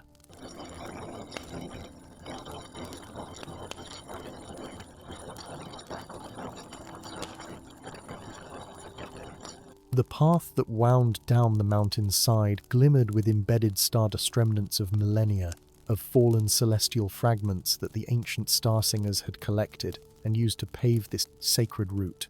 The descent took hours, each step heavy with the burden of knowledge no mortal should bear. By the time Gandalf reached the edge of the Whispering Forest, dawn had begun to brighten the eastern horizon, though the light seemed somehow diminished, as if the sun itself sensed the cosmic wound spreading across the night side of the world. The Whispering Forest lived up to its name, with leaves that murmured secrets to those wise enough to listen. Today, however, the whispers carried fear rather than wisdom, as even the ancient trees trembled at the celestial disruption. Gandalf followed a nearly invisible path that only those attuned to the songs of creation could perceive, his staff occasionally tapping against roots that seemed to shift subtly to guide his way. At midday, he reached the Impact Citya, perfect circle of crystallized earth nearly 50 paces across, with trees around its perimeter bent outward, as if bowing to some invisible monarch. At the circle's center lay not the smoking meteorite one might expect, but a figure of such unearthly beauty that Gandalf paused in momentary awe. The being appeared male in form, tall and perfectly proportioned, with skin that shimmered with an inner radiance like moonlight on still water. His hair, cascading in waves to his shoulders, shifted between midnight blue and silver, depending on how the light struck it. Most remarkable were his eyes' depthless pools of cosmic darkness, punctuated by tiny points of light, as if each contained a miniature galaxy. Despite his evident magnificence, the fallen star being's expression was one of confusion and pain. He struggled to rise, only to collapse again upon the crystallized ground. "Be still, Celestial One," Gandalf advised, approaching cautiously. "The transition to corporeal form is traumatic even for beings of your nature." The Starman's head snapped up, those universe eyes focusing on Gandalf with sudden intensity. "You speak as one with knowledge of my kind," he observed, his voice resonating with harmonics that made the crystallized earth beneath him vibrate in sympathy. "I am Gandalf, last of the Starsingers," the wizard replied with a slight bow. "I have communed with your kin since before this forest was seedlings." The Starsingers, the being's face softened with recognition. "Those who learned our songs and translated them for the younger races. I had thought your order extinct." "Nearly so," Gandalf acknowledged, kneeling beside the fallen star. "And you are Orion, are you not? The hunter constellation, crown jewel of the winter sky." Surprise flickered across the celestial being's features. "You recognize my essence even in this diminished form?" "Your melody is unmistakable, though now it plays in a minor key." Gandalf helped Orion to sit more comfortably. "What I cannot discern is why you have fallen. The stars are fixed in their celestial dance, they do not simply break formation." Orion's radiance dimmed noticeably, like a cloud passing over the sun. I did not fall, Starsinger. I was pushed. The simple statement hung in the air between them, its implications too vast and terrible to immediately comprehend. Gandalf's bushy eyebrows drew together as he processed this revelation. Pushed? By whom? What force could possibly? By the one we once called brother. Orion interrupted, his voice hardening. The Astro Ray. The Star King you know as Sirius, brightest among us. His gaze lifted to the sky, though the daylight obscured the cosmic wound. He claimed to have seen a truth in the patterns between worlds of prophecy, written in the void spaces that separate galaxies. What manner of prophecy would justify such cosmic violence? Gandalf asked. One that speaks of dissolution and rebirth, Orion replied, his voice dropping to just above a whisper. The Astro Ray believes the universe grows stagnant, that the current arrangement of celestial forces has persisted too long without evolution. He seeks to reset the cosmic order. By creating a void that consumes the stars, Gandalf concluded, the full horror of the situation becoming clear. Starting with the anchor stars, those that hold the celestial patterns in place, Orion nodded grimly. Polaris was merely the first. Others will follow Vega, Antares, Aldebaran, Fomalhaut until the entire tapestry unravels. He pushed me from the heavens because I opposed him, but also. The star being hesitated, as if uncertain whether to continue. Also, Gandalf prompted gently, because I alone among the constellations know the location of the primal harp, Orion finished. The instrument used to sing the very first stars into existence, at the dawn of creation. Gandalf's hand unconsciously moved to the silver harp at his side, impressive by mortal standards, but clearly a mere echo of the artifact Orion described. The legends speak of such an instrument, crafted from the essence of creation itself, but its whereabouts have been lost even to the oldest songs. Not lost, Orion corrected. Hidden, deliberately concealed after the first discord, when certain primordial entities sought to use it for purposes beyond its intended function. His gaze met Gandalf's with sudden intensity. The Astro Ray believes the primal harp can accelerate his plans, allow him to reshape the cosmos according to his vision once the current order has been sufficiently unmade. Then we must find it first, Gandalf declared, rising to his feet with renewed purpose. If the legends hold true, the primal harp can heal the wounds in the heavens as readily as it can create new stars. Orion attempted to stand but faltered, still unaccustomed to physical form. Gandalf steadied him with a surprisingly strong grip. My power diminishes with each passing moment in this corporeal shell, the fallen star admitted. Already, I feel my memories of the higher celestial geometries growing indistinct. If we delay too long, I may forget the harp's location entirely.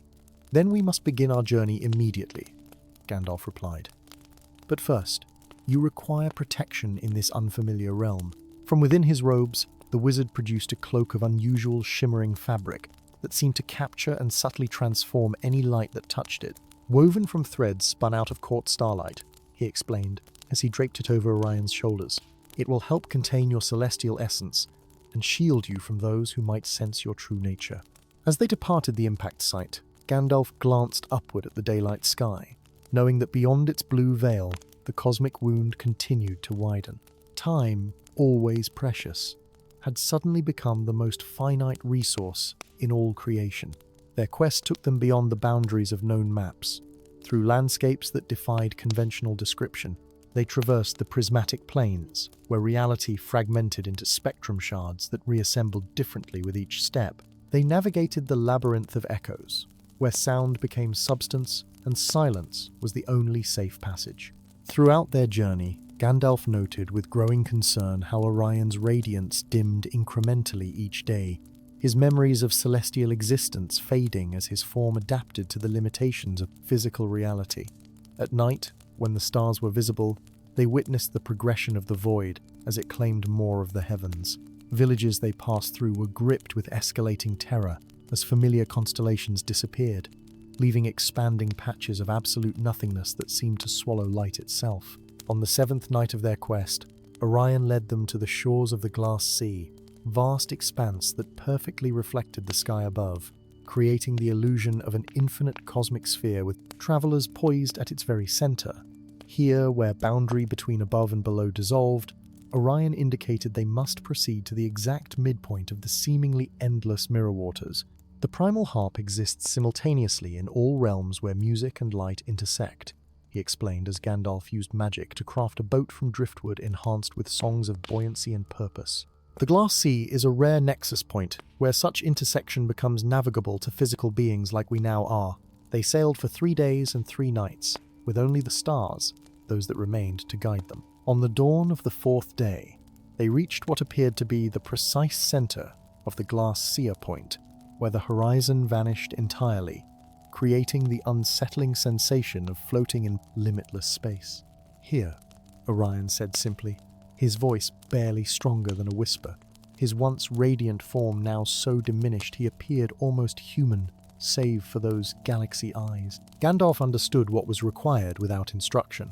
Removing his silver harp from his side, he began to play a melody so ancient it predated language itself, a song that resonated with the fundamental frequencies of creation. As the crystalline notes danced across the perfect mirror of the sea, the water before their small vessel began to part, revealing a spiraling staircase that descended into impossible depths. The chamber at the bottom existed in defiance of all natural law, a perfect sphere of what appeared to be solid starlight, with no clear boundaries between walls, floor, or ceiling. At its center, suspended in midair, floated an instrument that resembled a harp only in the most basic sense.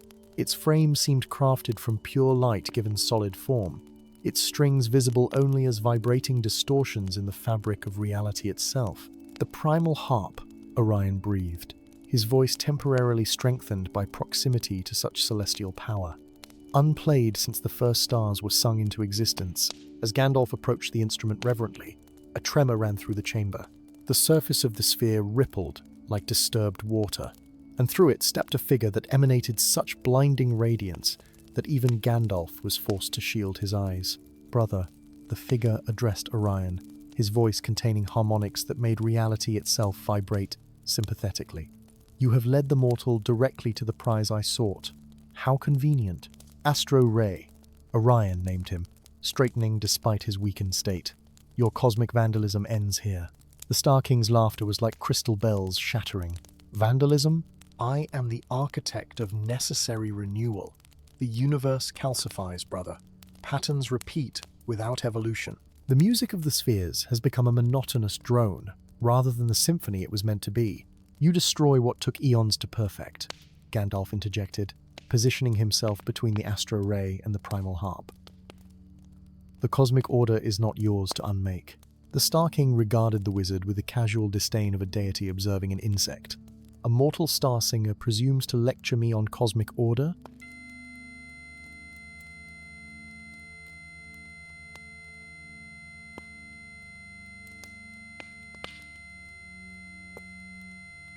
"But I know dissonance when I hear it. The void you've created doesn't sing, it consumes."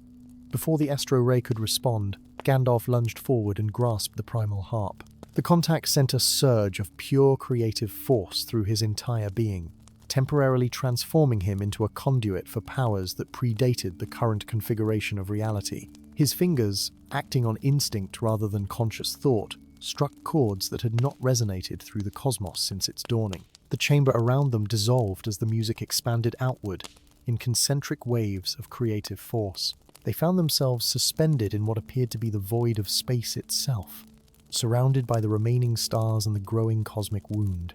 The Astro Ray howled in rage and lunged toward Gandalf, his form elongating into a spear of pure stellar energy. But Orion intercepted him, the last of his celestial essence, flaring brilliantly as the two star beings grappled in a contest of fundamental forces. "Play the Song of Healing," Orion called to Gandalf, his voice strained as he struggled to contain the Star King's overwhelming power. "I cannot hold him much longer." Gandalf's fingers danced across the primal harp's reality. Strings, coaxing forth a melody that spoke of wholeness, of restoration, of wounds mended and balance restored. The music rippled outward in visible waves of golden light that reached the edges of the cosmic void and began to knit it closed, star by brilliant star rekindling in its wake. The Astro Ray's struggles became increasingly desperate as he witnessed his grand design unraveling. "You understand nothing," he cried, his voice distorting as the cosmic order reasserted itself. Stagnation is death. Without change, without renewal, true renewal comes not from destruction, but transformation. Gandalf countered, his voice amplified by the primal harp until it resonated across galaxies.